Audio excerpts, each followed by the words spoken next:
Hey guys, how are you all? Welcome to Let's Start Story on What If Harry Had One Night Stay with Luna Lovegood. So do 4 blue hearts comment, be sure to subscribe to our channel and like this video and please share with your friends and watch till end. Also check out Patreon for I have upload Harry x Hermione uncensored spicy version, link in description. Saturday the 22nd of June 1996. It was the end of term in her 4th year, and Luna's thoughts were on pudding as she wandered around the castle putting up notices on the various boards outside classrooms. She really didn't mind the hide-and-seek games her roommates played with her, but it did make packing a chore. She noticed Harry walking along the corridor as she stepped back from fixing her last notice and greeted him. She took a look at him and sighed a little to herself. He looked so sad and lost, and she wondered where his friends were. Why had they left him alone like this after all that had happened to him recently? "How come you're not at the feast?" he asked. She was about to tell him about her lost possessions, but thought that would probably make him feel either sorry for her or angry, and changed her mind. She decided he had quite enough to worry about. "Oh, I was just about to go now. I was following a tri-winged scruffy nerfherder and got a little distracted. Would you like to walk down with me?" "Oh, okay then," Harry replied distractedly. He was curious to see what Luna had been doing at the notice board and started looking over the various notes to see what it was that had attracted her attention. "Come on, Harry," she said, while moving to block his view of the notice board. "We should hurry before they run out of pudding." Harry had seen what looked to be a list of books and other items and wondered what it meant. He stepped around her so he could read the rest of it. "Please return to Luna Lovegood, Ravenclaw Tower." He turned to her. "Luna, why are you?" But she grabbed his hand and started to drag him off in the direction of the Great Hall. "It doesn't matter, Harry. Pudding, remember. What kind are you hoping for?" Harry decided to put aside his questions for the moment. "Well, I usually go for the treacle tart for dessert. What about you?" Luna gave him a radiant smile and squeezed his hand in thanks for dropping the topic. "Oh, I don't mind what I have as long as it's sweet and yummy. I don't think I've tried the treacle tart before. Do you always choose that for dessert?" she asked, staring straight at him. Harry gave in and simply continued talking about desserts with Luna. Her hand and conversation were both very comforting given recent events, and he liked how they made him feel. As they walked on towards the Great Hall and the leaving feast, a part of Harry's mind was still wondering why Luna's things had gone missing. The closer they came to the Great Hall and the leaving feast, the slower Luna seemed to walk, until she eventually came to a halt near the entrance to the Great Hall. She turned to face him. "Thank you for walking with me, Harry," she said, brightly. "I do hope they still have some treacle tart left for you." She released his hand with a last little squeeze, and entered the Great Hall, heading for the Ravenclaw table. Harry watched her take a seat near one end of the table, and start selecting various desserts, including a small slice of treacle tart. He hoped she liked it, then wondered idly why it mattered to him. He walked absently over to his usual seat at the Gryffindor table next to Ron, and spooned some of the tapioca pudding into a bowl.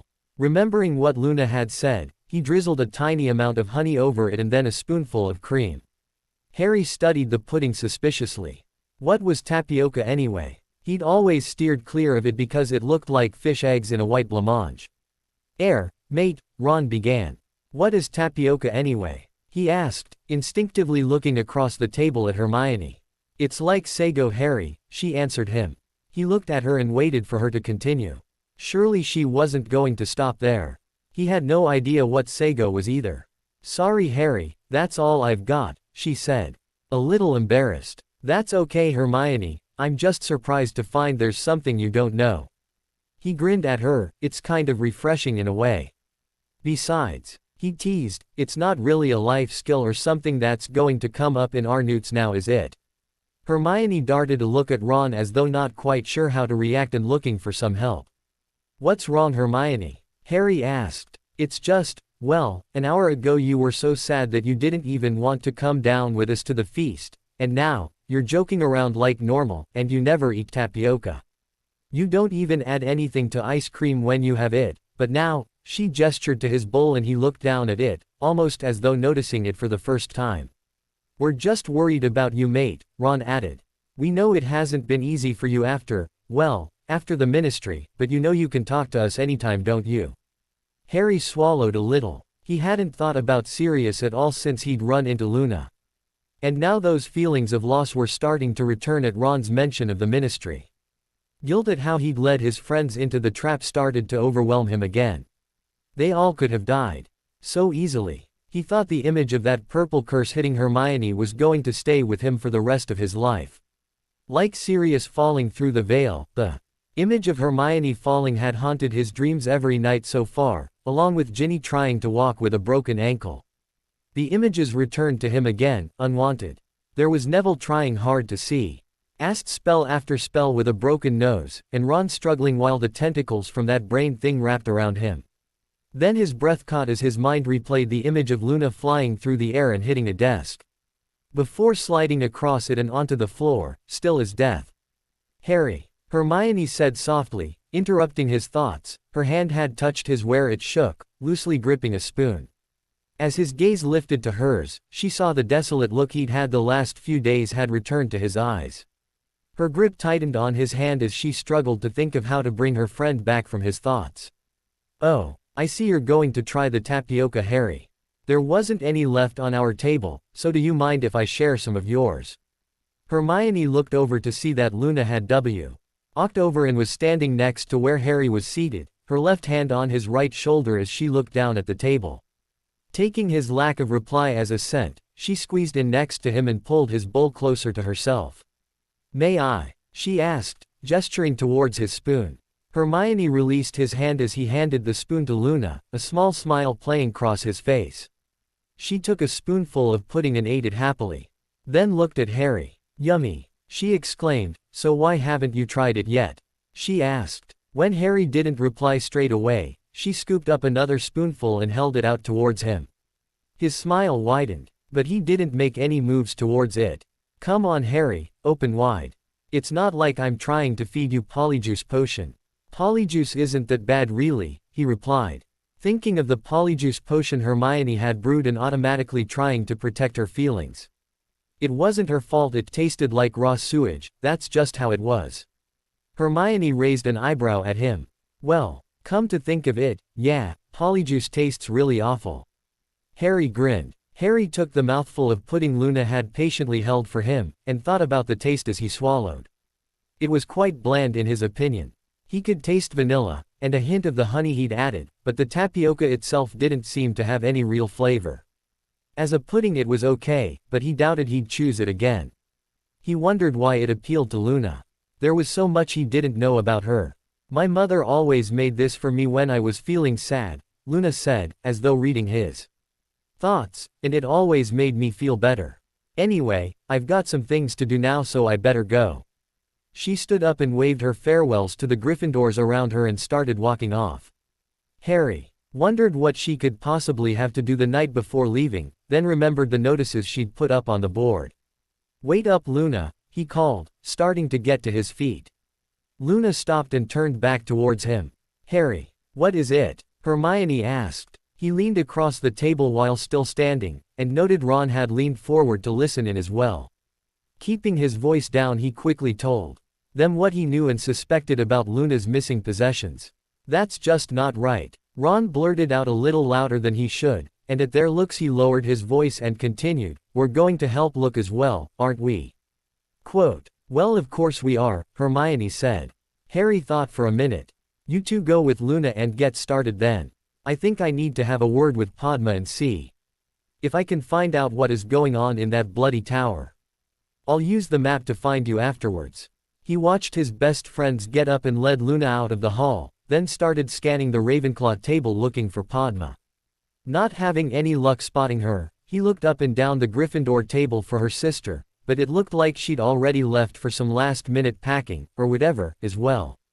Turning back to the Ravenclaw table, he tried to find Anthony Goldstein, the only other Ravenclaw prefect he knew of.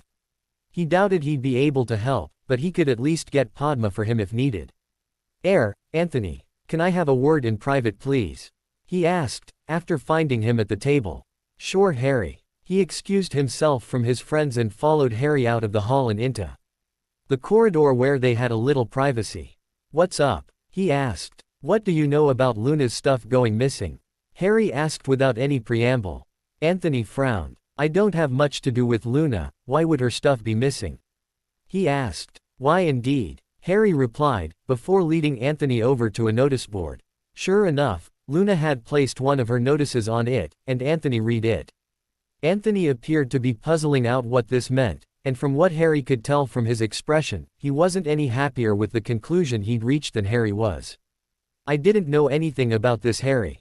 Or I'd have done something about it. We don't usually have much to do other than patrols in Ravenclaw, as we're a fairly boring bunch and don't get into a lot of trouble, well, not usually anyway. If Luna had said anything, it would probably have been to Pad, so let's go talk to her. Anthony led them up to the Ravenclaw Tower entrance, and answered a riddle in order to let them in. Harry gaped at the large windows draped in blue and bronze silks, and glanced over at the white statue in a niche across from him. Anthony indicated the nearest chair. Best wait here, Harry, while I get her. I'll only be a minute. He took off up a staircase near the statue of Rowena Ravenclaw, or at least, that's who Harry assumed it was. What are you doing in here? A voice demanded harshly. He looked over at the speaker, and tried not to stare at her forehead. The word sneak was still very visible, and at Marietta's angry glare, he realized that with his glance to her forehead he'd done exactly what he wished others wouldn't do to him. I'm waiting for Anthony to come back. He's gone to get Padma, he replied. She looked confused. What would you need to speak to Padma about? Parvati's here with her sister, if that's what you wanted to know. No, I need to speak to her about a friend of mine in Ravenclaw. Cho's not your friend. You stay away from her. Marietta said angrily. It's nothing to do with Cho, Harry replied calmly, though starting to get annoyed himself. Who then? Marietta said disbelievingly, contempt dripping from her tone. Harry had had enough of her. It was her fault Umbridge had found the DA and that had resulted in the Toad taking over Hogwarts. Maybe if the DA sessions had continued, his friends would have learnt more and not been hurt as much, and serious. It's none of your bloody business, that's who. Harry yelled back at her, and she stepped back in alarm. Padma arrived and stepped between them, facing Harry. She looked back over her shoulder at Marietta. I've got it now, Edgecombe. You can go back about your business, she said to her coldly, before turning back to Harry. She took a seat next to him. Harry, Anthony told me what you talked about, and I'm sorry. But I haven't heard anything about this until now. She never came to me about it. Harry could see she was a little upset. She probably felt responsible as she was a prefect. Hey, it's all right, Padma. But is there anything you can do about it now? I think if I found out who's been hiding Luna's stuff, I'm liable to start hexing first and asking questions later. At his statement, Marietta let out a quiet gasp and turned pale. Harry looked up at her, and noticed her starting to back slowly away. It was you, he growled, and started to stand up, his eyes fixed on her with a cold hard glare. Incarcerus. Padma's spell hit Marietta, and she fell to the carpet wrapped tightly in ropes. Harry, let me please. Padma said, again standing between him and Marietta. Placing a hand on his chest, she gently pushed him back towards the chair he'd just risen from before turning to Marietta. I want to know where Luna's possessions are, and then I want to know who else was involved. I do not want to hear any denials or excuses, or else. Marietta couldn't stop herself asking, or else what? Padma smiled. Or else I'll kick everyone else out of the tower and leave you with Harry. I think he might prefer to be the one asking anyway. Padma reached for some parchment and a quill as Marietta started talking. Wait up, Luna. As Harry called out, she turned back to see what he wanted, just in time to see him stand up. And then lean over and talk briefly to his friends.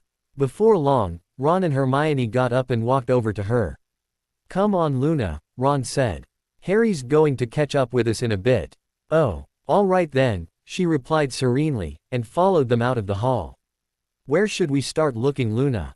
Hermione asked as they walked. Out of habit, Hermione had been leading them towards the library.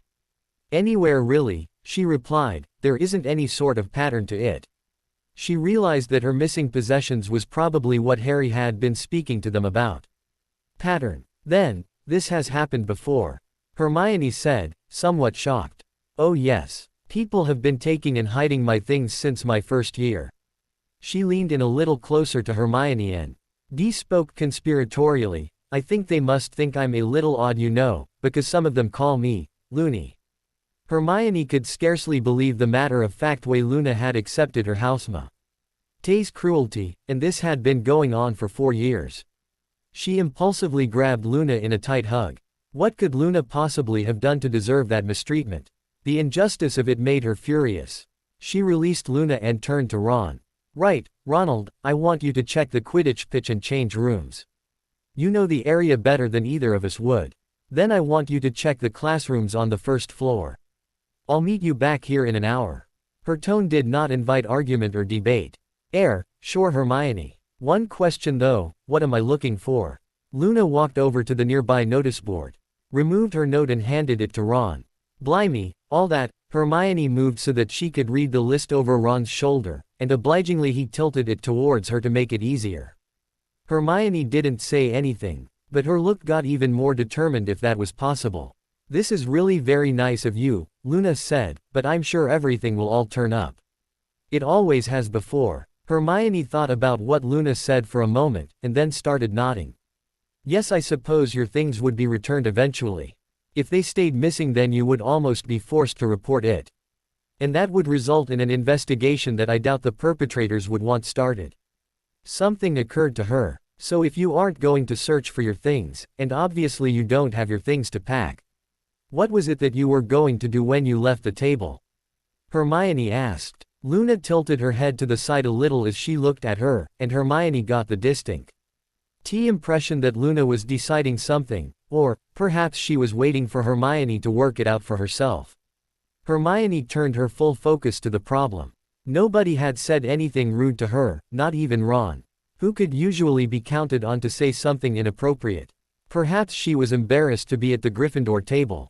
But no, that couldn't be it, since she'd come over herself, and taken a seat without even waiting for an invitation.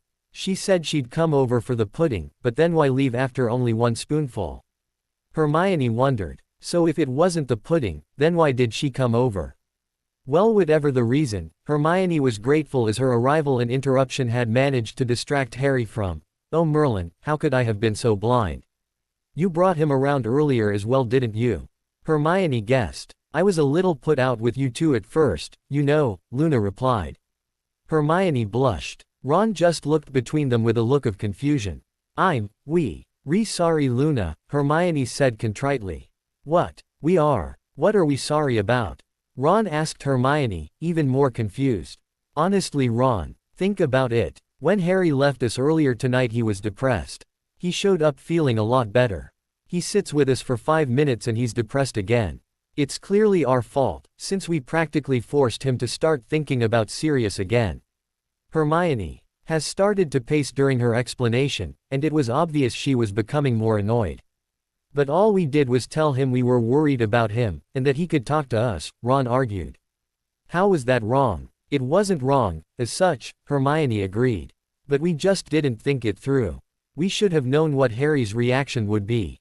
We were idiots. Yes, you were. Luna agreed happily. You don't have to sound so pleased about it, Ron said, somewhat belligerently. Why ever not? Luna replied. It saves so much time if you already know what the problem is, and since you both love Harry, you aren't going to do it again now that you know. What do you mean?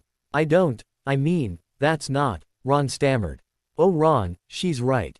Harry's like family to us. Your mother has all but adopted him and he's as good as a brother to me. You love your family, don't you? Having said that, Hermione ignored Ron and turned back to Luna. She took a breath, and then another, as though trying to delay what she was going to say next. Luna, you seem to have given this a lot more thought than we have. Do you have any suggestions for how we can help Harry? You think of Harry as family. Who do you think Harry thinks of as family now that his godfather is gone? Luna asked. Hermione paled. Harry had never considered the Dursleys to be family. They were just relatives that didn't want him.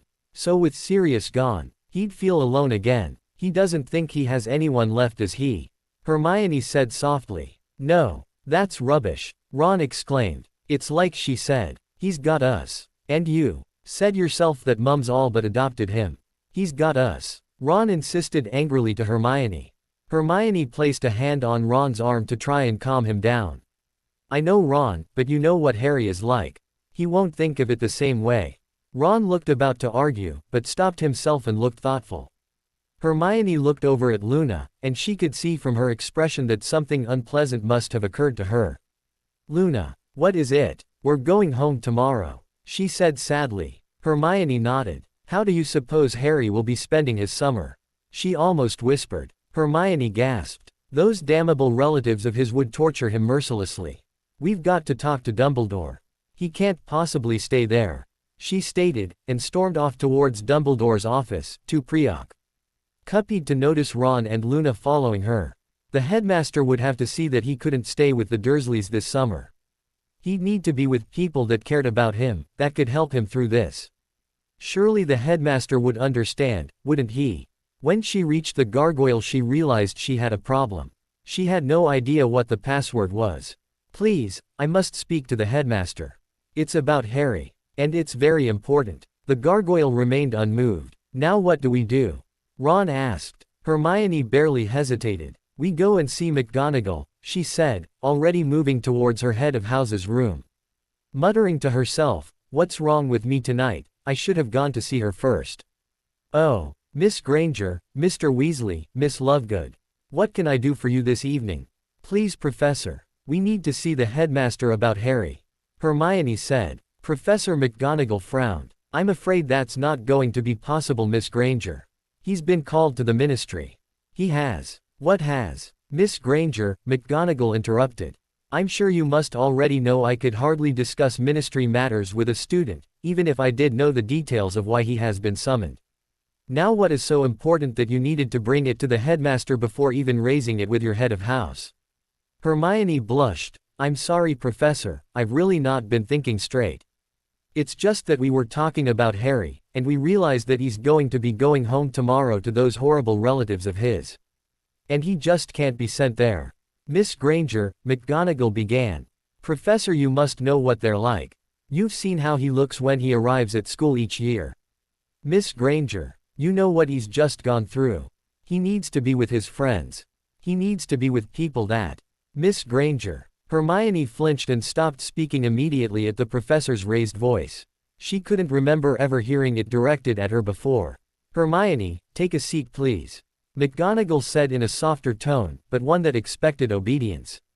You too as well, she said to Ron and Luna. She moved over to the tea service and poured 3 cups for her guests. Then handed them around before taking up the cup she'd been drinking before answering the door. I shall infer from Harry's absence that he does not know of your mission, she said, having waited for Hermione to start drinking before saying anything. No, Professor, he doesn't, Hermione replied. Miss Granger, I am not unsympathetic to your request, and to be perfectly candid with you, I would tend to agree with your reasons. Though you may not share that admission with anyone, she finished, making eye contact with each of them. Hermione deflated. You're going to let him go back there, aren't you? She said sadly. Professor McGonagall looked uncomfortable. Despite what you or I might think, the headmaster has always been most insistent that Harry returns to number 4 Privet Drive, Little Whinging each year. There are protections there that keep him safe. Luna smiled brightly. Thank you very much for the tea and the conversation, Professor. We hope you have a lovely summer. Come along, Hermione, Ron. She got up and almost pushed the other 2 out of the room in her haste to leave. Hermione was despondent. I've failed him, she said, unshed tears in her eyes. Luna gave her a hug. Well, of course you didn't, you got just what we needed. I did, Hermione said, still on the verge of tears. Yes, you did, Luna said firmly. Now we need to talk about what we're going to do. If you fail to plan, you plan to fail, she finished in a sing-song voice. His address, Hermione blurted out. McGonagall told us Harry's address. Luna smiled. Yes, she did. Now what do you suppose would happen if the headmaster learned that Harry didn't arrive at Privet Drive, or perhaps left there soon after arriving? He'd send him back there, Ron said, without hesitation. Oh bugger. The first place they'd look for him would be the burrow. And my house would be second, Hermione said. She looked over at Luna. I suppose when McGonagall tells Dumbledore about our visit this evening, your house would be the third place they'd look. Oh, I expect so, Luna agreed. But I won't be there. Daddy and I are going to Sweden to search for Crumplehorn Snorkax. What the bloody hell are Crumplehorn Snorlax? Ron asked. Ronald, language, Hermione chided before turning to Luna with a speculative look on her face. I suppose it would be hard to get in contact with you. If you were out looking for those things. Well yes, we have to put up wards so that the Snorkax can't detect us, otherwise we'd never be able to find them. Luna replied. So it's like a camping holiday then? Quite relaxing? Hermione asked. It's very relaxing, Luna agreed. We have a lovely wizard's tent and everything we could need. So if someone wanted to join you on your trip, oh there is plenty of room. And we still have all of Mum's things. She used to camp with us as well. At Hermione's look, Luna shook her head. Not now, another time Hermione. Hermione nodded. All right, so, plan A is for Harry to leave with you straight from the station, but if that falls through, you'll pick him up from Privet Drive. Luna nodded. What if we need to contact him? Hermione asked. Luna's face lost her smile. You should send a message to him via Gringotts. Once we get to Sweden I'll get Daddy to go into the local branch and let them know how to contact us, and Harry. Why would Gringotts want to? Oh, I see. Ron sighed. Hermione. Sirius will Ron. Harry was his godson, so he's probably the main beneficiary. Gringotts will want Harry to attend the will reading. Hermione explained. Oh, Ron said, lost for words. He didn't think Harry was going to take that news well at all. While they were thinking about that, Harry came jogging up. He folded up the Marauders map and put it in a pocket. Hey guys, he said, with a big smile on his face. Guess what Luna, he said, smiling at her. You've seen a blibbering humdinger. Luna squealed happily. Harry laughed. Nope, no humdingers. And no nerfherders either for that matter. Nerfherders, Hermione said looking at Luna with a raised eyebrow. Well it couldn't be Nargles, because there's no. Harry interrupted what he was s. Your would be an endless list of imaginatively named creatures. We've got all your stuff back. Padma's taken the culprits off to Professor Flitwick, so it won't be happening ever again. He said beaming at her. Happy that his friend wouldn't have to go through that again. Luna stood gaping at him for a moment, then with tears welling in her eyes she rushed at him and gave him a Molly-worthy hug. Quote, Air, Luna, need to, breathe, Harry gasped out. She loosened her grip a little and whispered, thank you so much Harry, in his ear. She hugged him for a little while longer, then kissed his cheek before releasing him, her eyes glistening. Thank you, she said to him. And thank you all as well. Apart from Ginny, I've never had friends before. It's wonderful. Predictably, Hermione grabbed Luna in a hug, while telling her that of course they were her friends. Then, slightly less predictably, Hermione grabbed Harry in a hug. You are a wonderful friend you know. Thank you for what you did for Luna. Ari gave her a squeeze in acknowledgement. Ron smiled. What, no hugs for me? He pouted outrageously after Hermione let Harry go. The girls smiled and both gave him a hug together. Ron smirked at Harry with an arm around each of them. Harry laughed. All right Casanova, time to let him go. We really need to get back to our common rooms now as it's almost curfew. Come on Luna, we'll walk you back to your tower. When they reached the door to Ravenclaw Tower, Luna gave them all another hug, and Harry got another kiss on his cheek as well. I really do thank you Harry. You don't know what you've done for me. She said to him. We'll see you tomorrow morning at breakfast Luna, Hermione said, waving her goodnight. She turned to Harry, and you have a story to tell us while we walk back. He grinned at her. Did you know the Ravenclaw common room has these huge windows with blue and bronze hangings? Oh, and these big bookcases as well.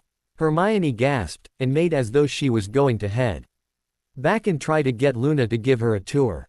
Harry nodded at Ron, and each grabbed an arm and started walking her back towards Gryffindor Tower. So anyway, I couldn't find Padma, or Parvati, so I grabbed Anthony to see if he could help. Hey Harry, are you planning on getting up anytime soon? Everyone else has already gone down to breakfast. Harry just muttered something incomprehensible and rolled over, hoping that Neville would take his cheerfulness downstairs. He hated the last day of term with a passion as it signaled his return to Durscaben. Come on Harry, they're not going to hold tea. He expressed for you and you'll have to stay here all summer. Chance would be a fine thing, Harry muttered under his breath, realizing his attempt to return to sleep was probably futile, but that wouldn't stop him from trying. All right Harry, don't say I didn't warn you, Aguamenti. A stream of cold water hit Harry in the head and he sat up spluttering for a while before Neville eventually cancelled his charm. Oops. Forgot the counter charm for a minute there. Sorry. He said with a smirk. Oh, bollocks. Harry exclaimed. What the bloody hell did you do that for Neville? Why aren't you down tea breakfast yourself and leaving me the hell alone? He demanded. I was down at breakfast, and enjoying the company of my other friends as well, Neville replied. But since I emptied my plate before Ron, I volunteered, to fetch you. And Harry, Neville paused for effect. As scary as you are, Hermione made a point of reminding me that she knows lots more spells than you. Then Luna added that she was going to find some spiny-legged, whatsits to infest my boxers if I didn't bring you back post-haste. He frowned for a second. I'm not exactly sure what Ron said as he still had at least 2 sausages in his mouth at the time. He shrugged off the memory looking unconcerned. So, is it going to be a Petrificus and a Mobilicorpus, or will you come along quietly? Neville asked. Harry just aped at him as his friend's monologue continued, then at Neville's question wisely decided not to test his resolve. All right, can I at least grab a quick shower, or would you prefer to just finish what you started with your wand? He said to Neville, not particularly graciously. His morning grump was still in full swing. Neville obligingly raised his wand. Wait, no, that's okay Neville, just kidding. Harry said quickly. Hands held out in front of him in classic, stop, calm down, gestures. Bloody hell Neville, I've never known you to be quite so, bugger, I don't know how to describe it. Harry trailed off uncertainly. Assertive, confident maybe. Neville offered. Yeah, exactly. Harry agreed. Neville shrugged. I realized after that night at the ministry, that it was time I grew up. Besides, you do realize that the 6 of us held off 12 Death Eaters. We're bloody heroes. Well, I mean you've always been, but Gran said she'd never been prouder of me. She said my parents would have been proud too, and, I want to believe her. I was their Nev, remember? There's absolutely no question of it, they'd be proud as hell. I know I was, oh bugger it, you know what I mean. Harry rubbed his head. It was way too early in the morning for him to have to make sense. I'm going to grab a shower. He decided. He grabbed some clean clothes and was about to head off when something occurred to him. Hey, when did you get a new wand? I thought yours broke. It did, Neville agreed. Ginny loaned me hers when they sent me up to get you. She thought I might need it for some extra encouragement. She insisted actually. Guess she was right. He grinned. Harry reached over and tossed his wet pillow at him. I'll meet you down there soon. Harry said, moving off into the bathroom. No rush, Neville called out to him amiably. I can use the time to tell them how the extra encouragement worked out. Bugger. No wait. Give me 5 minutes Nev, that's all I'm asking. Nev, you still there? Oh bollocks. I bloody hate the last day of term. Oh. Racing into the Great Hall, it didn't take long for Harry to find the others. It also didn't take long to realize that Luna had joined the Gryffindors for breakfast, as her high peals of laughter rang out from the group of Gryffindors clustered around a wildly gesticulating Neville. Sighing tragically, Harry summoned up his Gryffindor bravery and headed over to join his friends. As he reached the table, Ginny and Luna slid apart to make a space for him to sit down. Hermione was sandwiched between Ron and Neville on the other side of the table. Hey guys, what's up? He asked. You are, finally. Ginny replied, sending Luna off into further peals of laughter, as though this was the funniest jest she'd heard all year. This caused a great deal of chuckling amongst the others.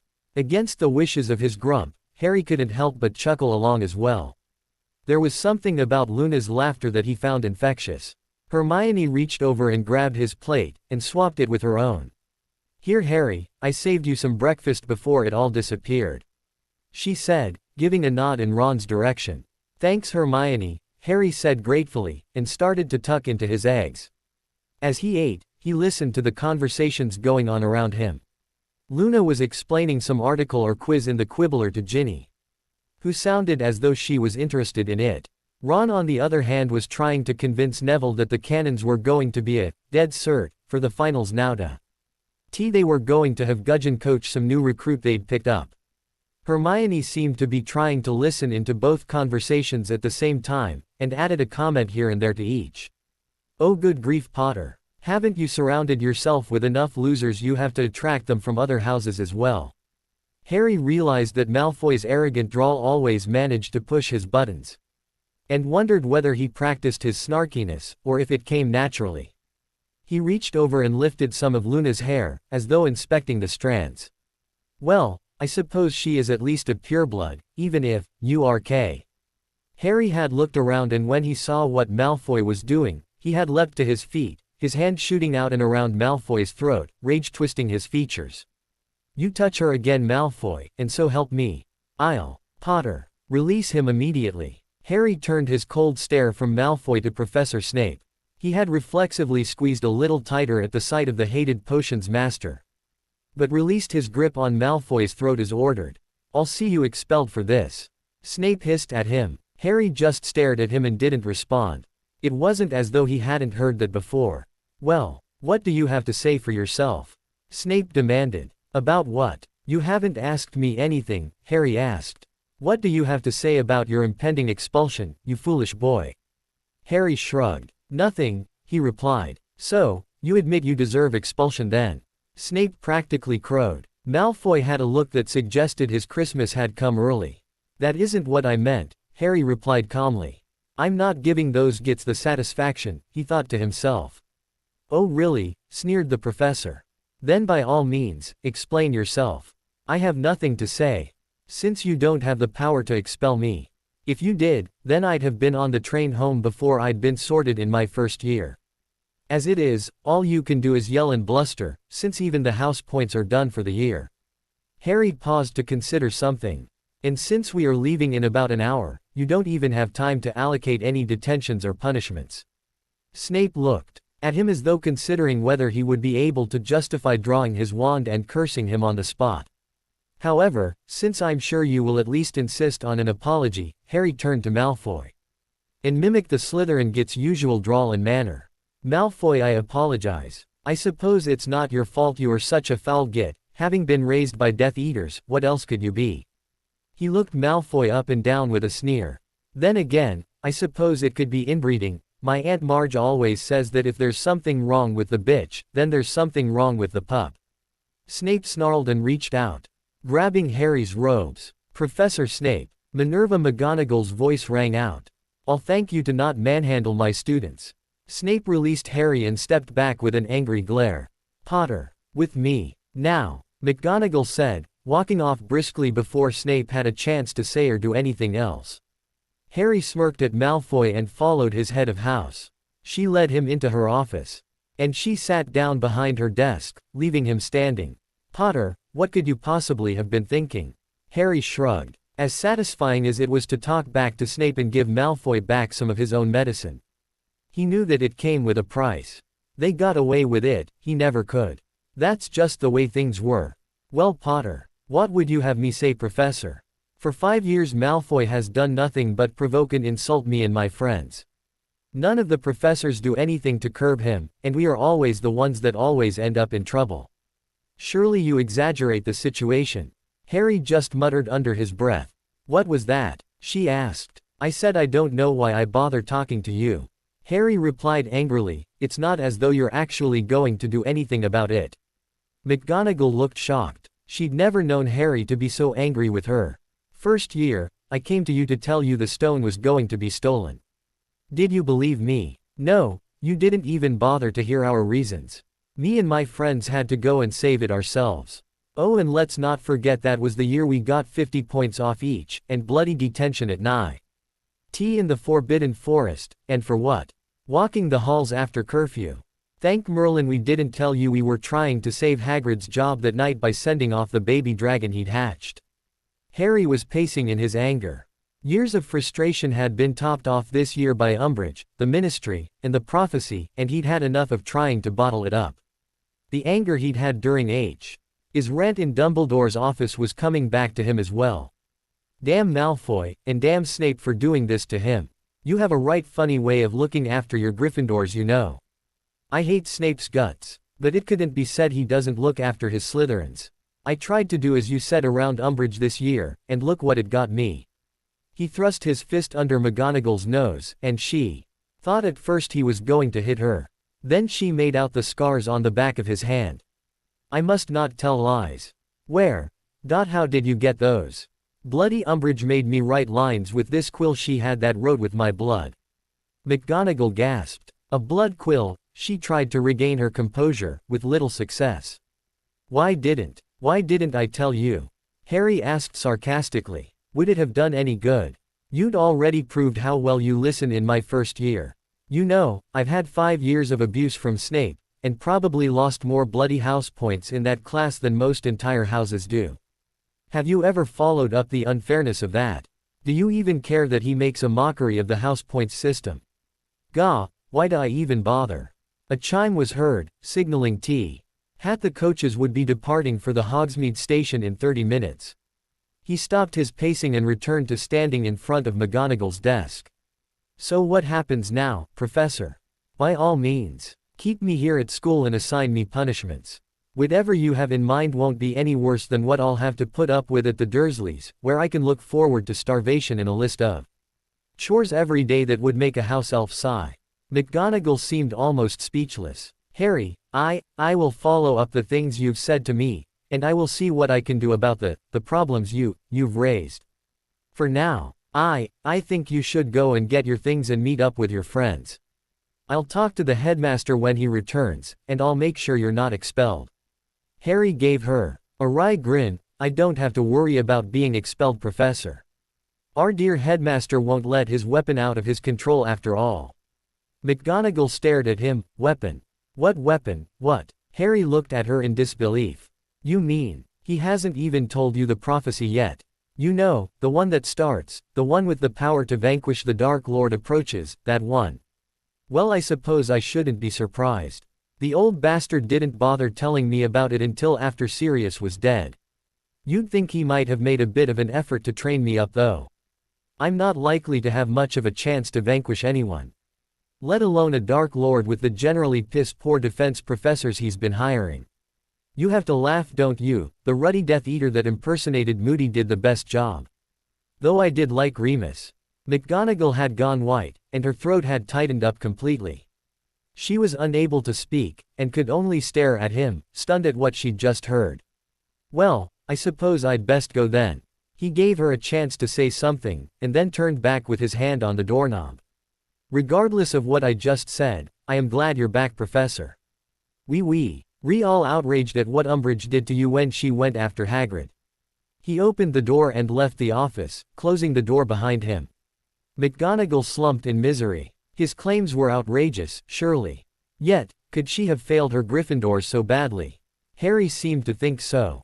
She took out some parchment and jotted down some notes to remind herself of what he'd said. She owed it to herself to review his claims. And if he was right? She asked herself. Well, in that case, things would need to change. And what about that prophecy? She shook her head. Albus was going to have some explaining to do. Oh. Harry raced up the stairs to the Gryffindor common room to get his trunk, only to find everything and everyone gone from the dorms. Turning around, he raced down to the main entrance to find one Thestral-drawn carriage. 4 Gryffindors, 1 Ravenclaw and a care of magical creatures professor waiting for him. Alright, Harry. Best be gettin' on board, 'fore ye miss the train. Thanks, Hagrid, Harry replied. And thanks for waiting, guys. No worries, mate, Ron responded. We took care of your trunk too. We knew McGonagall wouldn't keep you here, he said with a smile. Yeah, you got that right, Harry said. No point letting them know why, he thought to himself, as they all got on board. Harry found himself sandwiched in between Hermione and Luna. As the carriage started moving, Luna turned to him and gave him a tight hug and started shaking. It took a moment for him to realize she was sobbing silently, and when he did, he hugged her back. Hey Luna, what's wrong? He asked, concerned. Oh Harry, I'm so sorry you got into trouble because of me. They said that you would be expelled. Well, you don't have to worry about that, I'm not going to be expelled, and it wasn't your fault anyway. It was Malfoy's fault for provoking me, and my own fault for letting him. You didn't do anything wrong, so no more tears, yeah. How are you going to cheer me up with all those tears leaking out of you? If anything, she squeezed him tighter in response, but then she relaxed. She gave him a kiss on the cheek before loosening her grip on him and pulling back a little. Drawing her arms back, she ended up hugging his arm to her, and seemed content to keep a grip on it as long as she could. Well, I want to thank you for standing up for me, Harry. It made me feel special to know that someone cared enough about me to do that. Quote, we're your friends, Luna. We'll all stand up for you. I just happened to be closer this time, that's all, Harry said, as the others nodded their agreement with Harry's claim. Harry noticed that Luna smiled at the others, but didn't make any move to release his arm and try to hug them. Probably too hard to do that in the carriage, he thought, while the party of his mind that was enjoying Luna's attention whispered, good. Ginny pulled out Luna's quibbler, and started reading one of the articles to everyone's amusement. Luna made herself a little more comfortable, and in the process, she adjusted her grip on his left arm. Her right hand had snaked lower to hold his hand, while her left clutched his upper arm close to her chest. Her head rested on his shoulder. Harry closed his eyes and leaned back against the seat as the carriage rocked its way to the station. He listened to Ginny reciting the Quibbler article and tried to clear his mind of his anger and frustration. He only had this time and the trip on the express with his friends, and he didn't want to waste that time being angry. By the time they reached Hogsmeade, he thought he had done a good job of relaxing. Though if he were truthful, the warm, blonde girl on his left had far more to do with it than anything he'd done. Walking through the Hogwarts Express, Harry realized that as the last students to board, they'd never find an empty compartment so they could all sit together on the trip back. As they passed by a half-empty compartment containing some Hufflepuffs from the DA, the door opened. There you are, Harry. Well, come in. Ernie, Hannah and I were holding this one for you. We're traveling with Justin and the others in the next compartment. Hermione answered for Harry, who just gaped at her. Thank you, Susan, that was very kind of you and your friends. I'm sure our stupefied friend here will tell you the same thing once we enervate him. She nudged Harry. Yes, very kind, well, thanks, Susan. Harry said, still trying to process the fact that they'd gone out of their way to save he and his friends a compartment. You're welcome, Harry. We still owe you for the DA. She said, smiling at him as she left for the adjacent compartment. Hannah followed her with a smile for him as well. Bye, Harry, she said in passing. Ernie clapped him on the shoulder as he went past.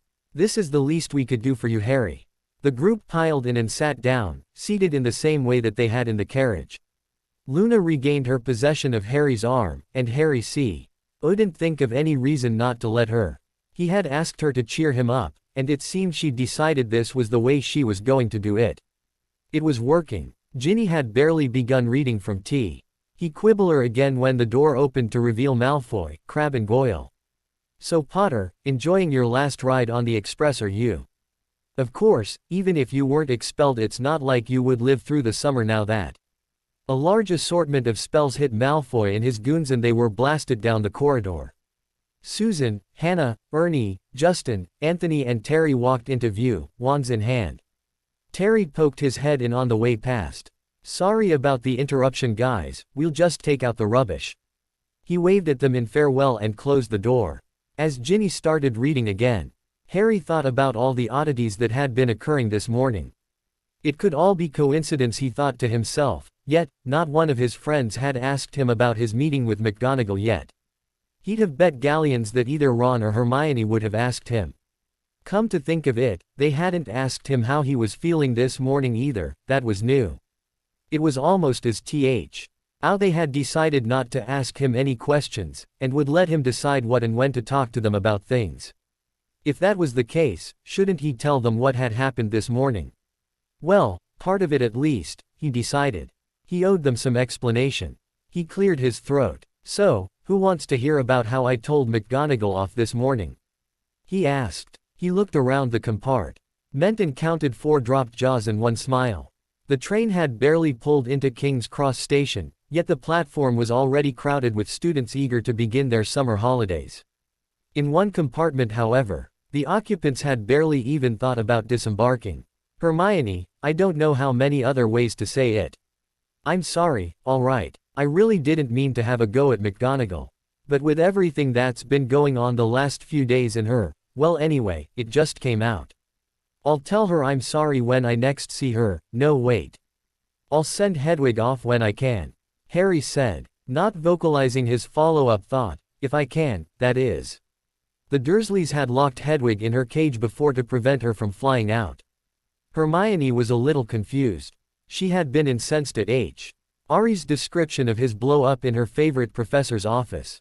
That he had seemed almost proud of his outburst had led to her berating him soundly until eventually she'd run out of steam.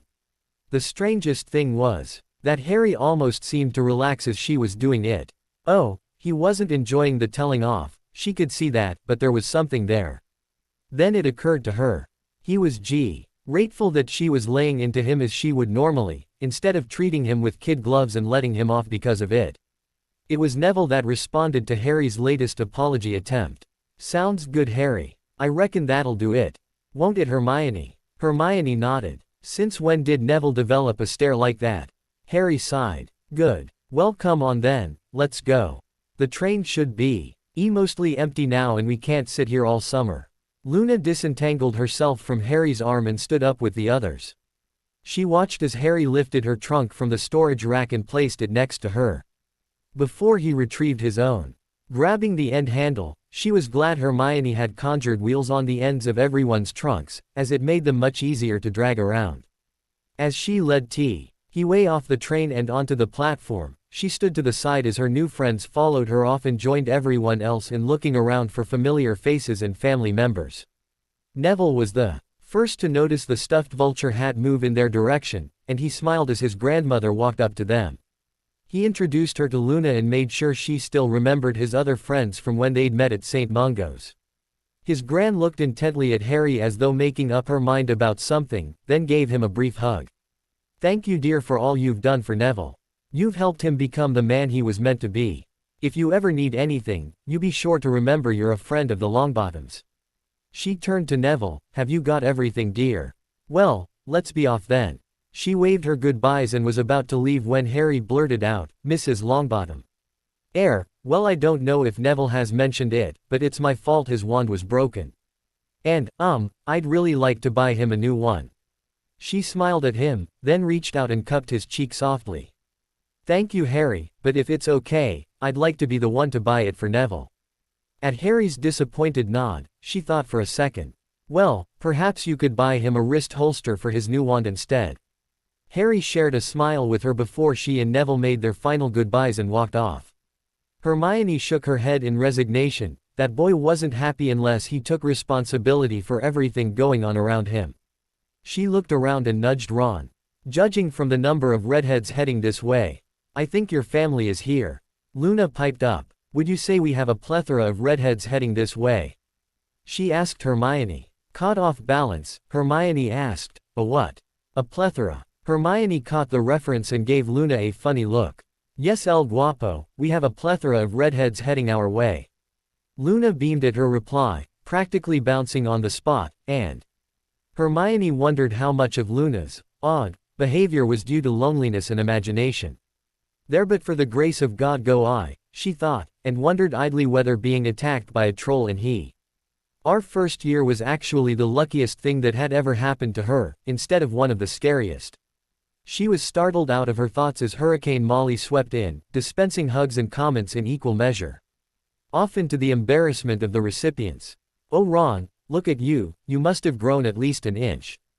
And Harry, you've shot up like a weed, those robes will never do for next year. My goodness, Ginny, your hair is gorgeous. Who cut it for you? Hermione, you've certainly filled out since Christmas, dear. And, oh, this can't be Luna. I haven't seen you since before Ginny started at Hogwarts. Come here, love. You give the best hugs. Still blushing furiously, after Molly had moved on to Luna, Hermione hadn't noticed her parents approaching, and was surprised when her mother whispered in her ear from behind her. Well, she's right about that. We'll go shopping soon, okay? Hermione spun around and hugged her mom, and then her dad. The next few minutes involved a flurry of eye NT reductions as everyone was introduced to everyone else. Watch her Harry, got a mo? A new voice asked. Harry turned around. Oh, hey Tonks. Sure. He turned to the others, I'll be back in a tick. As he followed Tonks over to a group of people he recognized, he didn't really notice Arthur following along behind him. Hello Harry, how are you? I'm fine Professor Lupin, he replied. It's Remus, Harry, or Moony, remember. And while we're at it, I better not get any, Professor Moody's, from you either, especially since I never got to do any actual teaching. It's Alistair, alright. Or I sup. Pose you could use, Mad Eye, as long as you've got your wand in hand and are feeling lucky. Harry nodded, and swallowed nervously as he turned to the other member of the group. Professor McGonagall, I'd really like to apologize for. Apology accepted, McGonagall interrupted. Although having had some time to review some of the things you've said, I must say I'm surprised that you managed to hold it all in as long as you did. I doubt I would have managed to do the same if our positions had been reversed. I suspect I would have blown up around 4th year when everyone was wearing those, Potter stinks, badges. She paused and mused for a moment. Yes, definitely during 4th year I'd say. She brought her attention back to the present. And now Harry, I would like to offer you my own apology and ask for your forgiveness. I'm afraid to say that with age doesn't come any great wisdom, or if it does, then it blinds us to the possibility that those much younger than us might have some wisdom of their own. I've come to realize, with your prompting, that I've let you down many times, and for that I'm very sorry. In my own defense, I wasn't always given the freedom to act as I would have liked. But ultimately the choice to do what was right, instead of what was easy was always my own. I intend to make that choice from now on. Harry, thoroughly embarrassed at receiving such a lengthy and heartfelt apology, could only nod before eventually squeaking out, "Of course, Professor. Thank you, Harry. Now if you will please excuse us, we have some business to take care of." Harry could only nod and stare after them as the 5 of them walked off. He headed back to where he'd left the others, his thoughts whirling. "You all right, mate?" Ron asked as Harry rejoined them. "Yeah, I'm fine," he replied automatically. And looked over again to where McGonagall and the others were walking. "Oh no," he gasped, as he saw their destination, and was about to run after them when he was restrained by Molly's firm grip. "It's all right, dear, they're just going to explain a few things to your relatives," she said, distaste dripping from her tone at the last word. "Mrs. Weasley, you don't understand, it won't work.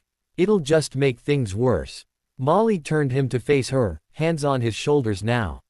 "From what I know, I'm not sure it could be any worse, dear," she said sadly. Face flaming, he turned his head and couldn't face anyone.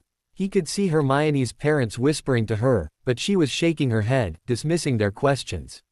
He could hear his Uncle Vernon's indistinct shouts from where he stood. And then Tonks yelling back at him, surprisingly joined by McGonagall's Scottish brogue as well. Harry started to think of the possible repercussions. He was still underage, so he couldn't use magic. His cousin outmassed him by at least a 4-to-1 ratio, and had taken up the noble sport, as his Uncle Vernon called it. He didn't stand a chance. His gloomy thoughts were interrupted by the feel of a warm hand sliding into his own, and he looked over to see Luna's smiling face looking at him. "It'll be all right, Harry, really, it will." He stared at her, at first wondering how she could be so confident of that, and then his face started to relax as he found himself responding to her smile. His contemplation of that smile was interrupted by Mrs. Weasley. "Come on, Harry, it looks as if they've finished." She started leading him over to where the other group was standing near the platform's exit, and everyone followed. Harry noticed that Hermione, Ron and Ginny had moved closer to him and Luna, and appreciated their support. As they walked up en masse over to where the Dursleys were standing, Harry heard Moody's last growled instructions. "Don't forget what we said, Dursley." Before Vernon could reply, Moody turned to Harry. "If we don't get an owl from you every 3 days, we'll be along to find out why." Tonks joined in. "Of course, you can write to us sooner if you feel like a chat." While Harry digested that bit of news, Arthur stepped up to shake his hand. "By then, Harry, we'll be along to pick you up as soon as we can." He turned to his family. "Right then, Weasleys, time to go." A flurry of handshakes, waves and well wishes ensued before the group of redheads left the station. "Get your trunk, we're leaving now." Vernon spat out. Harry filled in the pause after trunk with boy, even if Vernon hadn't said it. It was only when he went to accept a goodbye hug from Hermione that he realized his left hand still held Luna's. Guiltily he released it so he could hug his friend back. Hermione gave him a kiss on the cheek. You take care of yourself, Harry, and remember we're all here for you. You won't be by yourself for long. She let him go and stepped back as Luna stepped in for her own goodbye hug. I'll see you soon, Harry, she said, giving him a kiss with her hug as well. Harry nodded in appreciation at both of them, grabbed his trunk and trudged off behind his relatives. Once he'd left, Hermione turned to Luna. So, plan B then. Luna nodded, her eyes still following Harry. Hermione looked thoughtful for a second as some pieces fell into place for her. And then she smiled. All right, Leia, you take good care of our scruffy-looking nerf herder. Luna winced. He caught me by surprise while I was pinning up my notices. I was just trying to distract him from them. Hermione nodded. You know it's sad that he's grown up as a muggle, and yet he's missed out on most of the benefits of that culture. Well, we'll just have to take care of that, won't we? Luna replied. Of course. Let us know if you need any help. Of course I will, Hermione. When will you? She began. Best we don't talk about that, I think. Luna interrupted, and Hermione nodded her understanding. What she didn't know, she couldn't give away to meddling headmasters. Hermione's parents had been hanging back to give the two a chance to talk, but as the platform was now empty except for the four of them, they stepped up. Luna, are your parents coming to collect you? Emma Granger asked. Oh no, Daddy will still be working at the Quibbler for hours yet. I usually catch the night bus home. Emma shared a look with her husband before turning back to Luna. Well, if you don't have anywhere you need to be for a while, would you like to come with us? You can catch the night bus from anywhere as I understand it, and it takes almost no time to get from place to place from what Hermione's told me. Luna nodded and smiled brightly. That's right, and yes, I'd be very happy to join you. She grabbed her trunk, and moved over and took hold of Emma's right hand. Okay, I'm ready now, she said. A little surprised, Emma nodded and they all walked off towards their car. Oh. Harry sat in his usual cramped seat behind Vernon while Dudley, seated behind Petunia, somehow managed to take up more of the back seat than necessary.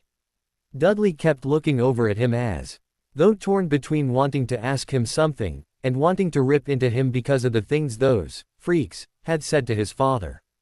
Harry had no difficulty reading Dudley's moods now. He'd had to learn how quickly growing up after all, or he might not have been able to grow up himself. Curiosity evidently won out. How did a freak like you manage to get such a fit-looking girlfriend? He asked. Girlfriend? Harry wondered. What are you on about, Dudley? He asked with some annoyance. Before Dudley could say anything, his aunt interrupted him. Now Dudikins, just let him be. Dudley wasn't listening to her. I suppose you had to cast a spell or something to get her to hold your hand, right? I don't know what you're on about, Dudley. Harry replied, getting annoyed. He was starting to wonder if it was his lot in life to be the whipping boy for every git he came in contact with. Vernon, trying to head off what he thought was Dudley's jealousy, waded into the discussion. Now Dudders, I'm sure you'll find a much better looking girlfriend. I don't think that blonde girl was all that attractive, what with her straggly hair and all. Besides, you wouldn't want you want a normal girl. Harry, having now had a map drawn for him to work out the conversation, felt an overwhelming urge to defend Luna. She is not my girlfriend, and she is very attractive. You don't even know her, so don't bloody talk about her as though you do. He turned to Dudley. And you better keep away from her if you know what's good for you. I won't have you near my friends. Dudley looked as though he wanted to argue the point. But something in his cousin's eyes changed his mind and decided to spend the rest of the trip home looking out the window instead. Trying to work out whether he would rather be furious at Vernon for slighting Luna, or Dudley for what the hell was he angry with Dudley about? He stared out the window in some confusion. Oh, Hermione was sitting at a table with Luna trying to work out how to ask the question she was burning to ask her. Her parents had decided to stop off at a cafe for some afternoon tea, and they were up at the counter placing their orders. She died when I was 9, Luna said. Breaking the silence. Her tone was matter of fact, as though talking about the chance of rain the next day. "Oh Luna, I'm so sorry," Hermione said. Luna shrugged. "It's okay. She was an extraordinary witch, but she liked to experiment and one of her spells got away from her. I didn't know what to do, except tell her that I loved her, of course. We do keep extra flow powder on hand now though." Hermione burst into tears at the thought of a 9-year-old Luna sitting with her mother while she died, and scooted along the booth so that she could hug her. "Oh, it's all right now, Hermione. It was horrible at the time, of course, and I do still get sad sometimes. But I've still got Dad, and some wonderful new friends to love now." Hermione just clung to Luna and tried to regain her composure. While Luna patted her back. She'd suspected something, but it was much worse than she could have imagined. She let go of Luna and looked at her sadly, wiping at her eyes. "Does anyone else know?" she asked. "Well, I think Mr. and Mrs. Weasley do. They used to look after me a bit just after, but I don't think they told anyone. Ginny never said anything, and I think she would if she had known about it." Hermione nodded. That made sense to her. "You look a fright. Why don't you go to the bathroom and freshen up before your parents get back?" Hermione nodded again and left the table. Not long afterwards, the Grangers brought over the trays of cakes and drinks they'd purchased. Hermione returned as they were being handed out. "What's this?" Luna asked, indicating the cake in front of her. "Oh, that's tiramisu. You'll love it, Luna," Hermione said, digging a fork into her own serve and taking a bite. Luna took a bit of the dessert herself, and marveled at all of the strange tastes. So different to anything she'd had before, but still quite nice. She supposed she could get quite used to it if she drank coffee. The afternoon tea passed in quiet conversation. When they were ready to leave, Luna thanked them for inviting her to join them, and for her afternoon tea, and told them that she would catch the bus now. Dan Granger looked around at the busy street and frowned. "From here, Luna, isn't it a little exposed? We don't mind taking you somewhere if you'd prefer." "It's okay, Dad, none of the muggles will notice anything," Hermione said. "Well, other than you two. And that's only because you're expecting it. Everyone else will ignore it." Luna smiled, took out her wand from a pocket and held it out. With a loud bang, the violently purple, triple-decker bus stopped in front of her. Luna hugged Hermione and Emma while Dan got Luna's trunk out of the car and brought it over. He was rewarded with a hug of his own. "Well, come on, come on. We haven't got all day," Stan urged, lugging Luna's trunk on board as she made her last farewells. She stepped on board and the night bus rocketed around the nearest corner and disappeared. "Where you, Edith?" Stan asked her, once they began moving. "Little whinging, Surrey. And can I have a purple toothbrush please? I haven't got one that color yet. You can keep the hot water bottle though, I don't want it." "That's still 14 sickles, miss," Stan said, handing over a ticket and a purple toothbrush in exchange for the coins Luna handed him. Xenophilius Lovegood sat in his office at the Quibbler and tried to digest the stream of consciousness masquerading as a letter that his daughter had sent him this morning from Hogwarts. He rubbed his forehead and tried to focus on the essential points. She had made some truly wonderful new friends, which included Harry Potter. Harry was going to be joining them on their Snarkak hunt because his relatives were not very nice people at all. And she was going to bring him home tonight. Apparently Harry was going through some unspecified emotional trauma at the moment and couldn't possibly stay with those people in his current state. She made a point of saying she wasn't sure that they deserved to have him stay with them ever again. He sighed. He wasn't ready for Luna to have fallen for some boy at barely 15, yet she'd clearly done so. If he was honest with himself, he doubted he'd be prepared even if she was 115. And from talking to other fathers over a mug of butterbeer, he knew he wasn't alone in that regard. He consoled himself that at least he would have the opportunity to get to know Harry over the summer. He went back and reviewed her instructions to him. Numbers 1, 7 and 14 were all the same. He wasn't to ask for an interview. Numbers 2, 3, 9, 16 and 22 were all the same as well. He wasn't to tell anyone about Harry Potter visiting, staying or holidaying with them under pain of death. It was strange, but Luna seemed to imply that it would be Harry's death, not his own if anyone found out. Oh, Harry didn't pay any attention to the trip back to Privet Drive. With little else to occupy his mind, His thoughts had drifted back to that night. And the veil that had stolen Sirius from him. Well, the veil in Bellatrix Lestrange, that is. He'd spent most of the time replaying the battle over and over in his mind, trying to make sense out of something that just didn't add up. Why were the spells she was casting at him red, instead of the usual green of the killing curse? The only red spell he knew was Stupefy. Was she really sending stunners at him? Or was it another spell he just didn't know about? Remus could probably tell him, as he must have seen it as well, but he didn't know how he was going to ask him something like that. Did it make a difference anyway? She was the crazy psycho that had gone with Barty Jr. and the Lestrange brothers to torture Neville's parents. Neville had told him that, but how did Neville know for sure? It could as easily have been Barty, Rabaston or Rodolphus that had cursed his parents. Lord knows the Ministry didn't let a little thing like guilt or innocence get in the way of throwing someone into Azkaban. What they did to Sirius proved that. But she was definitely the one that had killed Sirius. The spell hit him, and he'd fallen through the veil. But if the veil wasn't there, would an Enervate have woken him up? Was his death just an accident after all? He was startled out of his thoughts by his uncle's yells, as the car jerked to a rough halt.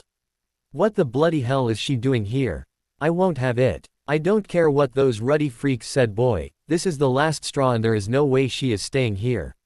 Harry looked up to see Vernon fumbling with his seat belt, trying to get loose from it.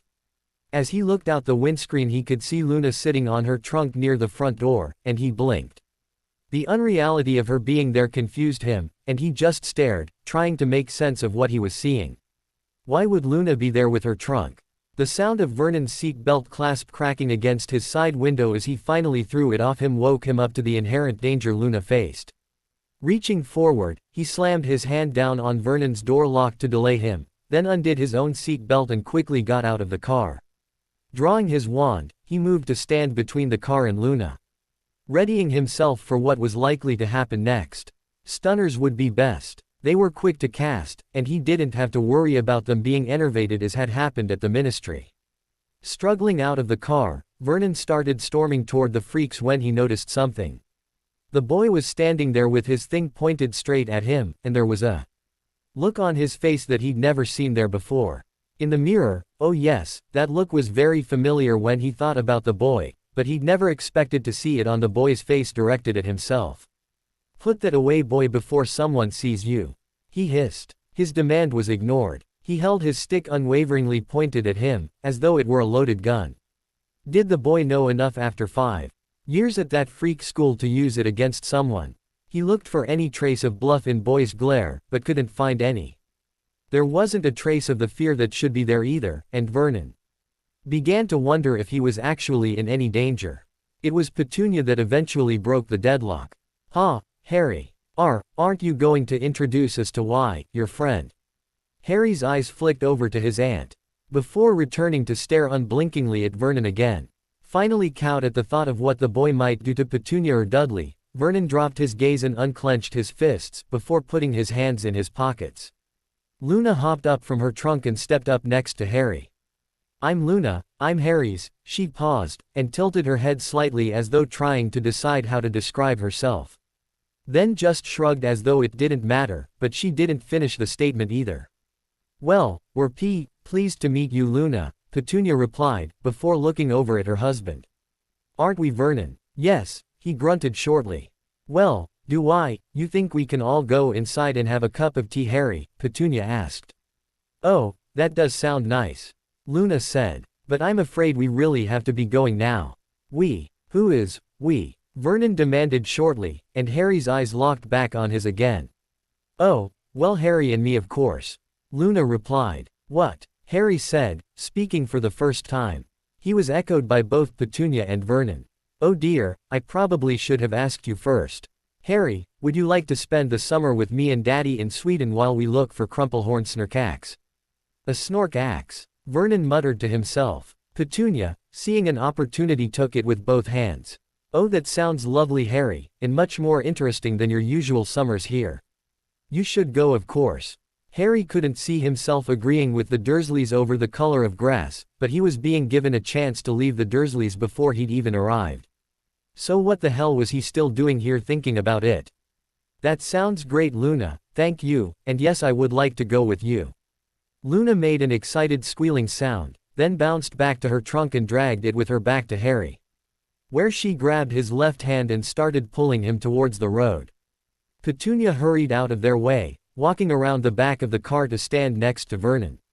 Don't forget your trunk, Harry, Luna reminded him. Vernon went to open the driver's door so that he could pop the release, only to find that Dudley had locked all the doors.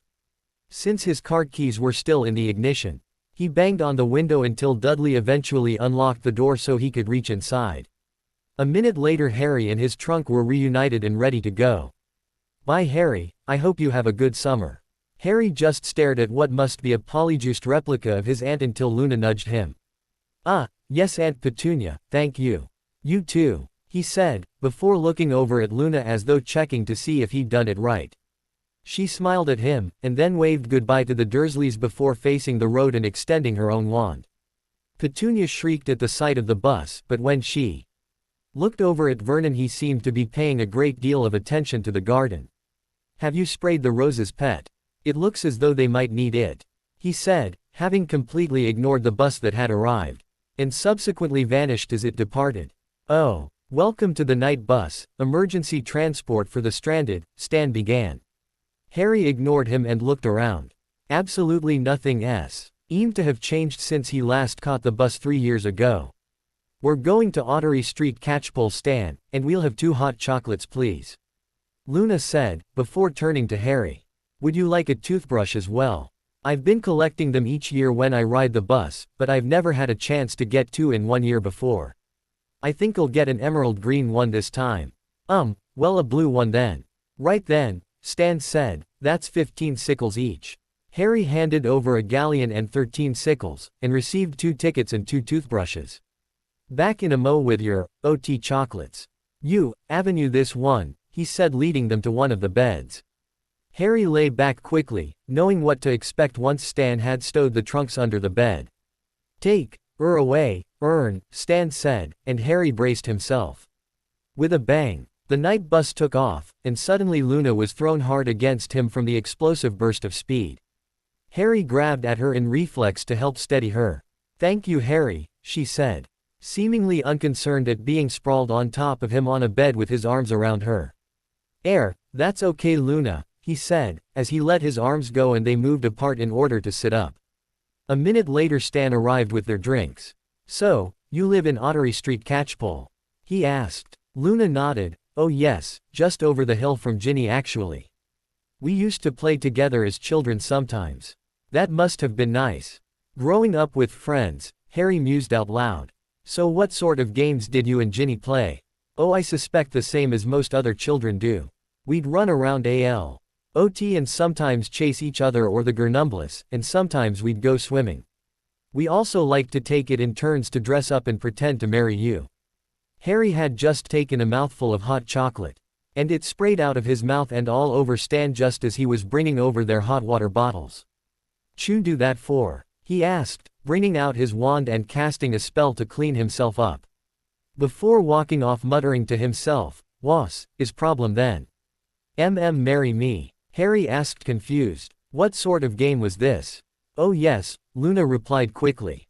"Why would kids want to pretend to marry me?" Harry asked, still dazed at the idea.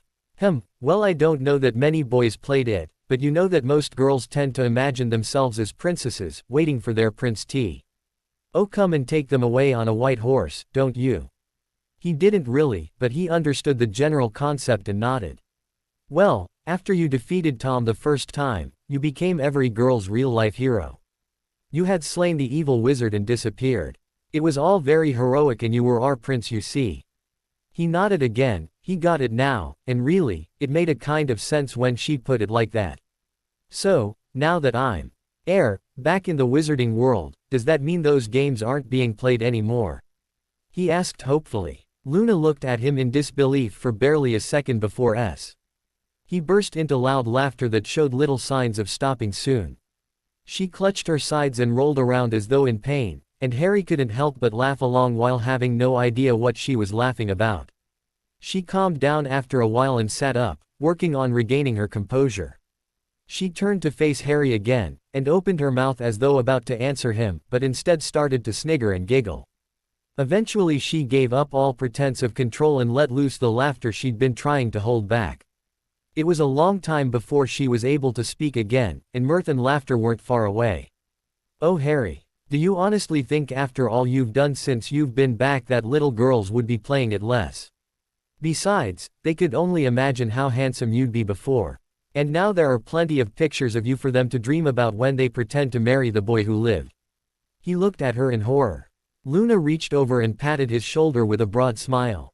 "Don't worry Harry. Your friends don't see you as the boy who lived anymore, you're just our Harry." Harry relaxed a little. "And Ginny and I haven't talked about marrying you for ages. We're old enough to stop pretending." Harry relaxed even more, not that he expected that we're still playing the game at their age, but it was good to hear it confirmed. "So, you can swim then?" Harry asked, hoping desperately that this topic wasn't going to turn around and bite him like the last one did. "Oh yes, Ginny and I used to swim all the time in their waterhole when we were younger." "What about you Harry?" Not so much, no," he replied. "But you had to swim in the second task in the tournament didn't you?" "Well yes, but I used gillyweed for that." She frowned. "So you dove in without knowing how to swim? And just trusted in the gillyweed?" "Well, I didn't really think about it like that, but I didn't really have a choice did I? I had to go and rescue Ron." She put her hand on his arm. "It's okay Harry. I'll teach you to swim if you like," she said brightly. Harry smiled back. "That'd be great, thanks Luna. I suppose you'll want me to wear a bathing suit when I do?" she asked, as though asking if he preferred the chicken or the fish for dinner. "Don't you usually?" he asked, almost reflexively, then groaned as he realized the likely answer from the way she'd asked the question. "Oh no, I much prefer to swim naked." Harry tried desperately not to imagine Luna gliding naked through the water, while the rest of his mind and body was becoming quite enthused with the idea of imagining exactly that. "Sweden," he blurted out, hoping to find a safe subject. "What do you know about Sweden?" "Well, July is the height of summer there of course, and a lot of people go canoeing or kayaking. And the water in the lakes and archipelagos warms up enough too." Ottery Street Catchpole, where, Stan's voice rung out. "Thank you Stan, thank you very much," Harry said gratefully. "Oh." Albus Dumbledore looked at one of his little silver devices and frowned. Harry's presence at Privet Drive should have started the wards charging again, but this showed that they were continuing to drain. Something was very wrong, and he needed to find out what it was immediately. Minerva McGonagall sat in her office with a cup of her favorite tea in hand. In her anger she barely nodded. That her hands shook from time to time, sloshing some tea over the rim. She did notice her headmaster as he rushed through her door. Albus Dumbledore rarely rushed, so she put down her teacup. "Albus, what is it?" "Minerva, I fear there may be a problem at Privet Drive. Would you please head over there now while I contact Grimmauld Place? I will send what order members I find there to join you." Minerva thought for a moment before responding. "I'll flow to Arabella's immediately, but I'm not sure it would be wise to send others yet. Those muggles will react poorly with just one witch such as myself at their door. I am sure that they will understand that we only intrude in order to ensure Harry's safety." Pursing her lips, she said nothing else until she threw some flow powder in her fireplace and called out, "The Cattery." She stepped into Arabella Figg's house and quickly brushed off the woman's questions. "No time Arabella, I'm sorry," she said, before apparating just outside the wards of number 4 Privet Drive. She drew her wand as she strode purposefully to the front door and knocked. "You!" the fat muggle yelled at her after he opened the door. "I've come to see Harry." "Where is he?" McGonagall said. She had no time for any of his foolish blustering now. "He's gone, and good riddance." "Gone?" she screeched. "Gone where?" She pushed past him and into the house, searching for any signs of Harry. Or anything that might have given a clue as to what had happened. As she walked into the living room, she saw Petunia. "Where is Harry?" "He's not here, he left," she started to say before Vernon's bellows interrupted. "I want you out of my house. I've had it with you lot. Get out. You want the good-for-nothing, useless freak you have him. We don't want him, and we won't have him back." Minerva's eyes narrowed as she faced the man. It was at times like these that she found it very difficult to understand exactly why Dumbledore had insisted on sending Harry here to grow up, and to have him return each summer. These people were simply not worth it. You foolish muggle. Having Harry stay here is what protects you from the evil wizard that killed his parents. If he leaves, the Blood Wards will fail. And you will be exposed to them, Harry's last remaining family members. When they find you, they will torture and kill you as an example of what they plan to do to Harry. Or perhaps, they will capture and torture you as bait to lure Harry to them, and then they will kill you. There isn't a wizard family I know of that wouldn't be happy to have Harry Potter stay with them. Yet he returns here each year to recharge the wards. Personally, I would rather he live anywhere else under a Fidelius charm as his parents did. Vernon had visibly shrunk as McGonagall's words hit him. And it was Petunia that responded. But that didn't work, did it? He still found them, and that was only because they made the wrong choice of Secret Keeper. Such a mistake would never happen again. And a Secret Keeper would, and should die before revealing where Harry was. The absurdity of that statement struck Vernon. Who would want to die to save him? I would, Minerva replied simply. And I, came a voice from behind them. Minerva saw Remus, and then Tonks and Moody came into view. A lot of people would. Dursley. You just don't get it, do you? The boy's a hero in our world. And not just for what he did as a baby. Moody said. A hero? That boy? Vernon snorted disbelievingly. Tonks stepped forward as though about to respond, but Lupin put a hand on her arm to hold her back. As she turned around, he just shook his head. McGonagall had already started speaking. This isn't helping us find out what happened to Harry. She turned to Petunia. You were about to tell us where Harry has gone. He left with his girlfriend. Girlfriend? McGonagall repeated, not quite believing her ears. Vernon grunted. They said they were going to look for a Snorkax. Wait a minute. Harry has a girlfriend. He never told me about it, Lupin exclaimed.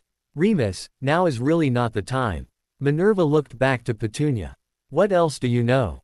Well, that girl, Luna said they. Luna is his girlfriend. I thought Hermione perhaps, or maybe Ginny. When did he? Not now, Tonks. Please, Petunia, you were saying. She said they were going to go look for those Snork things. Then this big purple bus came, and they left. McGonagall looked thoughtful and started to pace. After a while she nodded to herself as though reaching a decision. Mr. Dursley, would you and your family please take a seat on the sofa over there? I have something to say to the three of you. She waited until they were all seated and looking at her, and then spoke. Obliviate. Stupefy. Minerva, what the hell is going on? Remus yelled, while Tonks just looked curious. Smart move, Moody said, nodding appreciatively. What? Remus said, turning to Moody. Use your head, Lupin. You do. Want those stupid muggles telling anyone else what we just heard, do you? Moody looked at McGonagall weighing something up. He carefully placed both hands on the back of a chair he was standing near, before turning back to Lupin. I think you and Tonks better keep your hands in plain sight. I get the feeling Minerva may not be completely done with the Obliviates yet. Lupin looked over at McGonagall. At the ready way she held her wand and the stern look on her face. Minerva, he said. She gestured with her wand to the other sofa. Do as Alistair suggested, please, and the three of you sit over there while I tell you about a conversation I had with Harry. They sat quietly while McGonagall told them everything Harry had said in her office, and then what she'd found out while he was on the train back to London. Moody was the first to say anything. It was Dumbledore you didn't want them speaking to, wasn't it? He said, gesturing at the unconscious Dursleys. McGonagall nodded. I have many questions that don't have answers. The only thing that makes any kind of sense is that he is setting up situations to force Harry to become someone that could fight you-know-who someday. But, if he isn't discussing his plans with me, then who is he seeking counsel from? Not me, lass, Moody replied, and if he hasn't spoken with either of us, then there isn't anyone else I could name except Severus, Minerva said. Oh shite. That bloody tosser hates Harry, not to mention he was a marked Death Eater. Tonks yelled. Tonks, we don't know that he is talking with Severus about this, but I know Albus trusts him. In any case, whatever the headmaster's plans for Harry are, they rarely seem to take his needs into account. Albus always has his eye on the big picture, Moody agreed. You Can count on him doing what he thinks is for the greater good, even if it might make Harry unhappy. I honestly don't believe he means any harm to the boy. Nobody spoke for a while, as they pondered the problem in their laps. Tonks was the first to break the silence. Harry does have a point, you know. I mean, if he is meant to defeat Volume, then shouldn't he be getting some combat training? McGonagall's eyes brightened a little. Would the three of you be surprised to learn that Harry was teaching defense at Hogwarts for most of this year? You're shitting me, Tonks exclaimed. I kid yo. You not, McGonagall replied in a rebuking tone. I learned that due to Dolores's absurd teaching, which to coin another teacher's phrase involved, no foolish wand waving, Harry and Miss Granger took it upon themselves to teach defense to a group of about 30 students. You must be shitting me, Tonks said in disbelief. I understand that quite a number of them were able to cast a corporeal Patronus before Dolores found out about it, McGonagall smirked.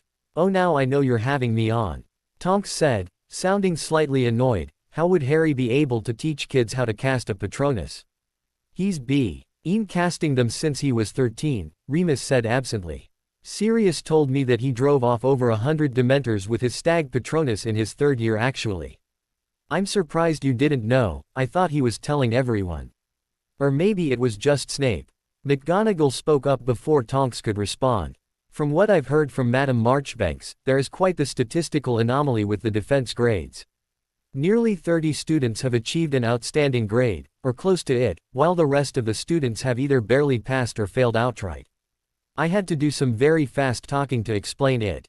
In the end she said she could believe me because Harry's score is the highest ever recorded for defense. Tonks gaped between the two of them, before sighing. So he's the real deal then, isn't he? She straightened her shoulders. I suppose I already knew it after seeing him at the Ministry and all. Alright, so what's the plan then?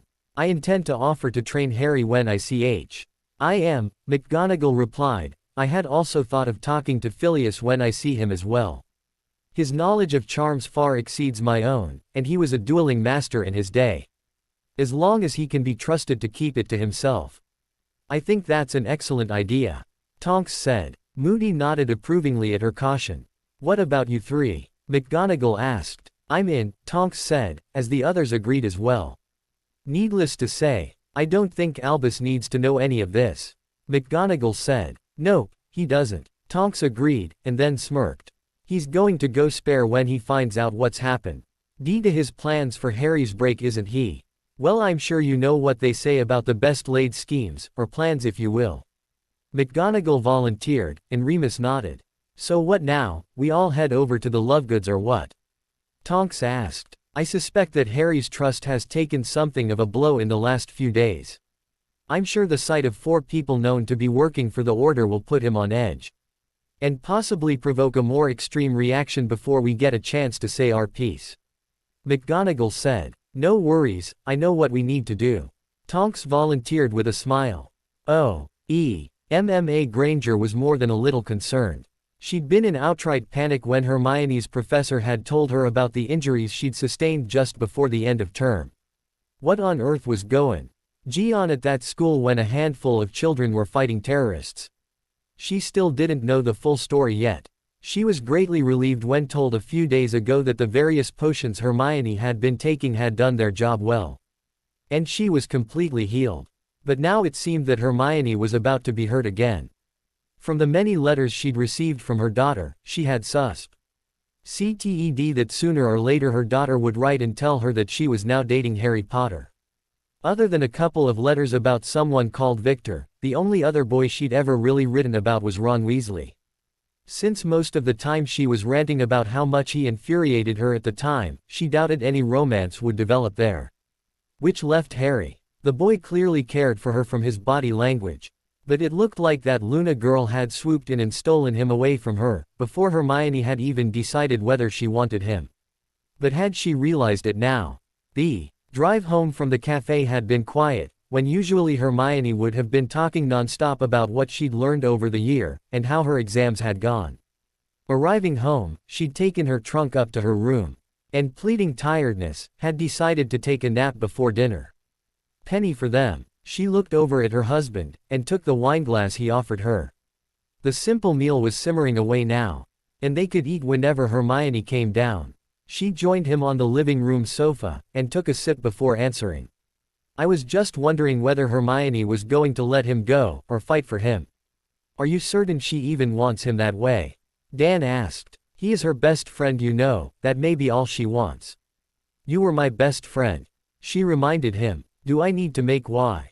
Oh, you sit through, when Harry met Sally, again? She asked. He grinned. Yes. Stop it. I'm trying to be serious here. How are we going to help her with this? Love, I don't know she is going to want any interference here. She might only love Harry as a best friend or substitute brother. I vote we listen when she's ready to talk, give her as much support as we can, and try not to interfere. She won't thank us for sticking our nose in when we don't know the whole story. Emma put her glass down on the coffee table, and moved to sit in her husband's lap. How did I get so lucky with you? She asked, nuzzling his neck. Well, nothing comes from nothing, so somewhere in your youth or childhood, you must have done something good. She bit him gently. I told you to stop that, she said, as she could feel him chuckling. The doorbell rang. Emma sighed. She was getting comfortable too. She opened the door to see the pink-haired witch from the train station bouncing at the door. Hello, Mrs. Granger. Can Hermione come out to play? She said with a wide grin. Now's not the time, Tonks, said a rather grizzled-looking man that came stomping into view. Might we come in? We really do need to speak with her rather urgently. Emma recognized Professor McGonagall and waved the group inside. McGonagall handled the introductions as she knew everyone, and Emma met Tonks, Alastor Moody and Remus Lupin. Where is your daughter, Mrs. Granger? Moody asked. I'm here, Hermione said from the door. Emma noticed she was holding her wand in hand, something she never did while at home. She noticed something else almost immediately. Hermione didn't seem very surprised to see them, and wasn't asking them any questions. She'd have bet almost anything that the first words out of her would be something like, is there something wrong with Harry? Good girl, Moody said approvingly, it's about time people started practicing con. Yes, Alastor, we know, McGonagall said before turning to Hermione. Miss Granger, if you would be so kind as to take a seat, I assure you that you will not need your wand, but by all means keep it in hand if you like. Hermione considered that for a while, then nodded and moved to the sofa and sat down and waited. She kept her wand ready, which did not go unnoticed. Moody grinned. Oh, I do like her. Shush, Alastor, McGonagall chided him. Now, Miss Granger, you may be aware that Harry and I had a discussion this morning. Yes, he told me all about it, Hermione replied. I thought as much. Well, in short, I was forced to do a little soul-searching and research. And while I don't know everything yet, we, and she indicated the others in the room, do want to help him with at least one of the issues he raised. Which one? We want to help him train so that he can defeat you-know-who. Hermione's face turned white and she nearly fainted. Her wand fell from her hand onto the floor. Oh shite, he didn't tell her everything, Tonks said, dashing towards the girl and knelt on the floor in front of her. She looked over her shoulder at the group. Well, get a bucket. Move. Come on, Hermione. Tonks grabbed Hermione's ice-cold hands in her own and started rubbing them. Come on, love, breathe with me now, you're starting to hyperventilate. She held one of Hermione's hands to her chest below her breasts. Just think about your breathing for the moment, in and out. Just like me. That's it. Emma came over with a warm flannel, sat beside her daughter on the sofa and started wiping her forehead and cheeks gently. After a while, Hermione's color returned and she started to sob. Tonks reached forward and held her in a hug, while Emma leaned in and stroked her back. When it seemed the worst of the tears had passed, Tonks pulled back and took Hermione's head in her hands and smiled at her. Come on, Hermione, you're worrying your poor old mum to death over there. Hermione nodded and turned and shared a hug with her mother once Tonks let her go. Why is it always Harry? She asked. But Emma didn't have any answers for her. Hermione sat back after a minute, and Emma handed her the flannel she'd used before. Hermione took tea and wiped her face to clear away her tears. She looked up to see that Professor McGonagall had taken the same spot on the floor in front of her that Tonks had held a minute before. There were tears in her eyes as she reached for Hermione's hands, much as Tonks had done earlier, and held them. I am so sorry, Miss Granger. I made a dreadful mistake in assuming that Harry had told you about the, she broke off. It's that damn prophecy, isn't it? Hermione asked. McGonagall nodded. When did Harry find out? After the ministry. Hermione let out a scream of rage. Of all the utterly stupid things I've ever heard. What absolute moron thought it was a good idea to lay that burden on him after he'd just lost his godfather? It's no bloody wonder he's been walking around school like his soul's been ripped out. What is wrong with you people? McGonagall couldn't meet her eyes. Hermione, love, none of us knew anything until today. Tonks said. In fact, we still don't really know anything other than what Harry told Professor McGonagall this morning, that he thinks he has to vanquish the Dark Lord. It's possible that he's got it wrong. Hermione considered that, and looked at her professor. But you don't think he's got it wrong or made it up to you? McGonagall wanted to deny it, but couldn't, and just shook her head. You said something about wanting to help him train. I want in. You can train me as well. Hermione, her mother began. I'm doing this. And she stared around the room, daring anyone to defy her. Miss Granger, McGonagall began. Hermione interrupted. I beg your pardon. We're out of school now, and in my home. Please call me Hermione. Hermione, I would be happy to train you. At the other end of the room, Lupin turned to Tonks and whispered, Gang after. She shrugged. Not really. Somehow I couldn't see her staying behind, could you? Lupin sighed. No, you're right, not really something she'd do. He chuckled as something occurred to him. I'm not sure that Luna will be as happy about the change in plans though. I'm staying right away from that one old wolf, and I think you should as well. Professor McGonagall turned to the elder Grangers. What do the two of you know about Harry's plans for this summer? Other than it seems he is spending it with that blonde girl, Luna. Nothing at all. Dan replied. I think you have a couple of choices to make. And I'm afraid they need to be made quite soon.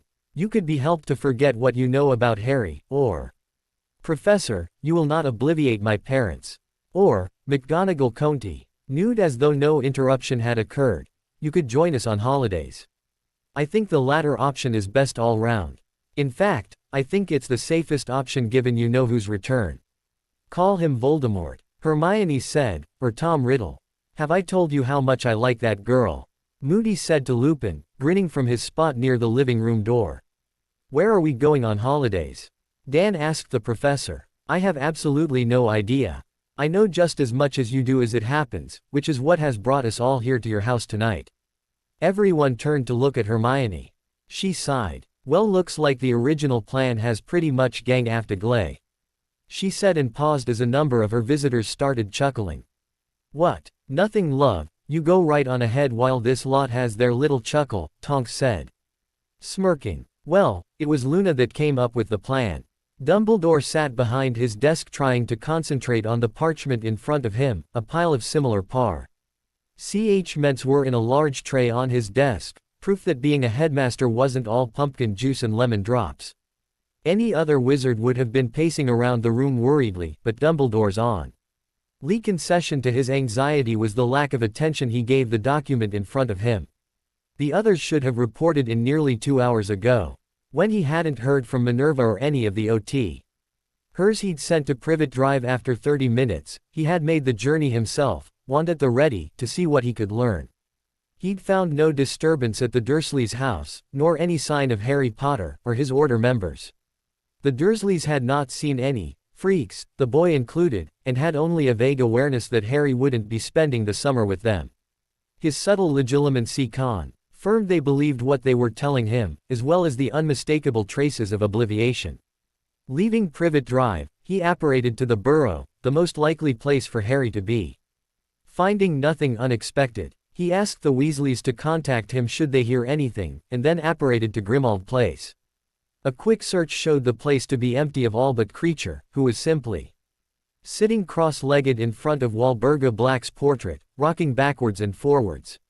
Albus frowned. With Sirius now dead, there was some uncertainty about who now owned Grimmauld Place.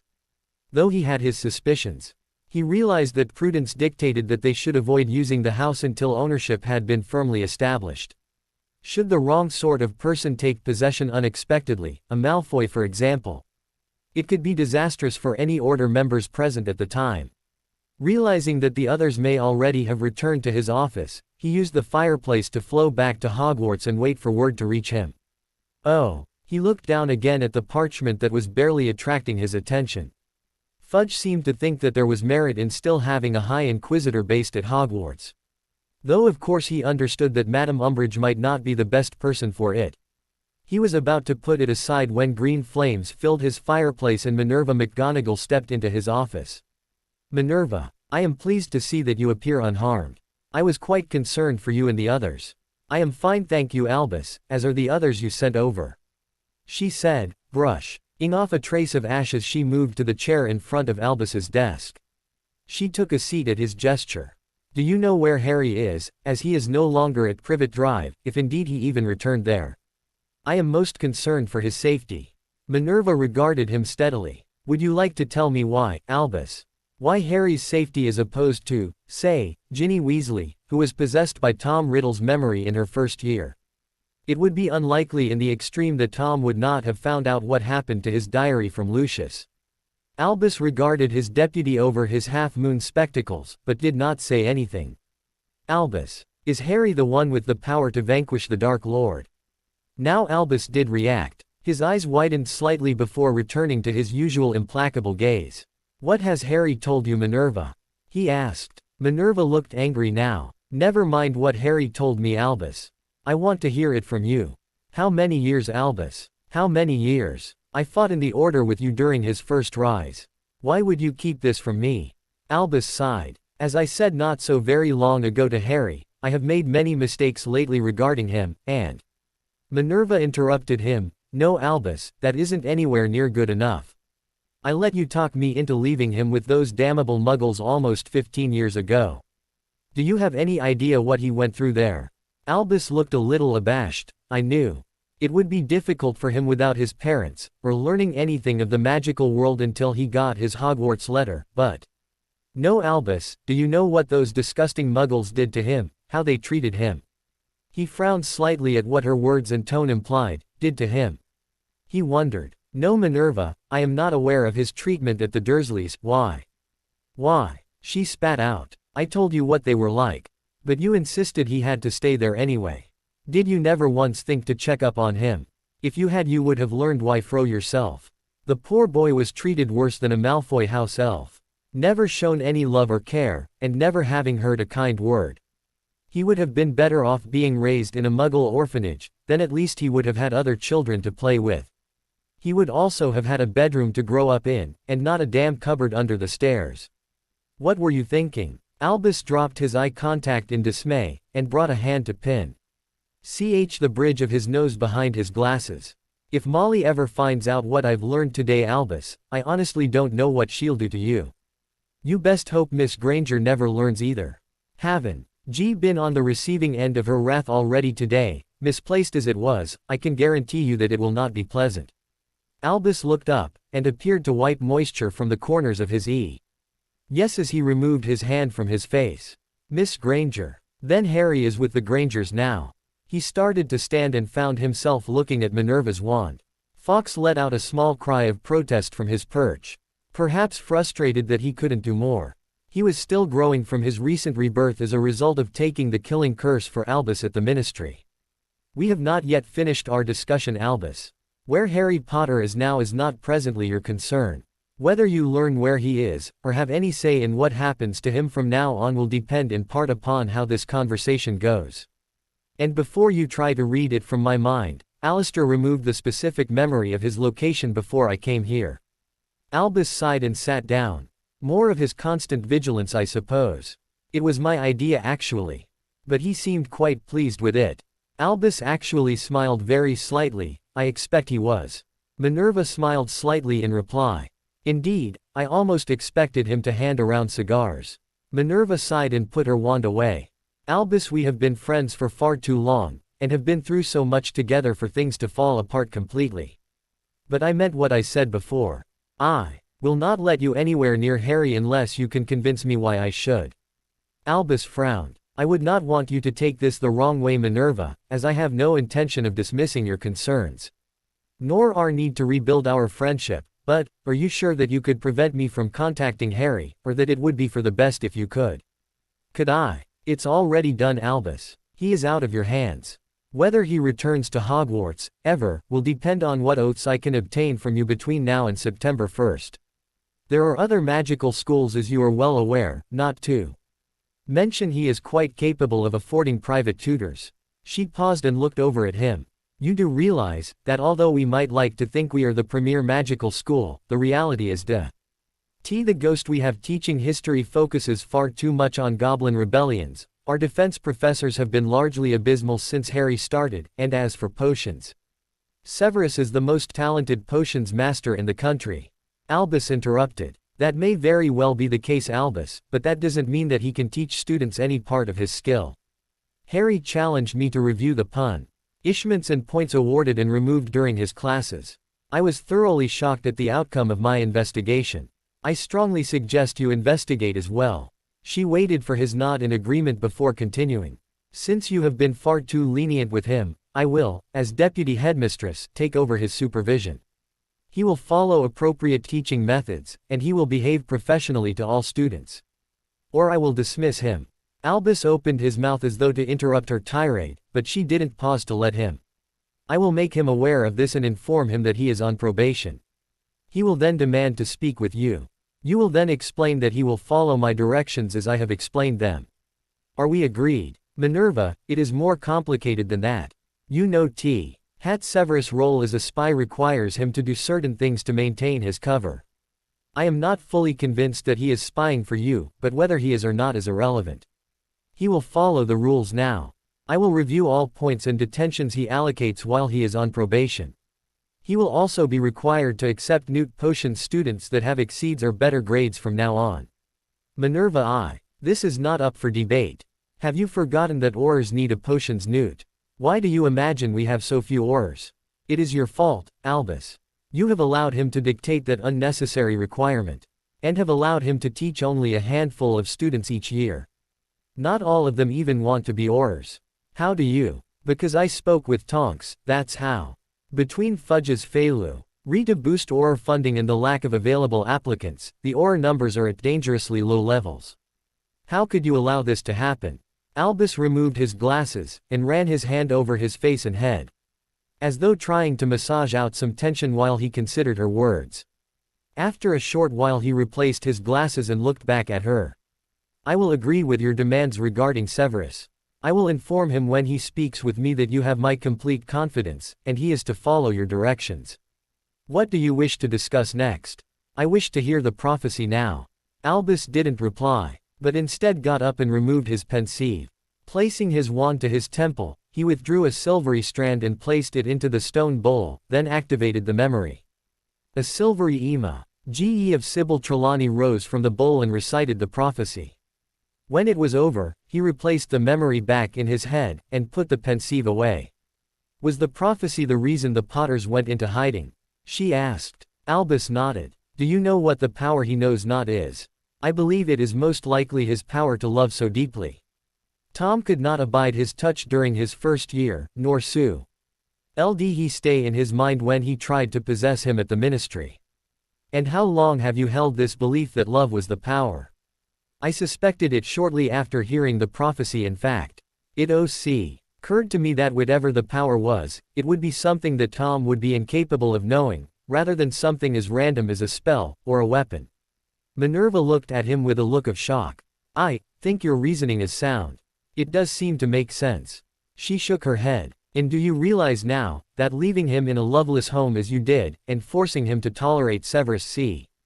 Hildish behavior and Malfoy's taunts year after year, while making no effort to ensure that he received any experience with his power, that you may well have doomed us all. Albus looked at her in horror, as though only now realizing the point she had been trying to make the whole time.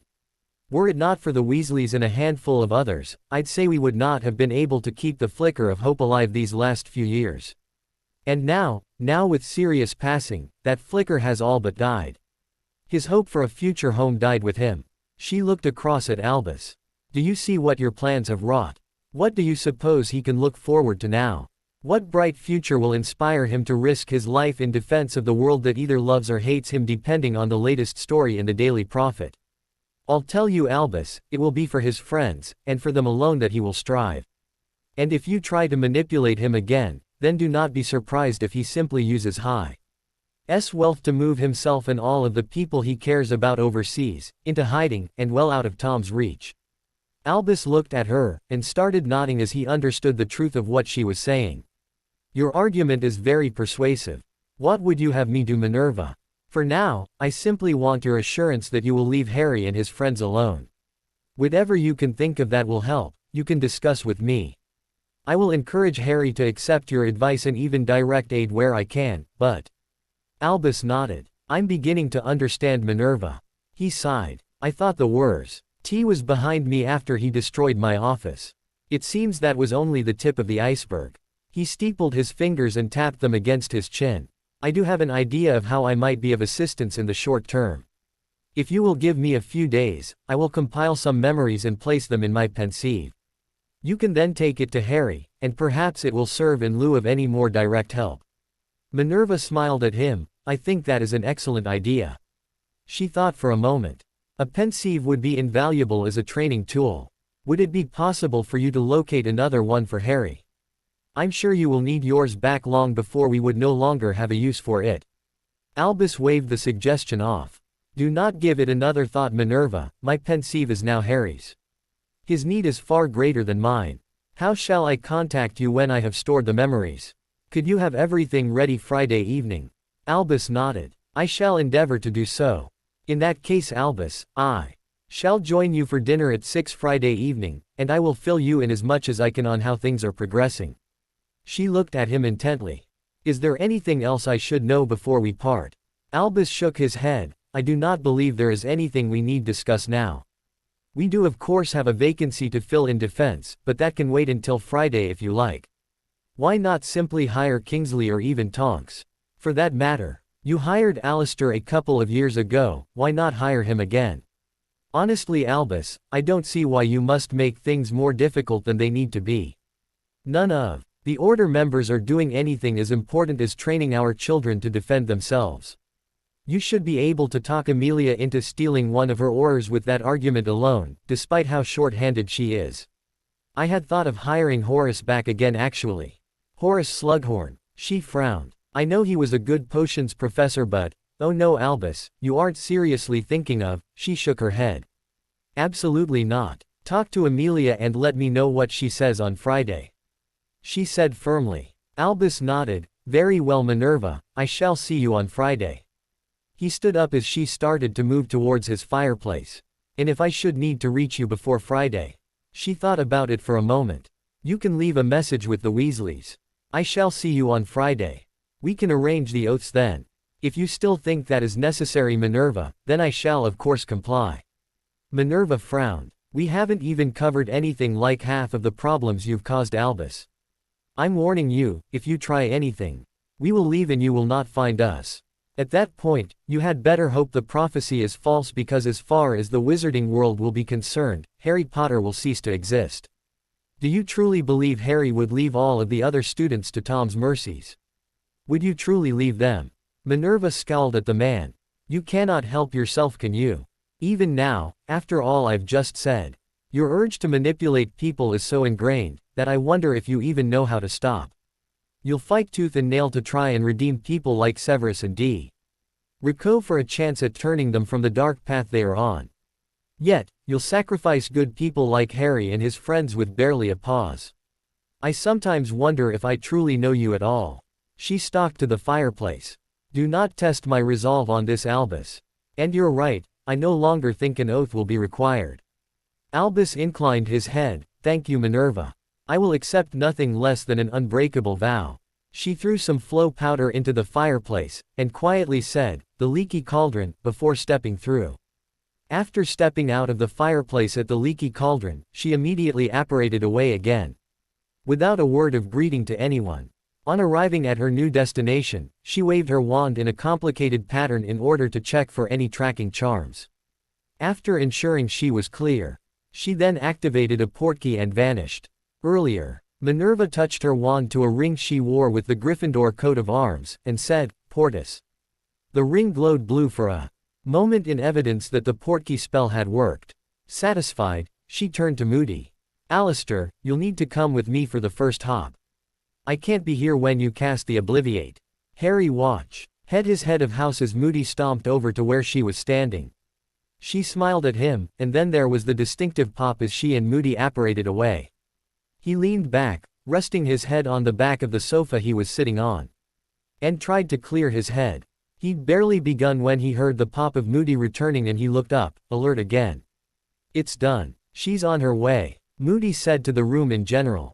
Harry leaned back again, and after letting out a breath he didn't know he'd held at Moody's return, he closed his eyes and went back to trying to process recent events.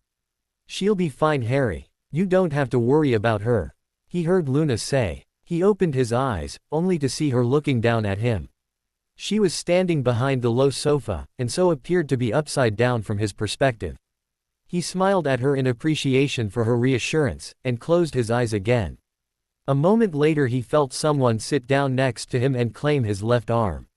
Luna, he thought, and squeezed the hand now holding his own. The low buzz of conversation was drifting over from elsewhere in the room, though he didn't pay it much attention. More relaxed now, he thought back to the last time he felt like he'd been keeping up with the events going on around him today.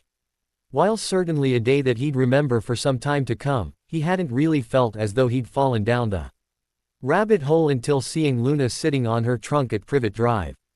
He wasn't sure he liked the idea of wearing a frilly white apron, but couldn't help but grin as he imagined Luna's dad wearing a top hat. Perfect. Oh, if anyone had asked Harry Potter what he thought Luna's home looked like, he'd have simply shrugged his reply. After all, he never sat around thinking about what people's houses might look like, nor did he ask them. On the other hand, if he'd been given a sheet of parchment and assigned the question as homework, his professors would probably have returned it to him graded at least exceeds expectations.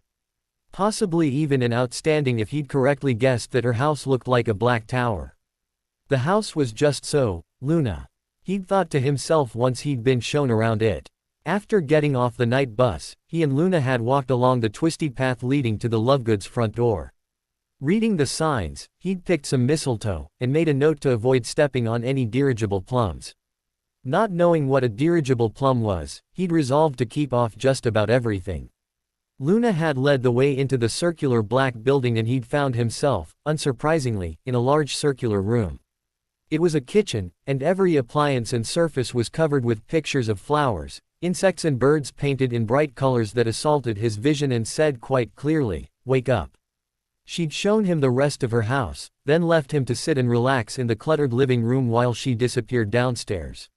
When she didn't return after a while, he descended the stairs back into the kitchen in search of her. While not perfect, his timing was fortunate. Luna was just coming in the back door, struggling with a huge basket of vegetables which showed the obvious signs of having just been collected from her garden. He rushed over and helped her lift the basket onto the kitchen counter. "You should have asked me to help," he chided her gently.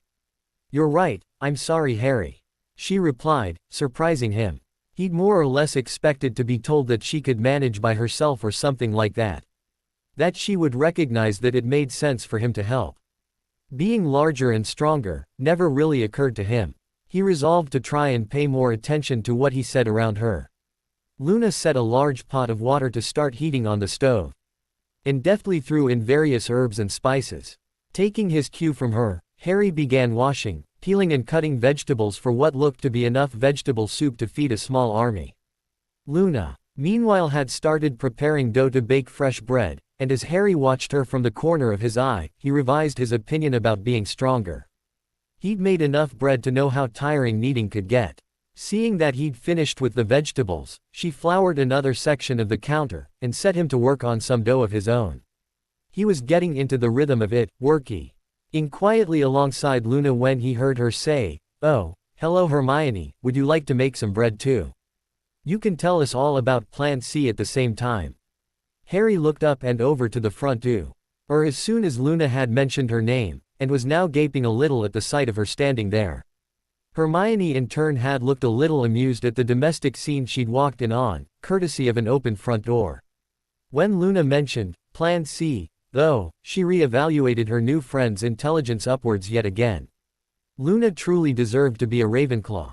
Grinning at their flower-coated hands and forearms, she walked over and gave them each a part hug from behind and greeted them properly. After washing her hands at the sink, she walked around to the other side of the island counter they were working at and started kneading the dough Luna had pushed over to her. Luna herself started working on a different pastry, and Harry's experienced eye guessed she was going to be making a fruit pie or two. "I'm not sure where to really start," Hermione began. "Harry, I know Luna was going to take you with them to Sweden, but it seems that conversation you had with Professor McGonagall has had some, unexpected results." Harry grimaced. He knew it was too good to be true. "Oh no Harry, you're still going with Luna if that's what you were thinking. It's just that you might have it'll more company on the trip, if that's all right with you both," she said a little nervously, before adding, "and your father of course, Luna." Luna let out a little squeal of delight, and ignoring her sticky hands, ran around the counter to hug Hermione. "That would be wonderful Hermione. I can't believe I'll have both my new best friends on holiday with me," she exclaimed happily. Hermione cleared her throat nervously. "There's more. Some other people would like to join us as well, my parents, and," she trailed off and looked over at Harry, not really knowing how to continue. Harry looked at her. "Hermione, you're just the messenger, right?" She nodded. "Well then," he continued, "I'm not about to hex the messenger." "What's got you so nervous?" Hermione looked down at her dough. Lee wished they could be sitting down for this. Luna grabbed a couple of bowls and tea towels and handed them to the others. "Let's sit down and have a chat while we let the dough rise," she said, throwing a tea towel over the pastry she'd started. A few minutes later, they were sitting with clean hands on some chairs in the living room. "Harry, Professor McGonagall came to visit me with Tonks, Professor Lupin and Professor Moody. They'd been sent by Dumbledore to the Dursleys to check up on you. Professor McGonagall said that she'd obliviated the Dursleys of you and Luna, so that Dumbledore wouldn't be able to find out where you were." Harry looked shocked. "She did that? There's more Harry. Professor McGonagall said that she'd looked into all of the things you'd told her, and. Harry moved over to sit next to Hermione. Whatever his friend was trying to say was upsetting her. "Harry," she almost whispered, "are you really the one that has to fight Voldemort?" Harry closed his eyes and then lowered his head. He hadn't wanted to tell his friends, but the choice had been taken out of his hands. He looked up at her watery eyes, and nodded. "Harry, would you tell us the prophecy please?" she asked. He didn't need a pensieve for this. The words had burned into his memory when he'd heard them in Dumbledore's office just over a week ago. He nodded, and then recited the prophecy. "The one with the power to vanquish the Dark Lord approaches, born to those who have thrice defied him, born as the 7th month dies, and the Dark Lord will mark him as his equal, but he will have power the Dark Lord knows not, and either must die at the hand of the other for neither can live while the other survives. The one with the power to vanquish the Dark Lord will be born as the 7th month dies." "Oh Harry," Hermione said, then sobbed into his chest as she wrapped him in a hug, as though determined to hold him there and prevent him from going off to challenge Voldemort. He started stroking her hair and trying to shush her, then looked over her head to see how Luna was taking the news on the other sofa. She smiled at him serenely, and didn't seem surprised by what she'd just heard. Hermione eventually calmed down, and started berating herself for losing control again. "I'm sorry Harry, I really thought I had prepared myself for this, but, it's just, why did it have to be you?" Harry smiled wryly. "Yeah, it does seem I get more than my share doesn't it? Anyway, there was another child that prophecy could have referred to, at first anyway." Hermione looked at him, with a slight wrinkle in her forehead. "Neville was the other one," Luna said, her tone not making it clear whether that was a question or an answer. Harry nodded. "Yeah, up until he gave me this scar, it could have been Neville." They all sat quietly with their thoughts for a while, before Hermione broke the silence. Harry, Professor McGonagall said that she wanted to train you. Tonks, and Professors Lupin and Moody want to help too. Professor Flitwick may join us as well, but they haven't had a chance to talk to him yet." Harry thought about that for a minute. It was what he wanted, wasn't it? Something didn't quite add up though. So, how can I still be going to Sweden then if I'm going to be training with them? Hermione looked at him as though surprised at the question, then reminded herself that Harry was used to things going wrong for him. She smiled. They'll be coming with us to Sweden to train us, of course. Harry frowned. Train us? Hermione had expected his likely reaction, and had prepared her response well in advance. She glared at him. Harry James Potter, I do hope you aren't planning on hogging this wonderful opportunity for training all to yourself. I thought we were your friends. Don't you want us to be able to defend ourselves if we need to? He rushed to reassure her that of course they were, and during his hasty hug and apology, she looked over at Luna and winked at her. And received a wink back in return. Harry, I need to flow Professor McGonagall now so that she and the others can come over and discuss all of this with you. Is that all right? Is here anything else you'd like to talk about before I do? He looked over at Luna, who shook her head, then turned back to Hermione. No, I can't think of anything at the moment. Make your flow call. Not long afterwards, the kitchen was full of people. In addition to the 3 teens and the 4 Order members, Hermione's parents had been brought along with them.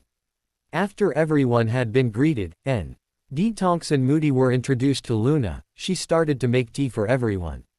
Hermione and Emma helped, and then the 3 of them finished off preparing the bread and pies, and put them in the oven. Dan joined Harry and the Order members at the kitchen table.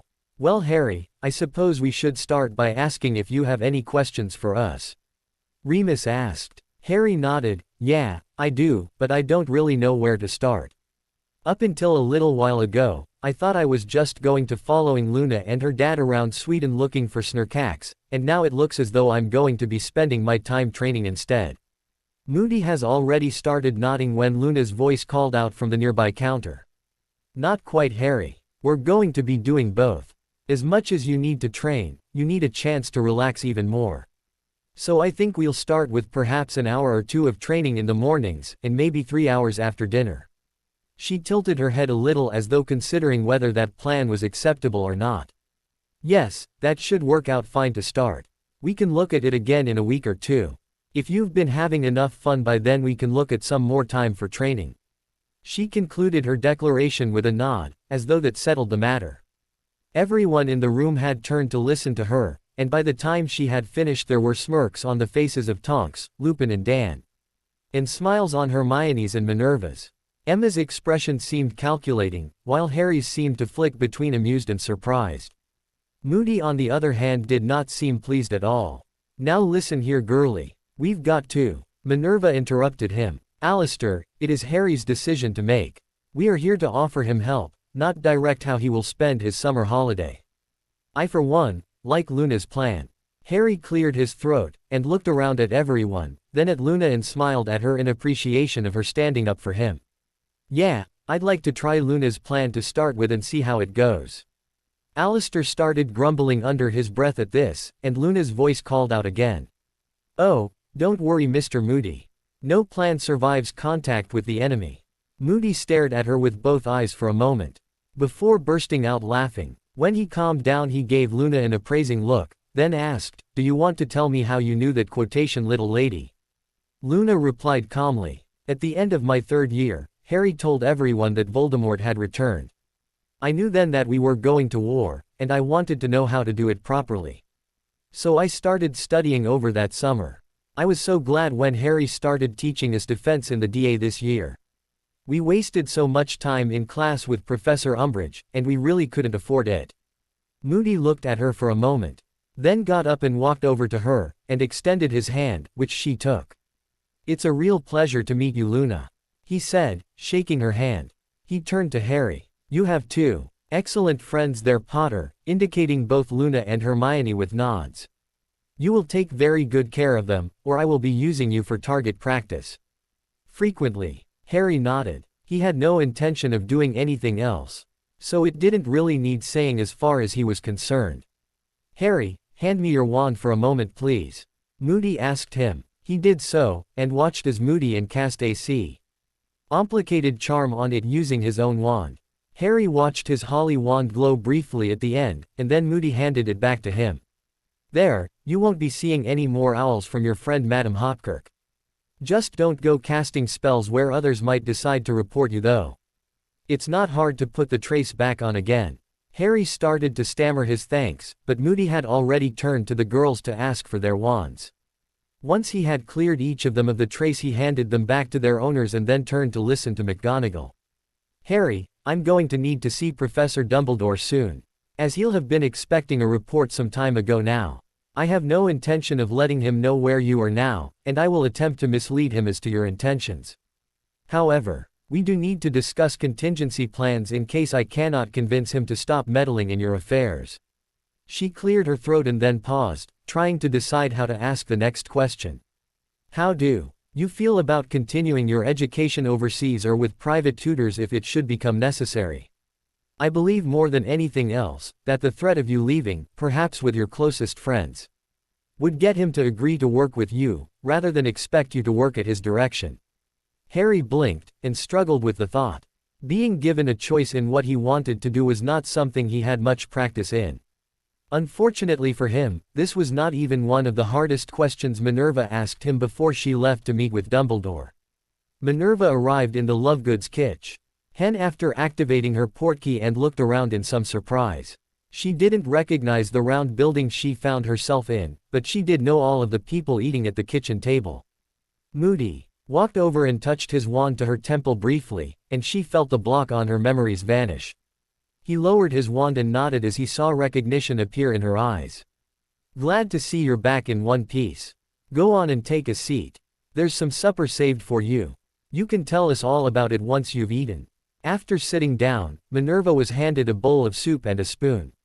Next to her, Remus sliced off some bread, and she took it with thanks when he offered it to her. The others tried to continue whatever conversations they'd been having before her return, but she could tell they were only trying to kill time until she'd finished eating. She had intended to eat a little more rapidly than she normally would so that she could tell them about her meeting with Albus, but found he herself enjoying her soup too much to do so. She looked across the table at Luna as she finished. My compliments, Miss Lovegood, that soup was excellent. I'm certain that someday you'll make your husband a very happy man.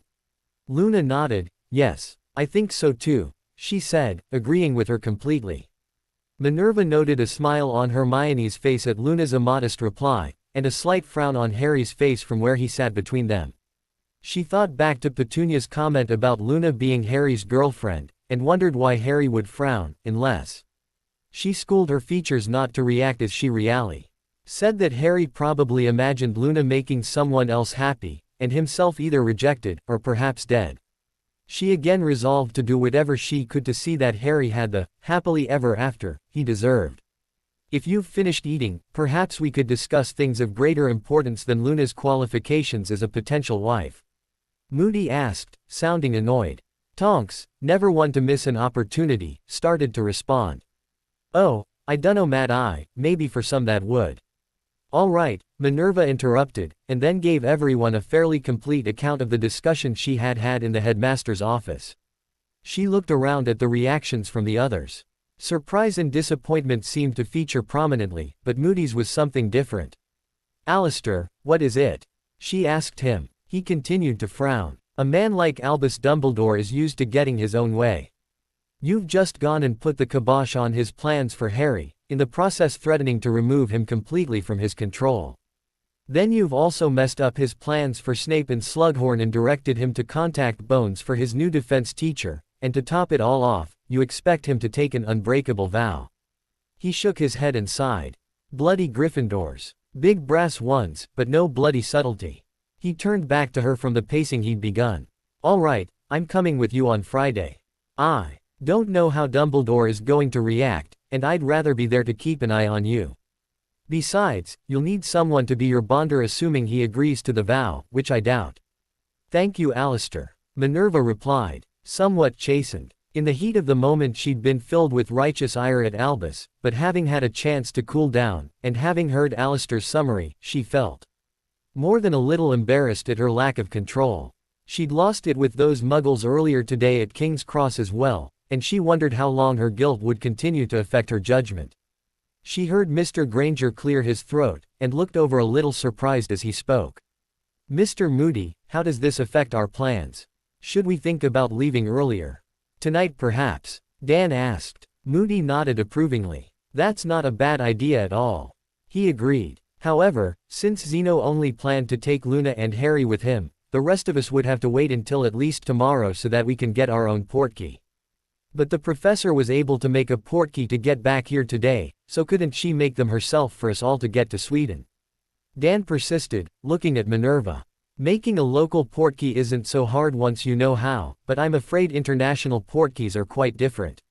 She said. For one thing, I would need to have been in the place where I wish to portkey to, and for the other, well. Let's just say that once I did know my destination, I would have to be willing to break a few laws. For the moment though, I can't do it. Not easily discouraged, Dan turned to Luna's father. The slightly cross-eyed man with the Einstein hairstyle, who had arrived home not too long after they'd arrived themselves. So, couldn't we all use your portkey then? Xenophilius sighed a little. We could. If we all wanted to be arrested when we arrived. After I got Luna's L this morning, I had to take it into the travel agency at lunchtime today to get Harry added. If we use it early, we'll just get a small fine for the inconvenience of changing paperwork, but carrying unauthorized ride-alongs is, as the good lady said, quite against the law. Dan frowned. There had to be an answer here somewhere. He hated the thought of his family being at risk. Mr. Lovegood, did you give the agency my name, or just that one more person be added to the portkey? Harry asked. Zeno's eyes flicked to his daughter before he replied. I thought it would be best if I just told them that a friend would be joining us. Harry finally smiled. Brilliant. You should take Luna and Hermione now. And we'll catch up with you as soon as we can. How much is the fine? He asked, fumbling in his pockets for his money bag. Dan shot a relieved smile at Harry, and gave him a grateful nod. Zeno said, knowing that he was going to be in trouble no matter what he said or did now. Ow! Harry exclaimed, rubbing his side where Hermione had just poked him, hard. If anyone needs to get out of here, Harry, it is you, so you can forget all about trying to send us off somewhere. Hermione told him, but if Dumbledore does come looking for me, he'll stop looking once he's found me. Harry replied, still rubbing his side, I don't trust you to even follow along. Once we're gone, you'll get some stupid idea that it would be better for us if you went off somewhere else. Hermione said, poking his arm firmly each time she emphasized a point. Harry tried to stop the guilty look from appearing on his face, but Hermione saw it and nodded in triumph while Harry rubbed his arm. Harry looked around for some support, but only seemed to find it from Dan and Emma. He glared at Tonks and Lupin, who seemed to find his discomfort more than a little amusing. I'm staying, Harry, but you should go with Luna. Dumbledore doesn't want me anyway. Hermione said. Minerva cleared her throat. Perhaps I can offer a suggestion. Suppose I created emergency portkeys for everyone. Then if we were taken by surprise, we could simply portkey away to a safe location. Then all of us can simply leave for Sweden as planned. Define safe, Moody said. Well, I thought perhaps Privet Drive. Dumbledore wouldn't think to look there. And Voldemort can't breach the wards. Moody smiled. I like it, except for one problem. If Harry shows up there, Dumbledore's little gadgets will tell him about it. So if there is an emergency, Harry goes to Sweden with the Lovegoods, while the rest of us go to Surrey. And no, Harry, that is not up for debate. Realizing that this was the best they could do for now, Harry nodded reluctantly. Then tried to hide a yawn. Lupin chuckled. I saw that. I think it's past your bedtime, cub. Harry gave him a hurt look, which Lupin ignored. No, Harry, the correct response is, shove it, Moony. Lupin said. Shove it, Moony. Much better. Now, Harry, you're going to need to sleep close to the Lovegoods until we're in Sweden. Do you have your portkey close at hand, Zeno? Lupin asked the man. Luna's wearing it, he replied, and they looked to Luna, who smiled and held up her wrist, showing off the charm bracelet she was wearing, that had a single silver key dangling from it. Hermione, you will need to be close to your parents to activate their portkey. In fact, I think we should all plan on dorming up here, with your permission, of course, Zeno. Lupin added. Of course, of course. Do we need a bundling charm? Zeno asked. Lupin choked. No, I don't think we need to sleep quite that close. The same room should be fine, I think. Most of us aren't sharing portkeys after all, he said, trying to keep a straight face. Tonks looked at Remus. Did he put you up to this? She said, twitching a thumb in Moody's direction, or is this just part of your cunning plan to see me in my nightie? Harry laughed along with most of the others, pleased that someone else was getting teased besides himself for a change. What's a nightie? Luna asked Tonks, causing the room to go silent. When Harry started to go red, Tonks couldn't help herself and burst out laughing. Oh. A couple of hours later, Minerva got up from the bed she had transfigured from a kitchen chair and joined Tonks at the kitchen table. It's my turn to watch now. Why don't you get some sleep? Tonks nodded. Yeah, I will in a bit. She topped up her teacup and poured some for Minerva before handing the cup to her. So tell me about him, Tonks said, nodding at where Harry slept, sharing a king-size bed with the Lovegoods at Moody's insistence. He'd fallen asleep on his side at the edge of the bed. But now he was on his back with a nightie-clad Luna wrapped around him. Her father was snoring softly on her other side. What do you want to know? Oh, I dunno, anything I suppose. That doesn't really help. She thought for a moment, and then said, did you know he plays Quidditch? Tonks nodded. Yeah, he was always talking about it with Ron back at Grimmauld. Seeker, right. Minerva nodded. That's right. Youngest ever. I watched him chase down another student's Remembrall that your cousin had thrown. He dived 50 feet towards the ground, and caught it, and that was the first time he'd even sat on a broom. She smiled at the memory. He was so small back then. I really should have guessed what was going on, as neither James nor Lily were that short at his age. Don't beat yourself up about it, Min. I could have guessed there was something wrong when I met him at Privet Drive last year. The bloody house was way too clean. At least his room was messy though. Minerva's lips twitched. Quite, she said in response. I know what you mean about his flying though.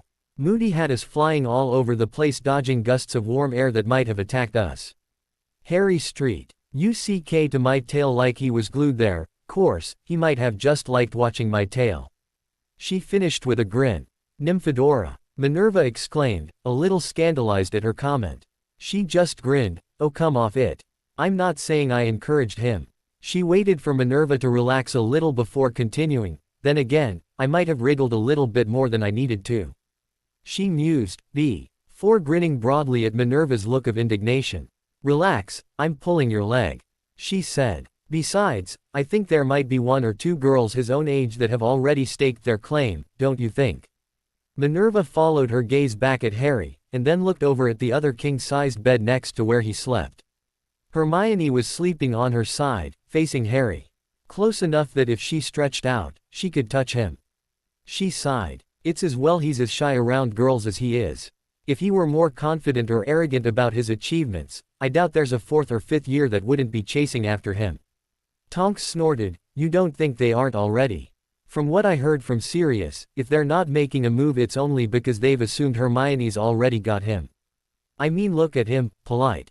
Respectful, good-looking, dreamy eyes, then there's the fact that he's a Dark Lord defeating, stone saving, basilisk slaying, Dementor banishing, honest-to-God Tri-Wizard champion. Never mind that he's the chosen one, but chuck in the Quidditch god as a cherry on top, and I strongly suggest you keep your broom cupboards locked next year. Hell, I might and put my knickers in the hat for the nightly draw as well.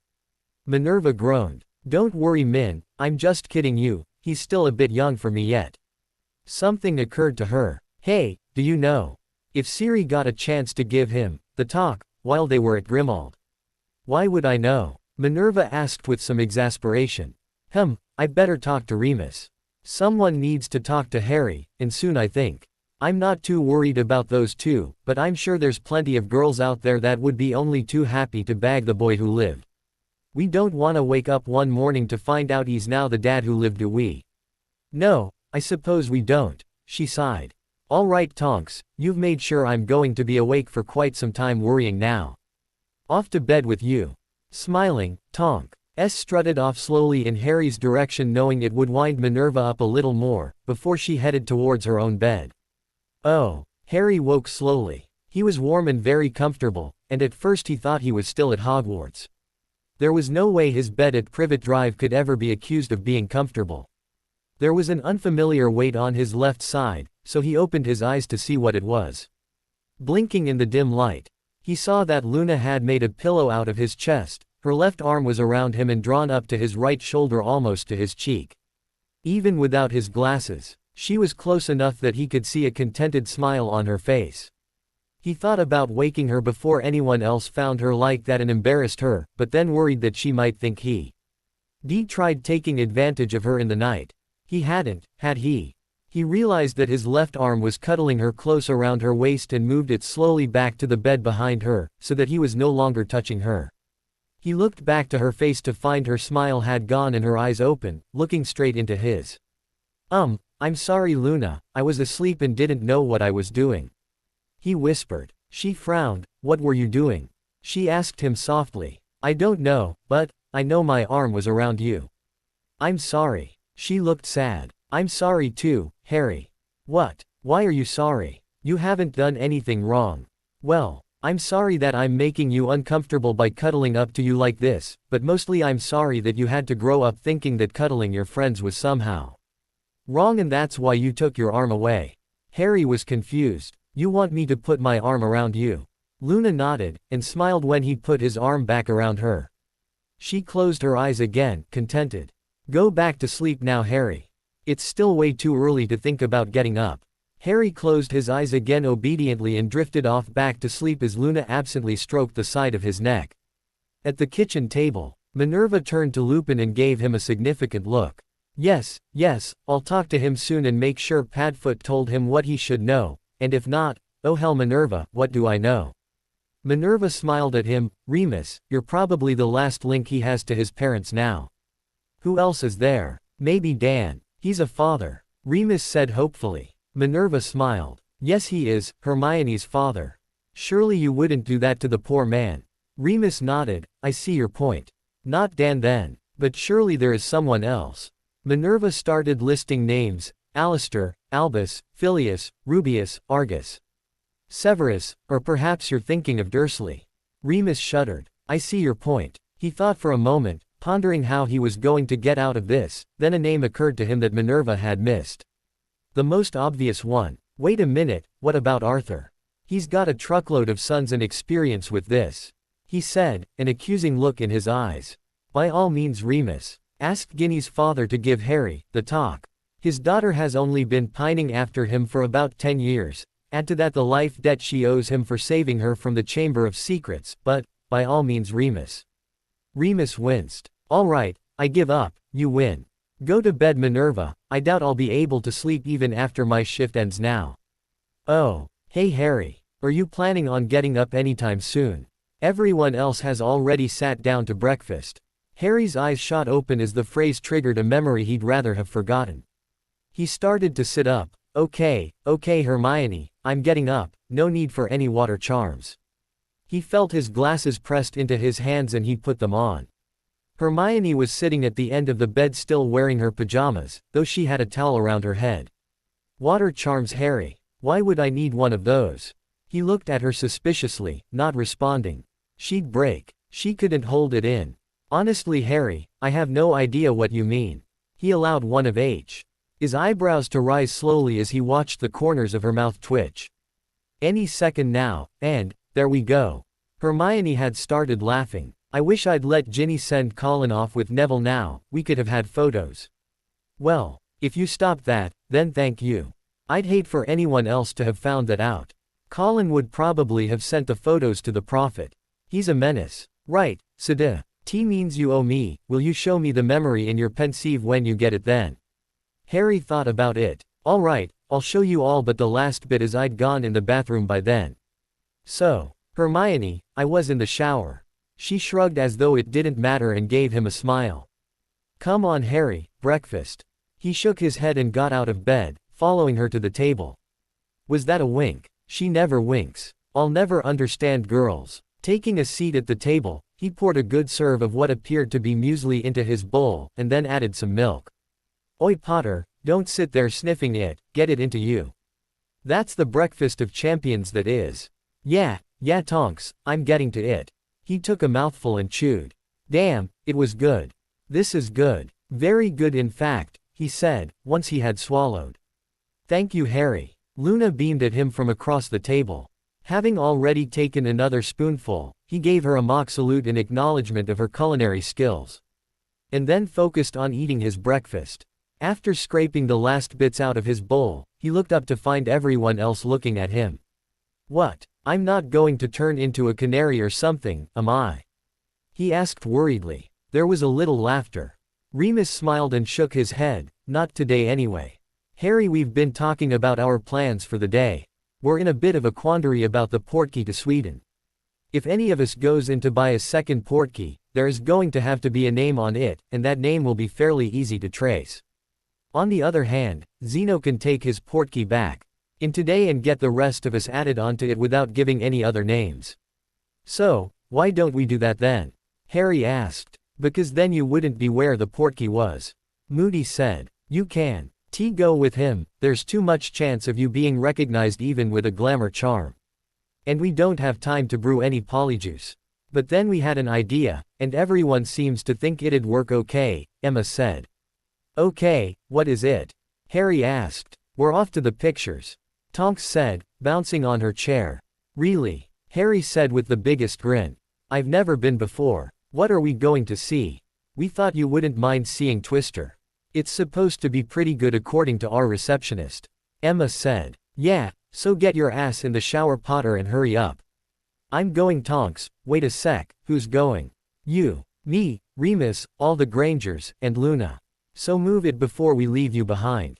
Harry grinned. Give me 5 minutes, that's all I'm asking, then raced up the stairs to the bathroom. Hermione beamed at the others. Normally I'm not a big fan of sophistry, but in this case, all I can say is, well done us. Moody shrugged. It's still a good plan, no matter the reason. He's not likely to be recognized sitting in a near black picture theater in the middle of Muggle London. Just try to limit the time he spends out in public if you can. Luna walked over to Hermione and grabbed her hand. Let's go to my room. We need to finish getting ready too, she said, dragging her up the stairs. Tonks looked over at Remus. You know, I can foresee us ladies going off too. Go buy some clothes or something after the film. Which I'm guessing would be a good excuse for you and Harry to find a pub and have a little chat. Remus looked over at Dan for support, but he just irked at him and pointed his thumb at himself. Official bag carrier, he said. Remus looked at him with a disappointed expression. Dan chuckled. Sorry mate, I heard you drew the short straw. But Sin, see it's come up. Dan's face turned serious. Better get it right, okay. Remus started banging his head on the table, while Tonks patted his back, grinning. Alistair. A word, if you please. Minerva barked out, interrupting the argument that had been developing between Harry and the paranoid ex-Auror. Starting the man moving with a slight push, she herded him out the back door of the Lovegoods kitchen. Momentarily distracted at the sight of the garden, she shook her head and returned to the task at hand. Casting a privacy spell to prevent any eavesdropping, she turned to Moody. Last night you pointed out the mistakes I made in my conversation with Albus because I reacted instead of responded. Now I shall return the favor. Moody growled. I was responding to his idiocy. What you were doing is treating him exactly the way Albus would, by telling him what to do instead of asking. Minerva said sternly. To make matters worse, you then justified your demands by telling him it was for his own good. Of course he's going to fight against that attitude. You know what he has to do. Moody snapped back. Are we supposed to sit back and let him risk himself and everyone else without a damn good reason? Minerva pursed her lips, wondering how she could make him see reason. She could see Moody's point of view, but how to get him to see hers? Let me try to put it another way, Alistair. Tell me, why was this trip set up in the first place? Moody frowned. I know where you are going with this, but... Alistair, please, she asked him in a firm, but reasonable tone. Moody huffed in annoyance. The objective was to give him a chance to experience something fun, so that for a couple of hours he didn't have to worry about defeating Dark Lords or mourning dead godfathers. Quite. So tell me, Alistair, when he failed to see the fun in staying disillusioned after arriving in London and sneaking into the cinema without paying, why didn't you drop the suggestion? Minerva asked. Moody remained silent. Alistair, do you want Harry to trust you? She asked softly. Of all the stupid bloody questions, what do you think? Of course I bloody do, it'll be hard enough to train him as it is. Without having to fight him all the way. Moody said, fuming. Well then I suggest you spend a little more time thinking about how you might earn that trust. I assure you, regaining his trust is one of my own priorities. Minerva replied. Moody looked at her blankly, and Minerva wondered whether she was making any headway in changing his attitude. She reassured herself that at least he was still here listening instead of storming off. She tried again. I have already told you how I managed to destroy his trust in me by assuming I knew best and telling him what to do. I speak from experience when I tell you that you will lose him if you continue to dictate what and how he should do things. Albus has already lost him for doing precisely that. She could see he was listening, so she tried a more logical argument to bring him around. Do you truly believe he is in so much danger in Muggle London that he must stay hidden under a disillusionment charm? Or is it simply that to do so would make him safer? Because if we take that attitude to extremes, we would end up locking him up somewhere wrapped in cotton wool and denying him any kind of life. She looked at Moody steadily as she finished her argument. I for one take great exception to the line that says, neither can live while the other survives. I fully intend to help him live as much as he can, for as long as he can. Moody scowled. All right Minerva, you win, this time. Let's go tell Potter he has to pay for his tickets after all. Minerva smiled, and followed the man back inside. She had to laugh out loud when she heard Moody's last muttered comments. Son of a marauder, my ass. James and Sirius would be rolling in their graves at the thought of their boy not jumping at the chance to sneak into a film for free. Oh. Unwilling to leave everything completely to chance, Moody insisted that everyone carry a portkey that would take them to Privet Drive, including Harry. They all agreed that whatever the emergency, that was still the best place to use for a temporary escape. Whoever was closest to Dan or Emma would take responsibility for grabbing them when they portkeyed out of trouble.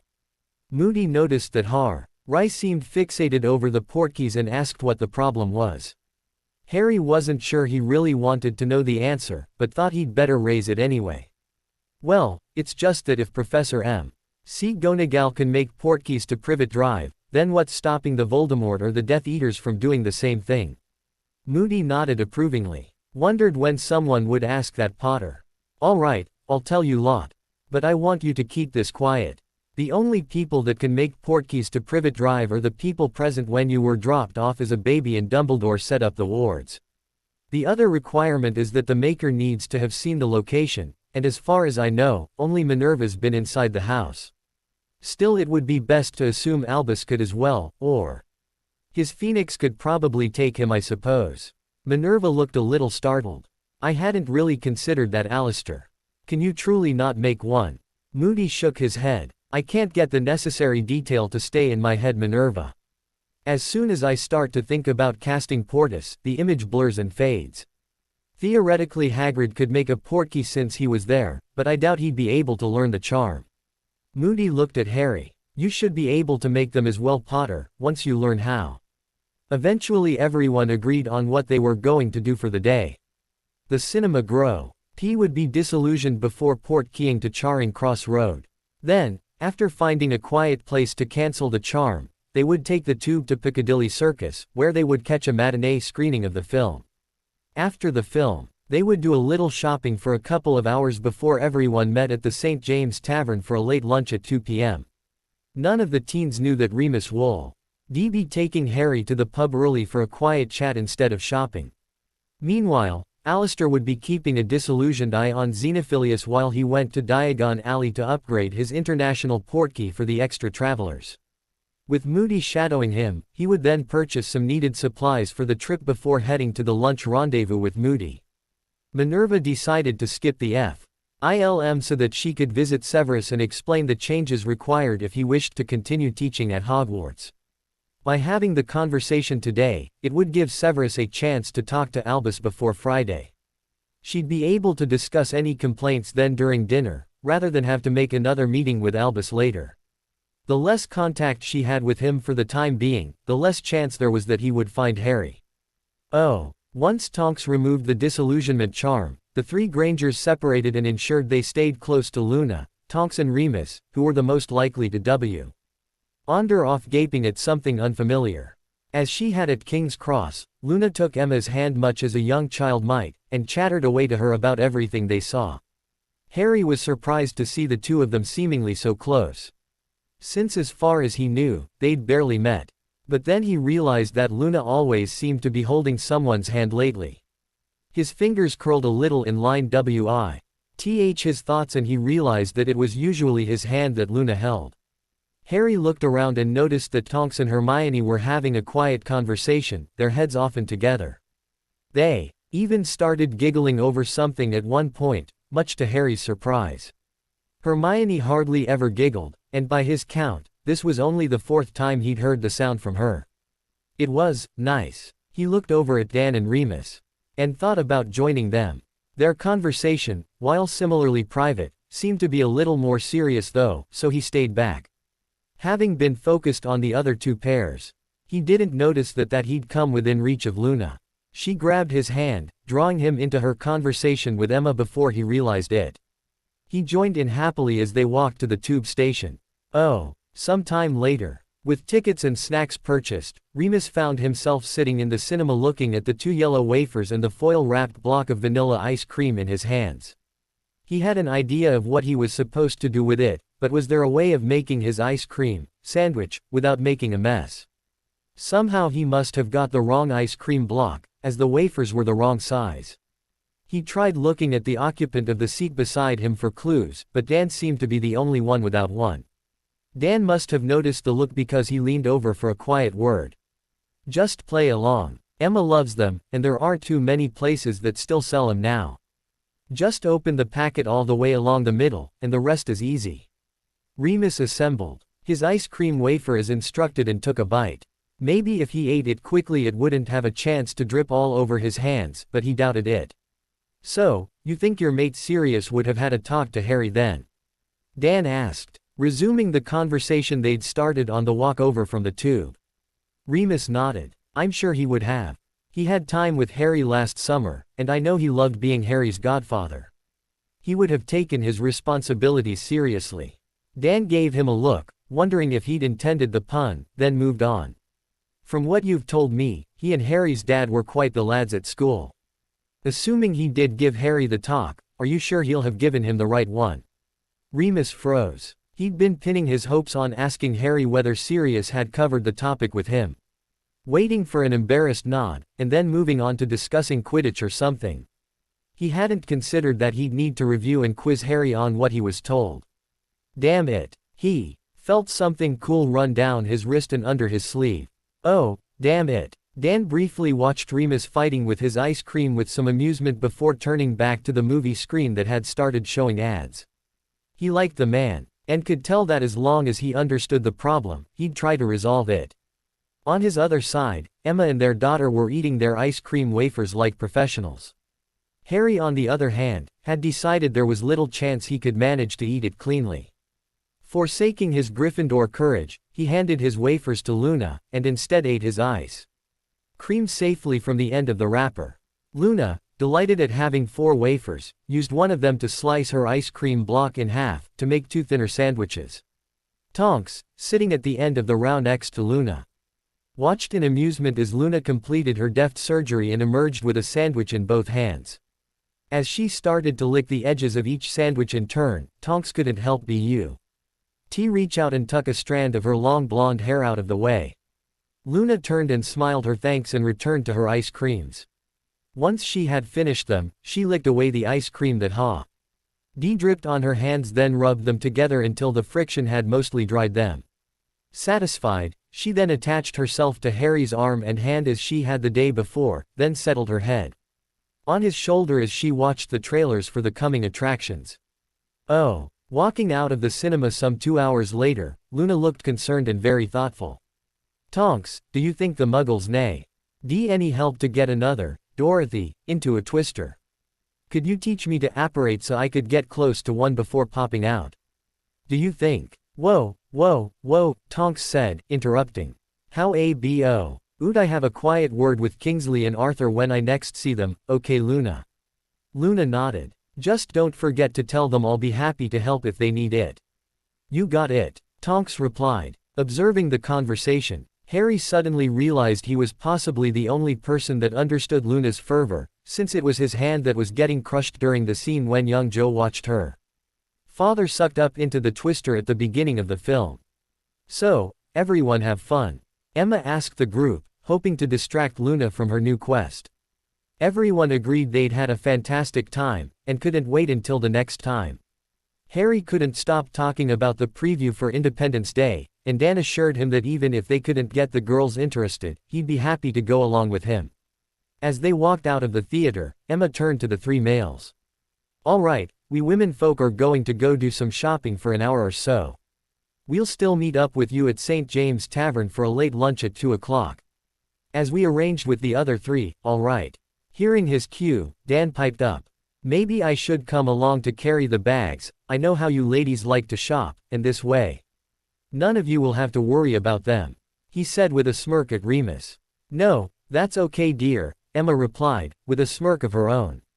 "We'll be just fine. You go off with the boys and we'll see you later." "Huh," Dan said, somewhat startled at his wife's betrayal. Shooting a wide smile at Emma and a cheerful farewell to the girls, Remus clapped a hand on Dan's shoulder and steered him off with them towards the pub. After watching her dad stumble off with Harry and Remus, Hermione turned and saw Tonks laughing her head off, as well as a huge grin on her mother's face. She asked her the obvious question. "All right, what's going on?" "Tell you later love, okay. Let's just say that your dad was taking a little too much delight at Mr. Lupin's expense, so I've decided to prank him for it to teach him not to gloat. Besides, did you really want him tagging along while we get you fitted for some new bras?" Hermione gave her a horrified look, and then did her best to pretend she wasn't there, looking around at anything but the group of people she was standing next to. Still smiling, Emma absently reached for Luna's hand as they all walked off in search of clothes. Oh. After entering the pub, Dan sent Remus and Harry off to find a quiet table, and then walked up to the bar. "Good afternoon, what can I get you?" the older lady behind the bar asked. "A Campari soda would do very nice," Dr. Granger replied with a small smile. "Sorry, love." "Oh, well then, a small Guinness will suffice. Actually, better make that 3. The bartender took her time to double pour the 3 stouts, and then she handed them to Dan. "1,000 thanks, madam," Dan said, paying for the drinks and taking them over to the table where it appeared Harry and Remus were about to start a game of chess. "Knight takes pawn," Dan offered, handing them each a beer and taking his own seat. Remus laughed. "Emma did warn me about you. Did you try to order a Campari soda as well?" "I might have done," Dan admitted. "Well, we are in London with you after all." Remus chuckled again. "I see your point." He took a sip of the stout, his eyes looking off in the distance for a moment, lost in his thoughts, before looking back at the people around him. Remus noted the confused expression on Harry's face and smiled. "Dan and I were talking about a scene from a werewolf film, Harry. Anyway, I'll never forget it, because Sirius had heard about it and talked us all into going to see it." Remus paused as though deciding whether to continue. It was actually the last time all 4 of the Marauders were together on a night out. "It was only a couple of months after that we lost your parents." Harry took a long swallow from his glass and grimaced at the taste. Remus smiled. "Don't worry, you'll get used to it." Then, since he had the white pieces, he moved his pawn to d4. "Okay, who's playing?" "Harry." "Dan?" he asked. "I'm shite, Remus, I'd rather watch you play Mr. Granger." Harry said. "Call me Dan, please Harry."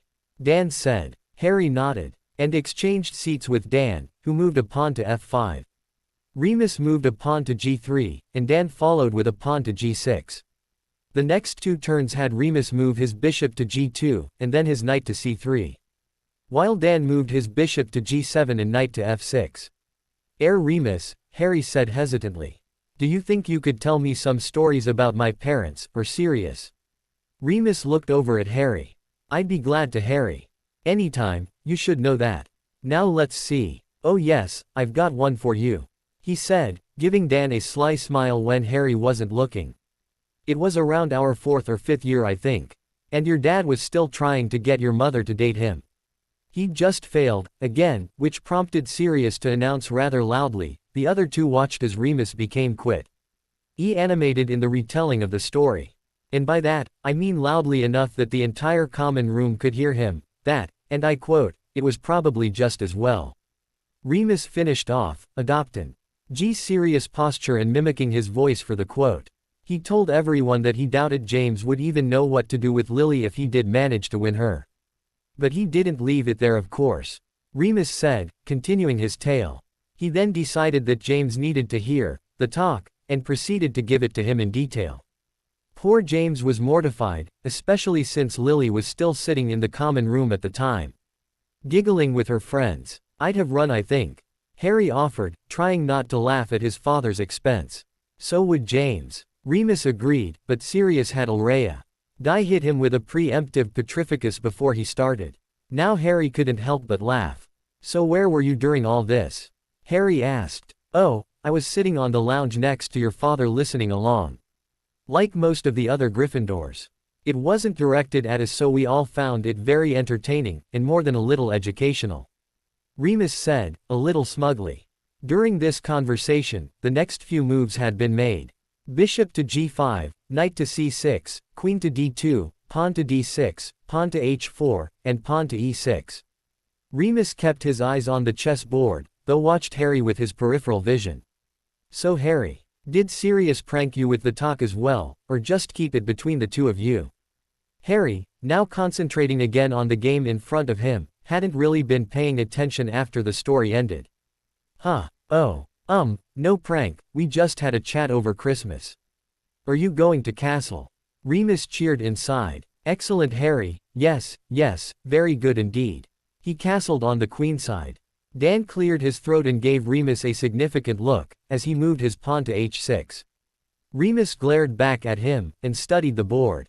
So, Harry, you know, it doesn't sound serious to give up a prime prank like that. Are you sure he gave you the right talk? He moved his bishop to f4. Harry looked up at Remus frowning. Well, I suppose he did. How would I know? Why don't you tell us what he said? And we can fill in any blanks. Remus suggested. Dan quickly moved his bishop to d7, then stood up. And while you start that, I'm going to get us another round. He made sure to smirk at Remus as he made his escape. Make Harry's a Coke, please Dan. Remus said before Dan got away. He turned to Harry and shrugged apologetically. Sorry Harry, but you'll need to eat something before you drink any more. Harry shrugged, that's okay. I wouldn't mind trying a Coke anyway. He didn't really know how to say, and thanks for caring enough to look out for me, Moony. So just gave him a smile instead. You haven't had a Coke before? Remus asked, frowning. Coke isn't exactly on the menu in Hogsmeade, or Diagon Alley for that matter. Harry said, looked up at him. You've met the Dursleys. Can you picture them buying me a Coke when there's perfectly good water in the tap? Remus looked sorrowful. I suppose not, he said, then looked thoughtful for a minute. Tell you what Harry, why don't you make a list of the things you've wanted to do or try, but couldn't, and we'll see how many of them we can get through this summer, alright?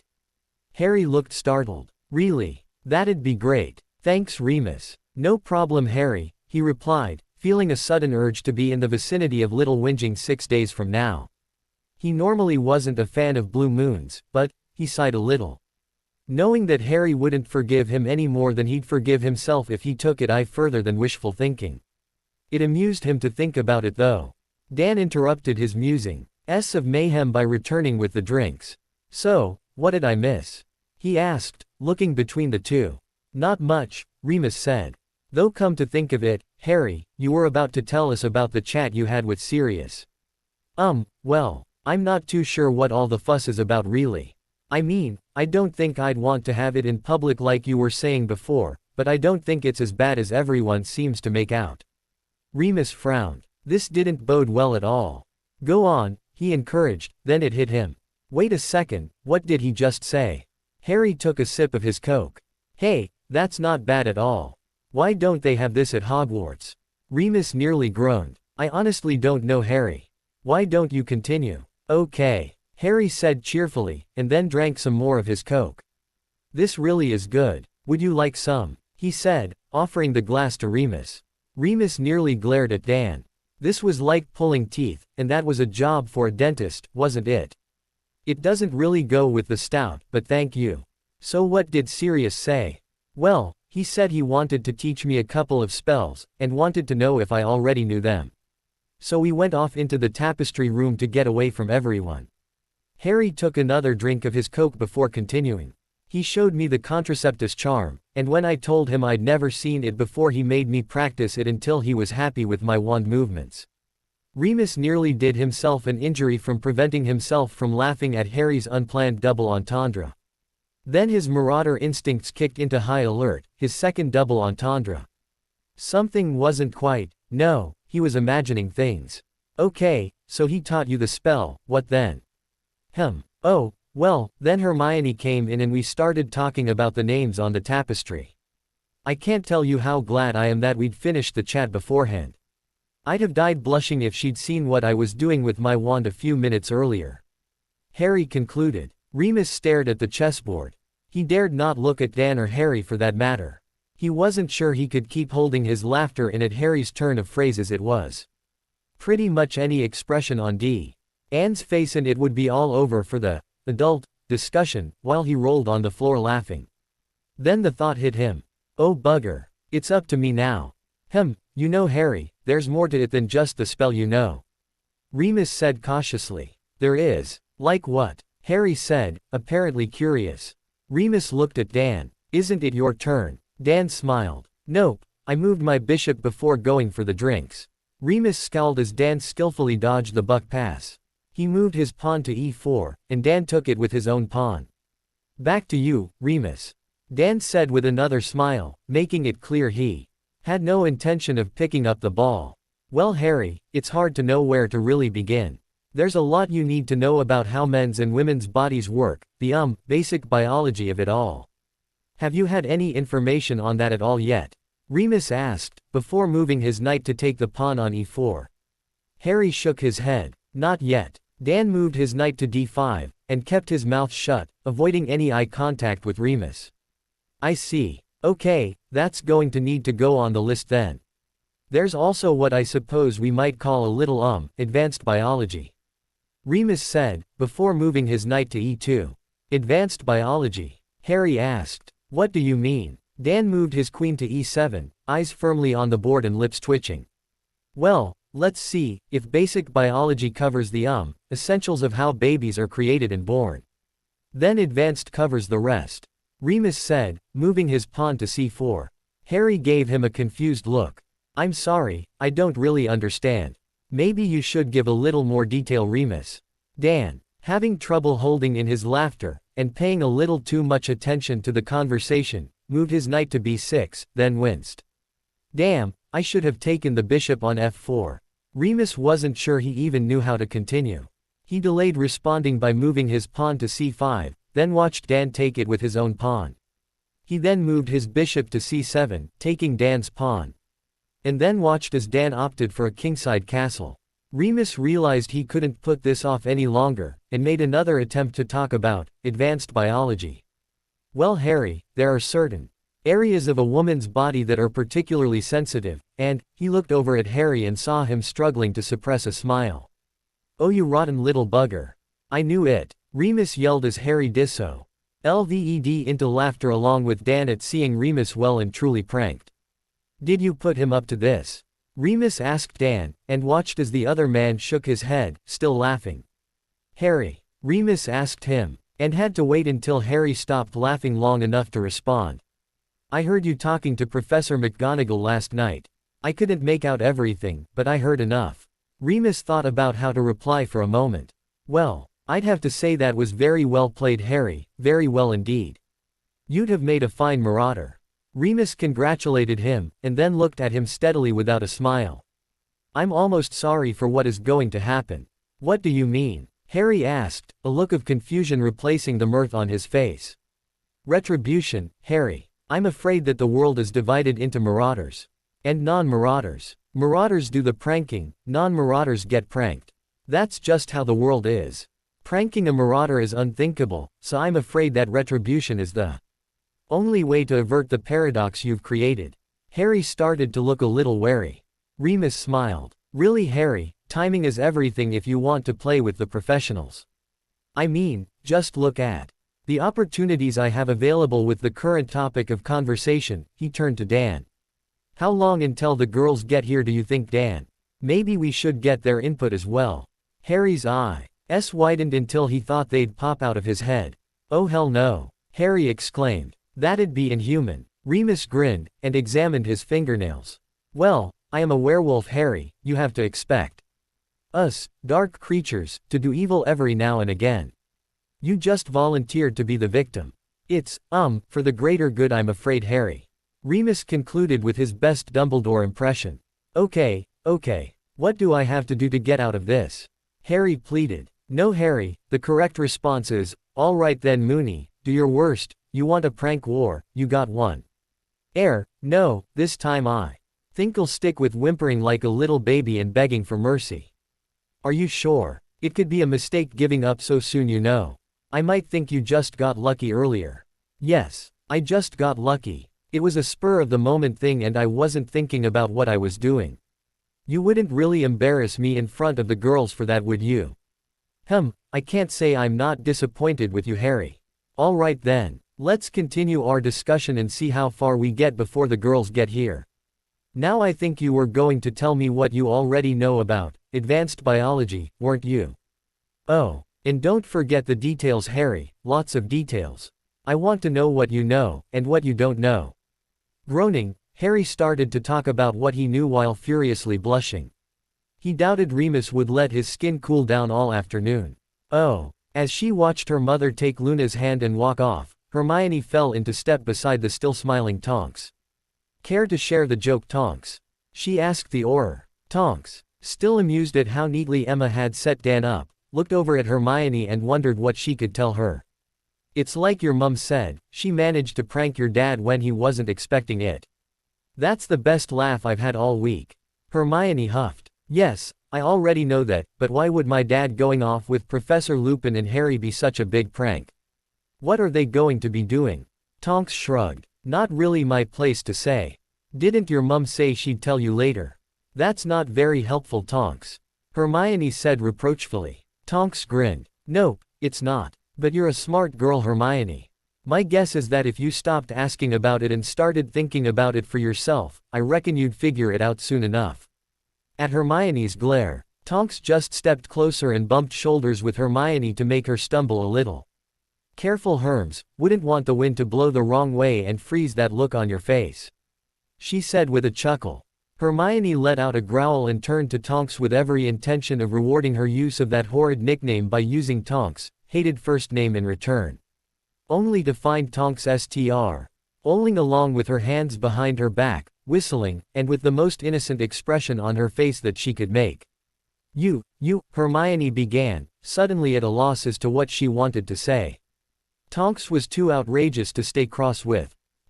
Tonks asked, innocent look planted firmly, and looking over at Hermione as though for the first time. Nothing, Hermione said, defeated. Tonks' face broke into a smile. And she started bouncing around like a prize fighter awarded a match. I win, ha ha ha, she crowed. Ooh, you're impossible. Hermione huffed, getting annoyed again. Oh come on, Hermione, Tonks said. Dropping her routine. Why so serious? Learn to play a bit.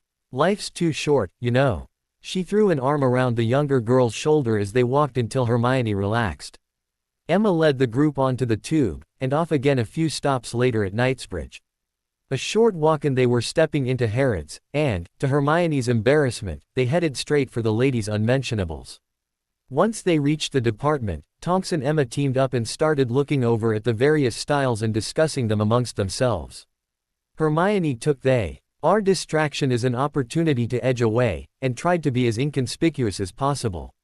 She noticed Luna wandering amongst the aisles, and looking around with some interest, and then saw Luna's EY's flick towards her mother with a wistful look. Hermione swallowed a little as she realized that Luna would never have had a chance to go shopping with her own mother like this. She doubted Luna would feel embarrassed about it, and would probably have treasured the experience. Cursing herself for her own stupidity, she walked over to where Tonks and Emma were standing and stepping close to her mum, whispered in her ear. Mum, Luna, she hasn't, she began. Her mother turned to her and gave her a warm smile. I know love, we spoke to her dad last night. This shopping trip is as much for her as for you. Why don't you bring her over so we can get this part done? We haven't got time to get everything, but I think we should get a couple of things for Harry while we're here. Lord knows he looks like he could use them. At Hermione's shocked stare, Emma thought back over what she'd said, and laughed. Not from here, silly. I meant a couple of shirts and maybe a pair of jeans for him to be getting on with until we can bring him out shopping. Now go get Luna. Emma watched Hermione walk quickly over to Luna and say a few words to her. Then she saw the radiant smile appear on Luna's face as she looked over at her. Before grabbing Hermione's hand and walking quickly over to where she stood with Tonks.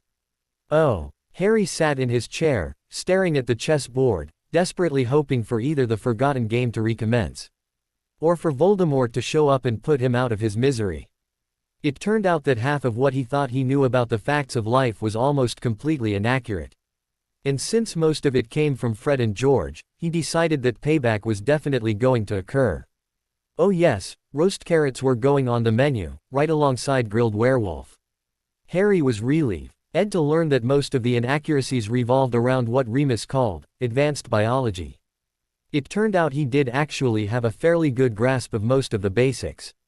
It was halfway through Muse's discussion about the various methods of encouraging the Bartholin's gland to do what it does best, that Mad-Eye and Xenophilius showed up. Remus waited for the two new arrivals to take their seats with their pints. Then asked Harry to recap what he'd learnt so far. He looked at Remus in horror.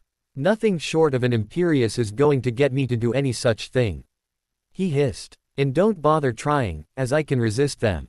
Remus smirked and relented for the moment. All right, Harry, we'll just review at the end then. Now where were we? Oh yes, so as I was saying, you'll generally find most girls will like it if you. Harry leaned his elbows on the table and put his head in his hands as he listened. Remus would have to die, preferably slowly. Maybe a spit roast instead of grilling. It went without saying that he'd have to get Mad-Eye to teach him the Obliviate spell, so he could cast it on everyone, including himself. Oh, hey, the girls are arriving, Remus said happily, startling Harry. Looks like they're just in time for the review then, Remus said, smirking at Harry. Harry's eyes narrowed. You want a war Moony? Right, you just got one. Leave them out of it, he said icily. Remus laughed. That's the spirit, Harry. Took you long enough. All right, my young apprentice marauder, as a professional courtesy, we'll leave them out of it, this time.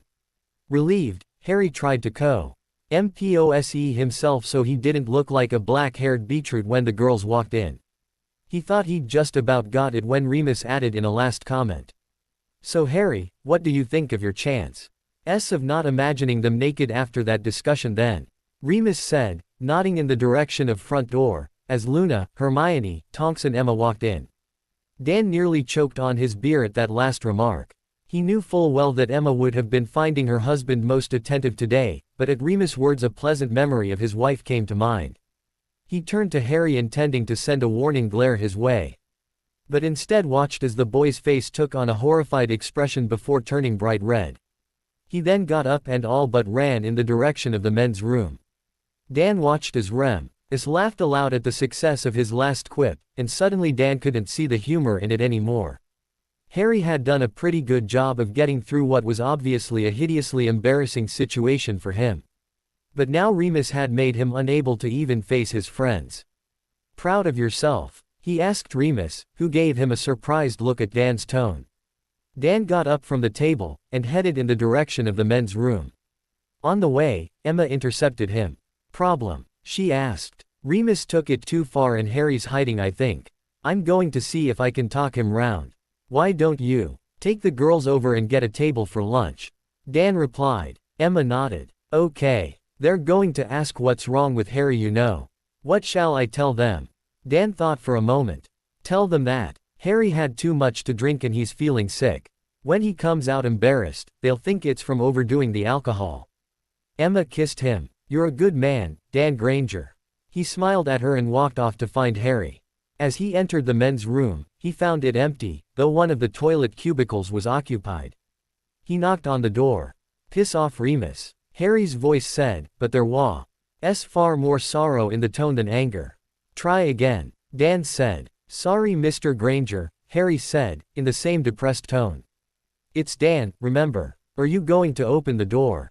It's not locked. Dan pushed the door open and found Harry sitting on the toilet seat, elbows on knees and head in hands. Harry looked up as the door bumped the wall softly. Hey Harry, Dan said, using the greeting as an attempt to start a conversation. Hey, Harry replied. I think Remus crossed the line at the end there. Dan said. And just so we're clear, it was supposed to be just you and him in that discussion. Most of the older males you know have teenage daughters, so he got the job. Harry nodded. Thanks Mr. Gr. Dan, he said. So why don't you splash some water on your face to freshen up a bit, and we'll go out and have some lunch, okay? Harry was about to reply when the door opened and Remus came in, followed by Xenophilius. Oh bloody hell, Harry said. What is it now? Gonna hex my clothes pink or something? Go right ahead. It doesn't matter to me since there's no way I'm leaving this room. Harry, I'm sorry. I got a little carried away, and the truth of it is, well, it was like I was back with James. It didn't really occur to me that I'd really stuffed up until Zeno pointed it out. I'm sorry, Remus said. Harry wanted to be adult about the whole thing and just accept the apology, but he just couldn't do it. He wanted to be out there with his friends, but there was no way he could even look at them now, let alone talk with them. A little too late to realize that, don't you think? Harry said coldly. Remus nodded. Yes it is. I'm sorry Harry. Harry exploded and started ranting. You're sorry. Great. Well everything's just fine again then, 'cause your being sorry fixes everything right up. I'll just go out there and try to ignore the fact that my friends are seriously attractive young ladies, right? I should just pretend that the conversation we just had never took place. I mean, since I obviously have so much experience dealing with girls, it should be easy, yeah. Remus cursed himself for not realizing earlier that this was Harry he had been dealing with, not James. The young man in front of him clearly had little or no experience with girls, and didn't have the self-confidence to shrug off the teasing as James would have. Those damn muggles. I'm truly sorry Harry, he said again. I should have thought things through, but as I said, I got carried away. That doesn't help. Why don't you just bugger off and leave me alone? Harry replied. I can't do that Harry.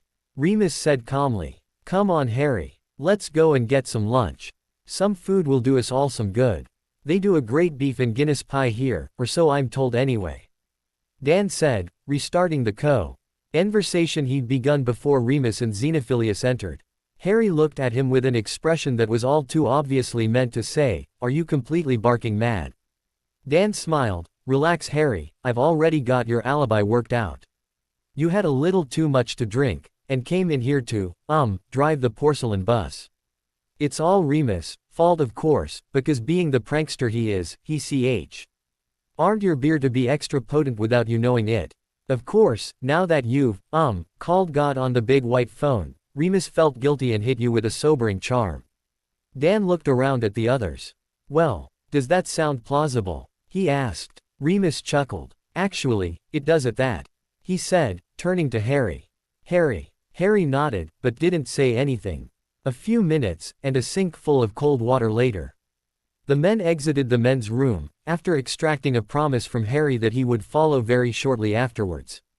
The water had stimulated a need in Harry to use the facilities for their original purpose. When Harry approached the table, he wasn't altogether surprised to find a free seat between Luna and Hermione, who smiled sympathetically at him as he approached. He guessed the cover story had been shared in his absence. Once he'd taken his seat, Luna reached for his hand, but he moved it away.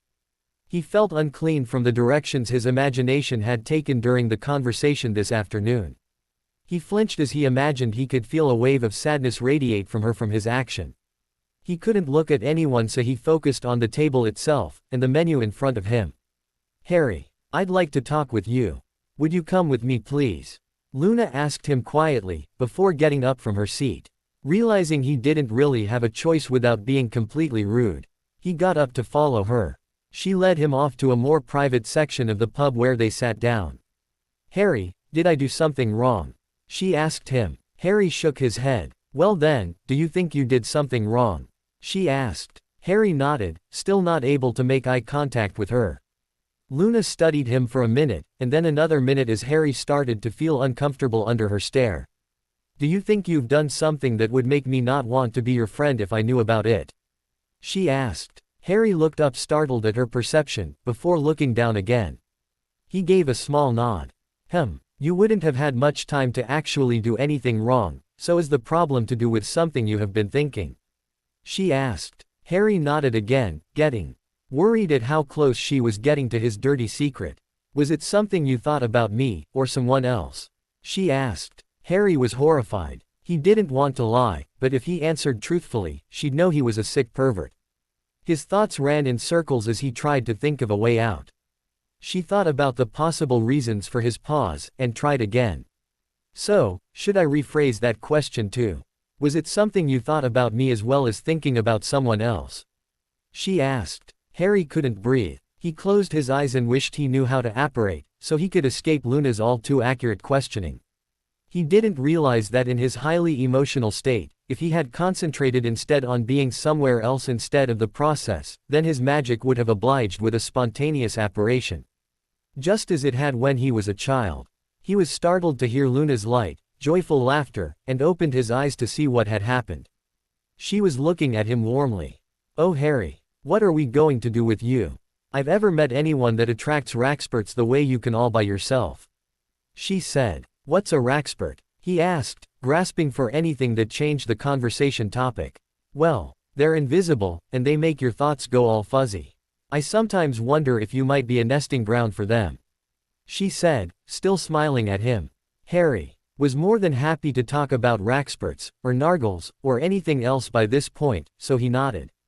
You're probably right, he said. So how do I get rid of them? Luna just looked at him, smiling. And Harry's own small smile slipped as he started to realize that Luna wasn't going to let him off that easily. Harry, you like to think of yourself as just a normal boy, don't you? She asked after a minute. Harry nodded uncertainly, not sure where Luna was taking the conversation now. Well then, why are you feeling so embarrassed about having the same sort of thoughts any normal teenage boy would have?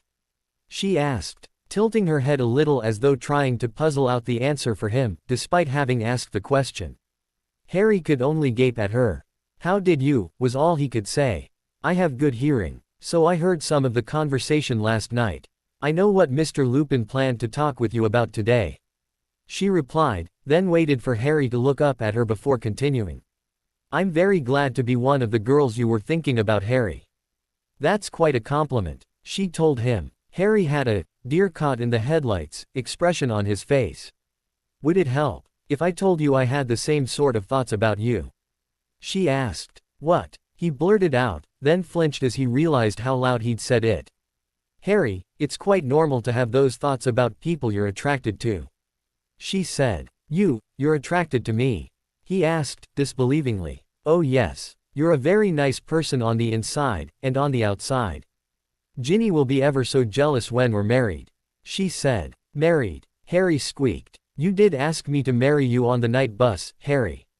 She said. I was a little surprised that you didn't want to kiss me a bit first before asking though. Harry tried to think back to the conversation he'd had the previous day. But, he stammered out. Gotcha, Luna said with a wink. Harry stared at her in disbelief for a moment, then. All of the emotions he'd been feeling that afternoon just overwhelmed him and he started to chuckle, and then laugh outright at her prank. Luna giggled along with him as his laughter helped relieve a lot of the tension that had been building inside him. Thanks Luna, I really needed that. He said gratefully once his laughter passed. You're welcome Harry, she replied softly. She was still smiling at him. But there was an expression on her face he couldn't easily place. Instead of her usual calmness, she seemed nervous, or vulnerable perhaps. In a flash of inspiration he suddenly realized what her expression meant. Luna, does laughter help get rid of Raxperts? He asked her. Her face broke into a huge smile as she nodded. Yes, I do believe it does Harry. Here goes nothing, he thought. I know I haven't been as good a friend to you as I could have been at school last year. But these last couple of days have been really good, and, I'd like to get to know you a lot better as I'm attracted to you too. He said, finishing in something of a rush. Luna squealed happily and launched herself at him in a tight hug, settling herself on his lap. After a minute he loosened her grip so that she could pull her head back from his shoulder and look right into his eyes. "Ask me," she said softly. Harry gulped. Crunch time, he thought. "Luna, would you please be my girlfriend?" he asked, just as softly. Luna's eyes grew misty as she replied, "Yes, Harry, I would very much like to be your girlfriend." Harry let out a breath he didn't know he'd been holding, and grinned. "Thank you," he said, relieved. Then a thought occurred to him. Luna, I don't really have any experience being a boyfriend. So if I do or say something that I shouldn't, would you please tell me?" She looked at him oddly. "I don't think you'll have any problems with that, Harry, but yes, I'll let you know when you've said or done something you shouldn't." She thought for a moment. "Harry, look up, what do you see?" Harry looked up. He just saw the ceiling of the pub and some lighting, and told her so. "Harry, what don't you see?" she asked, and then at his confused look, answered her own question. "There's no mistletoe." Harry thought about that for a moment, then his expression brightened. "No nargles," he said happily, and watched as she gave him a shy smile and a nod. "Luna, may I kiss you?" he asked. She looked at him with an expression he hadn't seen on her face before.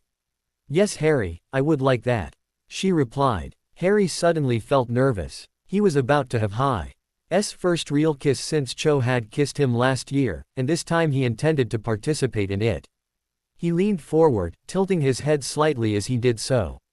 Then closing his eyes, he pressed his lips to hers gently. They were warm and soft, and the kiss was sweet and innocent. He leaned back after a moment, and opened his eyes to look at her face. He watched as she opened her own eyes, and smiled, before he leaned in again. This time he used a little more pressure and motion, which he was pleased to find that she matched. They broke apart after a couple of minutes and looked at each other again.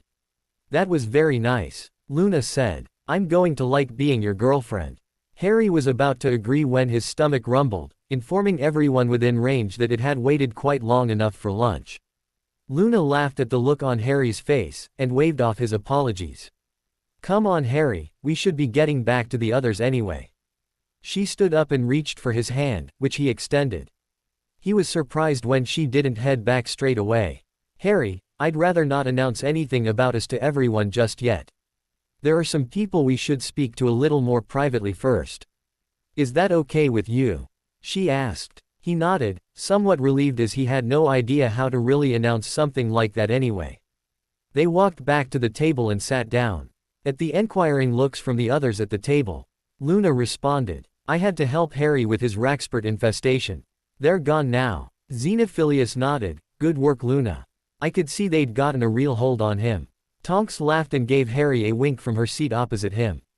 "I hope the treatment wasn't too hard on you," she said. Harry managed to maintain his composure, but didn't want to push his luck by replying. So just gave a small shrug, and started attacking his lunch. Someone had obviously ordered for him as there was some sort of meat pie and chips in front of him. Chewing happily on his pie, he looked around the table and realized someone was missing. Swallowing his mouthful, he asked the group generally, "Where is Professor McGonagall?" Oh, Minerva had flowed to the Leaky Cauldron at morning along with Alistair and Xenophilius, and sat with them as they took a quiet table. Alistair leaned forward and touched his wand to her temple, and Minerva felt some of her memories fade. I'll be happier when we don't have to keep doing this, Minerva," he grumped. "But I am glad that you're treating this seriously. Once we are in Sweden we shouldn't need to worry about it so much," she replied. "I intend to learn occlumency along with the children though." Moody continued his grumbling. "Are you sure you don't want me to come along with you when you see Snape?" "I'm not entirely sure I trust the man," he said. Minerva thought about it. "I would tend to agree with you, but Albus does trust him completely, and we are just going to be discussing school matters. I can't see why I would need another wand for that." Moody scowled. Well, you be bloody careful anyway. Constant vigilance." "I know," she said, joining him. "I shall see you at 2 o'clock. She got up and went to the flow. As the two men walked out towards Diagon Alley, throwing a handful of flow powder in, she knelt down and called out, "Spinner's End." If Severus Snape was surprised to hear her call out his name, or see his colleague's head in his flow, He didn't let it change his expression. Minerva McGonagall. What a pleasant surprise. He said silkily. May I come through, Severus? I have some school matters to discuss with you that can't wait until the new term. Minerva said. By all means, Minerva, as long as the conversation does not stray from that topic.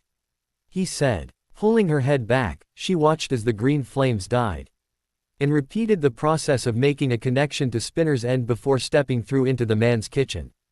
He led the way into his tiny sitting room, and gestured for her to take a seat on the threadbare sofa. Can I offer you any refreshments?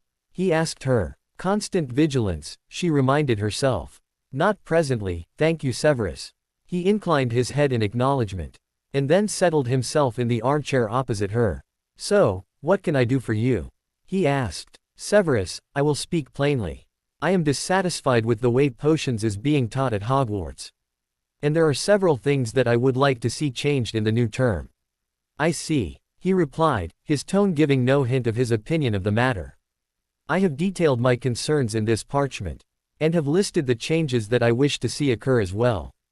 She continued, taking an envelope from her robes, and handing it to him.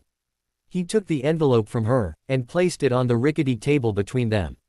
You are welcome to read it now if you wish, she said. I could then answer any questions you may have. He looked at her steadily. I will read it later. Was there anything else? Minerva frowned. Severus, the concerns I have are quite serious. I thought you might prefer to read through them at your own pace, however I can discuss them with you now if you prefer. That will not be necessary. I am sure you have provided sufficient detail. So if there is nothing else. He stood up. Minerva continued to frown at the man's apparent dismissal of her concerns. Severus, you should be aware that I have already discussed this with Albus. He has already agreed with the changes I require. Are you sure you do not wish to discuss this now? He regarded her without changing expression. I will be sure to let you know if I require any clarification. She stood and regarded the man. Very well. If you cannot reach me, then leave a message with Albus. Good day, Severus. She walked back into the kitchen ahead of him, about to throw in some flow powder when she saw the flash of a spell heading towards her out of the corner of her eye, and then there was only blackness. Harry's question regarding the whereabouts of Professor McGonagall started a series of exchanged looks amongst the people around the table before Moody growled. Damn it, I knew I should have gone with her. He muttered more to himself than anyone else. He stopped muttering and addressed the table. All right people, we have a problem. Although I wiped Minerva's memory of the Lovegoods place, she still remembers we were meeting here. So we are at risk. We need to leave, and we need to leave now. We'll portkey from the loose. Tonks, you take the ladies, Remus the men. I'll wait here until you're all away then apparate out myself. Hermione hesitated. But what about Professor McGonagall? If she's just late, how will she know where to find us? Moody was impatient to be leaving. We'll worry about that when we're not all exposed. Minerva said she'd be here at 2. It's 1:30 and she's not here. We're going now, so move it. Moody growled fiercely. As they started to head towards the toilets, there was the sound of an explosion from a long distance away. Change of plans. Moody yelled, activate your portkeys to the safe house, now. Tonks immediately grabbed Emma and Dan and vanished. Then Xenophilius grabbed his daughter and disappeared as well. Remus had pulled his wand and was scanning the surrounding area as Moody had already started to do, before he turned to the remaining teens. Harry had drawn his wand and Hermione was in the process of doing the same as well when Remus yelled. Will you two get out of here so that we can leave as well? Harry nodded, grabbed Hermione's hand and activated his portkey. They emerged into the living room at Privet Drive in chaos. He barely had time to process what was going on before Remus, and then Moody appeared in the room. And Emma rushed over to Hermione to check that she was okay, and then remained beside her. Tonks was pointing her wand at Uncle Vernon, who was, as usual, yelling about freaks invading his home. Harry thought he actually had a legitimate point for a change. Petunia was clutching Dudley, and trying to be inconspicuous in a corner of the room. Luna and her father were kneeling beside one of the sofas, where someone was lying down. Professor McGonagall, he exclaimed. His relieved yell attracted Hermione's attention, and she rushed over to the sofa. Xenophilius drew his wand. Enervate, he intoned, and watched as McGonagall's eyes opened and she sat up. A folded flannel fell from her forehead as she did so. All right, shut it, you, or I'll shut it for you. Tonks snarled at Vernon. We can't hear our bloody selves think with you carrying on like that. Vernon, seeing most of the other freaks in the room looking over at him, closed his mouth and stomped loudly over to Petunia and Dudley. Moody took charge of the situation. He turned to the Dursleys, and was surprisingly polite. Mrs. Dursley, we apologize for invading your home, and we'll explain why a bit later, but could we trouble you for some tea? Perhaps your family might be happier in the kitchen while we sort this out. Emma walked over to help her, and Dan followed, not trusting Mr. Dursley as far as he could throw him. Which wouldn't be far, he decided. Hermione was torn between wanting to go with her parents to look after them, and wanting to find out what happened to her professor. The problem was solved for her. Tonks took up station near the doorway to the kitchen so she could keep an eye on both rooms. She noticed Remus had done the same thing at the other doorway to the entrance hall. Moody stomped over to McGonagall. What happened? He asked bluntly. Minerva looked at him. I'm not entirely sure, Alistair.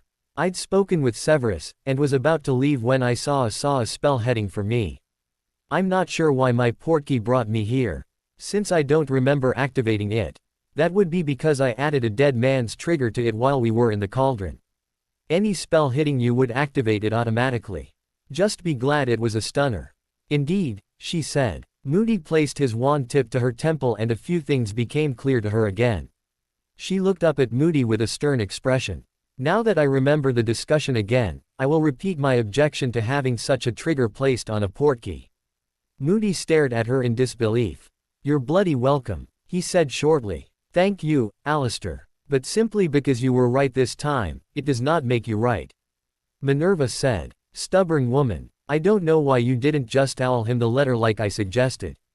Moody said. Because I have worked with the man for too long to treat him with such disrespect. I had no reason to believe that there would be any reason for him to attack me. That isn't his way. He is Slytherin for a reason. She replied. So why would Snape stun you then?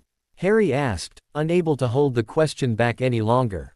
McGonagall shook her head, and winced at the movement. I'm not sure. There wasn't any reason for it. We barely even spoke, and if anything, he seemed in a hurry to get rid of me. It is most peculiar. Moody frowned. Was there anyone else there? He asked. Not that I could see. If there was anyone else, they must have been disillusioned, but there's barely the space for anyone to hide with all the bookshelves. Hermione's eyes widened at the thought of what books might be found on a potion master's bookshelves. They were interrupted by Emma walking into the room quickly, heading for the television. You should see this, it was on the telly in the kitchen.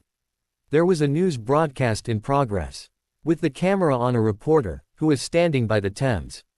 A collapsed bridge was clearly visible behind him, asking everyone to please stay clear of the area so that we can get the emergency vehicles through. It is still too early to know what has caused the new Brockdale Bridge to collapse, but many people speculate that with the Manchester bombing only a week or so ago, that perhaps this is another attack by the IRA. Others say that it is unlikely that they will have planned another attack so soon, and point to the lack of any warnings beforehand is reason enough to look for another cause. For those viewers just tuning in, the Brockdale Bridge has collapsed at the cost of many lives, though we don't have a count yet. The police are asking everyone to keep clear of the area, and advise that they will be setting up a hotline number for people to ring. They ask everyone to please clear the emergency lines which are being jammed by callers, and that's enough, Moody said, and Emma turned the television off. All right, if anyone can think of a good reason why we shouldn't portkey to Sweden right now, speak up quickly. How about, 'cause all my gear is still at the Lovegoods? Tonks said dryly. Honestly, Matt, we'll portkey there, take 10 minutes to finish packing and then go. We'll do that then since it'll be 10 minutes of arguing otherwise. Moody said in resignation. Okay everyone, gather round. Just a minute please, Harry said, before walking over to the Dursleys who had followed the others into the living room. I think you should all leave here, and I mean, as soon as you can. It's not safe here. I don't know how long the wards, the protection on the house will last, but that bridge collapsing. That was most likely the same evil bastard that killed my parents. A spark of recognition appeared in Petunia's eyes. This is what you were trying to listen to the news for last year, wasn't it? You thought he'd be doing this back then? She snapped. Harry nodded. Yeah, though now we think he held back last year because he was trying to get hold of a prophecy, but there's no reason for him to hold back now. Potter, you're wasting your time, we have to obliviate them before we go anyway. Moody said. No, they won't be safe here, and if you obliviate them they won't remember why they have to leave. Harry told Moody, before turning back to the Dursleys. Look, why don't you go and stay with Aunt Marge for a bit? Maybe Dumbledore can find somewhere for you and put you under a Fidelius or something. We're not going anywhere, Vernon said, doing his best not to shout since Moody was now standing behind Harry. Vernon, I think we should visit your sister. Dudley, go up and pack one suitcase. Petunia said to Vernon and Dudley in turn. Petunia, I don't think, Vernon began. Vernon, I don't like it any more than you do, but if those freaks can blow up a bridge, then they can blow up a house. And I will not be here with Dutters when they do. Now go and pack, Petunia said, screeching at him at the end. Throwing up his hands in resignation, Vernon stormed off out of the room and up the stairs. Petunia looked at Harry with what appeared to be a calculating look. This is entirely your fault. If I hadn't taken you in when you were left on our doorstep, then we wouldn't be in this mess now. She said, clearly annoyed with him. A thought occurred to her and she frowned. But, it's not as though you had any choice in the matter, is it? She said, grudgingly. Harry nodded at her, surprised. This was about the nicest he could recall her being to him, if you didn't count her joy at getting rid of him yesterday for the summer.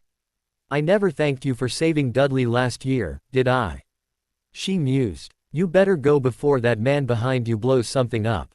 Harry watched, stunned, as his aunt walked off to presumably pack, and then looked around the room to find the others staring at him. What? He asked while walking back to the group. Don't ever change, Harry. Hermione said, grabbing him in a hug. He looked over her shoulder at Luna, who smiled and nodded slightly to him. So he briefly hugged Hermione back. Potter, I have to take out some of their memories. They can't remember the Lovegoods, and there's no need for them to know about the Grangers either. Tonks, you portkey everyone over to the Lovegoods house and start packing. I'll bring Potter when we're done here. Moody ordered. After the others had gone, Moody turned to Harry. Is there anything else here you need, Potter? You probably won't ever be coming back to this house. Harry shook his head. I'm going to do a scan for any magic in the house, just to make sure there isn't anything left behind. Moody said. He waved his wand in a complicated sequence, and then moved to the kitchen and did the same thing. Not finding anything, he stomped off up the stairs with Harry following. Now what do you want? Vernon demanded when he saw them walk past their bedroom door. There are still a couple of things you don't need to know about Dursley. Harry's here to make sure I don't take more than I need to. Moody walked up to him and Vernon backed away. Bloody hell, Dursley, stand still so I can put my wand to your head. The alternative is I obliviate your memories willy-nilly. Maybe you'll remember yesterday. Maybe you'll forget your own name. You choose. Moody said, frustrated. What memories does he mean, Harry? Petunia asked. My friends, Aunt Petunia. There are people like Professor Dumbledore that can read the thoughts out of your head. If they see your memories of my friends, then that will put them in danger. Harry replied. Petunia thought about that for a moment, and then nodded. All right, do what you must. She said to Moody. He touched his wand to her head and a few seconds later he was done. Petunia frowned. Was that it? It doesn't seem. I don't. How odd. Vernon, stand still and let him do whatever it is he does to you so they can leave. It doesn't hurt. Moody finished with Dursley, and then cast the scan for magic on the room. Something attracted his attention and he stomped over to the Dursleys' wardrobe. Here, what do you think you're doing? Vernon blustered, while backing away from the man, clearly intimidated by him. Moody extracted a box from a high shelf and Petunia gasped. Oh, I'd forgotten all about that. Take it with you, she said with a small frown as she turned to Harry. It was Lily's. Moody handed it to Harry. Don't open it now, he warned him, before stomping off to Dudley's room. Harry stood there just staring at the dust-covered box. It appeared to be a large wooden jewelry box, but until he opened it, it could be anything. Moody finished in Dudley's room and the spare bedroom and headed towards Harry's room. He scowled at all of the locks on the outside before vanishing the lot of them with an angry wave of his wand. He came out of Harry's room with a couple of books, which Harry recognized as a couple of his first-year textbooks that he thought he'd lost, and then they walked down the stairs to the front door. Moody took one last look around and then frowned as he looked at the stairs. There's something there, but... He walked up the first few steps, and then looked down at the stairs under his feet, eventually tapping them with his wand. Letting out a frustrated grunt, he went down the stairs again and walked around them to the cupboard door. Pulling back the bolt, he looked inside and cast a Lumos. Stepping out of the cupboard, he looked at Harry. Are you going to tell me how this bloody cupboard has managed to absorb more magical energy than your bedroom? Harry looked at his feet, trying to scrounge up an answer that wouldn't get his relatives killed. Alistair cut him off with a glower in the direction of the Dursleys. Never mind, Harry, the mattress in there already told me. Come on, we're leaving. I need to speak to Minerva. Harry stood frozen as Moody walked over to him. The discovery of his cupboard had stirred memories he did not particularly want to recall, and it wasn't until he felt the uncomfortable squeezing sensation begin in his stomach that he realized Moody was doing something different from a portkey. A moment later they appeared at the Lovegoods' front door with a pop. So that's what apparition feels like, Harry thought. Moody opened the door and walked in the house without bothering to knock. Harry followed him in. There was a pile of trunks and belongings in a corner of the room. And it looked like Dan and Emma were doing some last-minute tidying up. Minerva was sitting at the kitchen table with Remus and the girls, and the many sounds coming down the St. Airs from above showed that Tonks and Xenophilius were in the house. Moody sat down at the table facing McGonagall, and Harry followed him, taking the remaining seat at the end of the table. Have you recalled anything else about what happened at Snape's house? Moody asked Minerva gruffly. She shook her head. No, Alistair. It still makes no sense. Severus had several opportunities to stun me earlier if that was what he wanted to do. I wouldn't put it past Albus to have told Snape to expect you, and given him instructions on what to do when you showed up. I'm going to want answers from him before Friday, or you won't be going. Moody said. How will you do that, Alistair? How do you think? I'll send him an owl. Harry's got one. He frowned, and turned to Harry. Where is your owl, Harry? She's out flying. Where else would she be? Harry replied. Hermione looked confused. Hedwig wasn't on the train either, Harry. In fact, I haven't seen her since Hogwarts. Are you sure she's okay? She isn't flying to Surrey, is she? Why would she be flying to Surrey? Harry asked, wondering what all the fuss was about. Well, isn't that where you would normally be? Hermione replied. Yeah, but I'm not there, am I? I'm here. And we'll be in Sweden soon, so, look, if you want to send a letter out just let me know and, you know what, never mind. He walked over to the window and opened it. He walked back to the table and as he sat down, Hedwig flew in and circled the room before landing on his shoulder. How did you do that? Hermione asked. How did I do what? Harry replied, still confused. If I may, Minerva said. Interrupting. Harry, we are all quite surprised that you seem to know that Hedwig was about to fly in, yet she hasn't been seen since Hogwarts.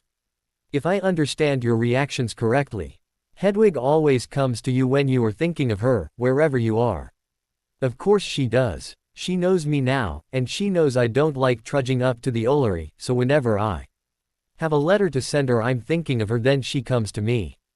Harry said, absently reaching up and stroking his familiar as he spoke. Well, Mr. Potter, that is quite a bond you have with Hedwig, and she's a magnificent owl. Minerva said, reaching over and giving Hedwig a stroke as well. Hedwig nipped her finger gently in appreciation of the compliment. Yeah, she is that. Harry agreed. But, I don't know why you're making such a fuss about it. How do you think owls take the post to where they are going anyway?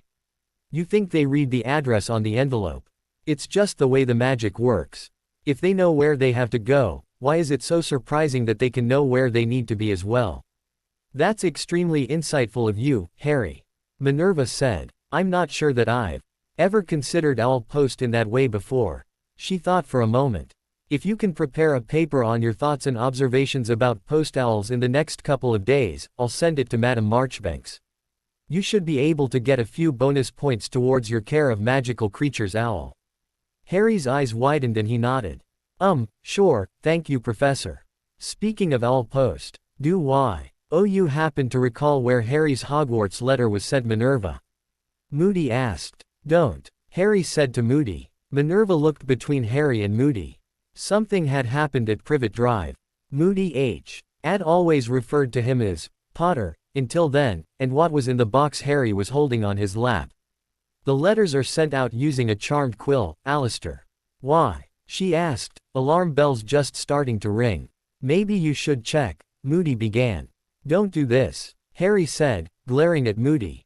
It's none of your business, or anyone else's. Well, I want to know how the bloody deputy headmistress of Hogwarts could fail to notice that one of her students was living in a cupboard under the bloody stairs long enough for it to pick up more of a magical resonance than your bloody bedroom. Well, Minerva. Harry didn't look at the others for their reactions as he rounded on Moody. Bugger what you want, what about my privacy? You had no bloody right to say anything, Harry yelled, standing up and storming out the back door. Still carrying his box. Nearly everyone in the room started staring, their gazes moving between Moody and McGonagall, the latter looking miserable. She was not alone, many people looked horrified at the thought of a child growing up in a cupboard. Minerva composed herself after a couple of minutes and addressed the group that was still looking at her, though focusing mainly on Moody. There are many ways I could respond, Alistair. The most obvious being what Harry just told you. It is his business, not yours. If he chooses to tell you, any of you, then that is his choice. She paused a moment to give them a chance to digest her statement, before continuing. Since you've asked me about my involvement though, I will answer you. He did not tell me about it. And I do not make a habit of personally reviewing the address of every letter going out to students from Hogwarts. Therefore, I was not aware of his living conditions until I started looking into his situation yesterday. And learned more than I ever wanted to. She paused again to let the others have a chance to comment, but nobody seemed prepared to break the silence that had fallen when she'd stopped talking. And they were instead thinking about what she'd said. Still feeling as though she was carrying the blame for all of the ills that had befallen Harry, she felt obliged to point out that she wasn't the only one that had kept things from the group about Harry. Quite frankly, I am sure there are stories I still do not know about, such as the events at the Ministry, and I suspect there are probably tales that Miss Granger could tell us that would truly shock us. If Minerva had any doubts about her last comment, Hermione's expression confirmed the accuracy of it soon enough. Feeling a little guilty for setting everyone on her student, Minerva decided to try and head off the interrogations that might follow. In any case, it is Harry's business, and I am almost certain he would not want our pity for how he grew up, nor would he want us gossiping about him. Hermione shot her a grateful look, before returning to thoughts of her friend. How on earth was she supposed to not pity him? Luna had slipped out the back door during the conversation, and went looking for her boyfriend. She found him sitting on the grass with his back against a tree, facing the creek. The box he'd been carrying was beside him. You probably shouldn't sit there, you know. She told him. Let me guess, there are blibbering humdingers in this tree, and they like attacking sulky boys. He replied, demonstrating his eligibility for attack. Well, I'm not sure about that, but you are sitting on an ant's nest. What? Harry said, leaping up and brushing at his clothes. Gotcha, Luna said, smiling. Why you? Harry began as he stalked towards his girlfriend, whose face took on a wicked grin as she started edging backwards, a little too slowly to get away. Harry closed the distance and grabbed her by her upper arms near her shoulders. You are, without a doubt, he started saying. Yes, Harry, Luna said, looking straight into his eyes, and when she did, there was something in her look that made him lose his train of thought. You're just, Harry tried again, captivated by her gaze, but losing interest in whatever he was saying. It wasn't important anyway. Her eyes were much more interesting. Gorgeous, he murmured, barely aware that he'd spoken aloud. He didn't notice it when his hands moved to her waist, drawing her closer to him before wrapping around her. He didn't even realize at first that her arms had enveloped him and were holding him just as warmly. Their shared gaze was only broken when they each closed their eyes just before their lips joined together. On a shelf in Albus Dumbledore's office, a small silver device started spinning and wailing an alert. The only living occupant of the room was startled from his snooze, and looked over at the device with annoyance. Fawkes let out a frustrated trill at being woken up, and the still regrowing phoenix became more and more restless as the irritating wailing continued to fill the room, giving no indication that it would ever stop. On hearing the alarm, the occupants of the many portraits around the room walked out of their frames, presumably to find and alert Albus, or perhaps simply to escape the noise. Phineas Nigellus returned shortly after checking Grimmauld Place, and watched the phoenix. It seemed that if Dumbledore wanted a seriously good ear-biting, he was certainly going about it the right way. "Give him one for me too, Fawkes," Phineas whispered, still unhappy with the headmaster over his involvement in Sirius' death. Oh, Albus Dumbledore was not someone that easily changed his mind about things he knew to be right. He'd spent a good many hours thinking through what Minerva had told him the previous evening, and decided that, from a certain point of view, she had a very good point. The question was, did he subscribe to that point of view? There simply wasn't enough information in a single conversation with one person, no matter how much he respected her opinion, for him to make a real decision on the matter. In the meantime, of course, Harry was at risk, and that was more important than anything else. The wizarding world was at stake, and he shuddered at the thought. Any Death Eater that saw Harry could whisk him off to Voldemort before anyone was the wiser. Surely a few days with the Dursleys while alternative arrangements were made would be acceptable. Harry W. as understandably upset at the loss of Sirius, but he had proven time and time again that he would do what is right, not what was easy. If he could only explain to Harry that he just needed a few days, he was sure he would understand. He reached the door he'd been walking towards and knocked. "Who's there?" said a nervous voice he recognized as Mrs. Weasley's. "Declare yourself." "It is I, Albus Dumbledore," he replied. The door opened, revealing a frazzled-looking Molly Weasley, wearing a faded apron. Molly's reaction to stress was often to cook. "Has there been any word on Harry?" she asked him, inviting him inside. "Yes, Molly. There has, and before you ask, I believe that he is fine, or at least he was last evening. Perhaps we could sit and talk about it with your family over a cup of your wonderful tea." Molly appeared a little flustered. "Most of them are at work, Albus. Arthur and Percy are at the Ministry, of course, Bill's at Gringotts, and Charlie's still in Romania. The twins are at their new shop. And I hardly ever see them now. Ron and Ginny are out the back on their brooms, so I'll put the kettle on and call them in." She started walking off to the kitchen before she turned around again. "You're sure he's all right?" she asked him. Albus smiled at her in reassurance. "I'm certain that he was fine when I left my office," he said. Molly gave a wan smile and turned back to her task, leaving Albus to find his own seat at the table.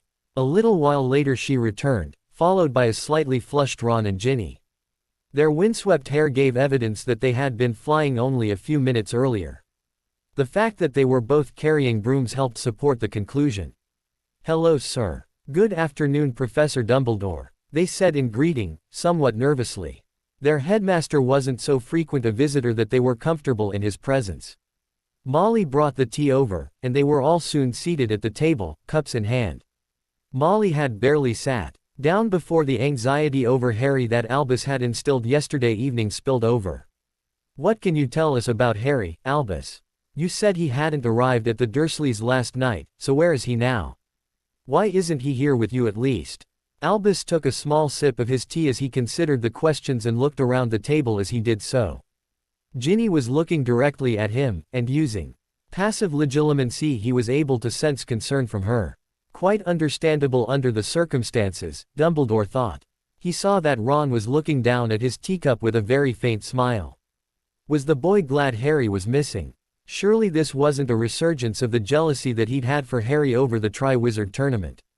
Dumbledore thought about how to respond to Molly's questions, and began to speak. "As I mentioned when I arrived, Molly, I believe Harry is presently fine, though he is not at the Dursleys." Ginny snorted, and then reddened when everyone tuned to her. "Well, I'm not surprised he's fine if he's not there. He hates it at the Dursleys, and they're horrible to him," she said venomously. Albus peered at her over his half-moon spectacles. "Is there something you wish to share with us, Miss Weasley? Has he said anything to you?" Albus asked. Ginny blushed even more. "No, he hasn't said anything. But it's obvious to anyone that knows him," she said. "Be that as it may. There are powerful wards in place that keep him safe there. Wards that need him to be living there each summer, I'm afraid to say, Albus said, rebuking her with his tone. Afraid? Why Albus? Molly asked. If he cannot be found soon and return to Privet Drive to recharge the wards, then they will fail permanently. Albus replied. Ron looked up briefly at that statement, before looking back down at his cup. Albus got a very fleeting impression of guilt, but it was gone before he could examine it. It certainly bore watching, as Albus got the distinct impression that Ron knew something. Well, what word do you have, Albus? You said there was some news when you arrived. Molly said. Albus thought for a moment how to break the news, and thought about asking the children to leave first, before deciding that their reactions might prove to be valuable. Especially if Ron was in some way involved as he now suspected. I had a visit from Minerva after visiting you last night. I had sent her, and some others, to Privet Drive to look for Harry. When she eventually reported back, I'm afraid she wasn't very happy with me. In fact, she was quite vocal in her opinions about some of the decisions I have made. He said. Albus thought he ought to clarify his views on Minerva's opinions, as he didn't want to risk a rift developing between Minerva and Molly.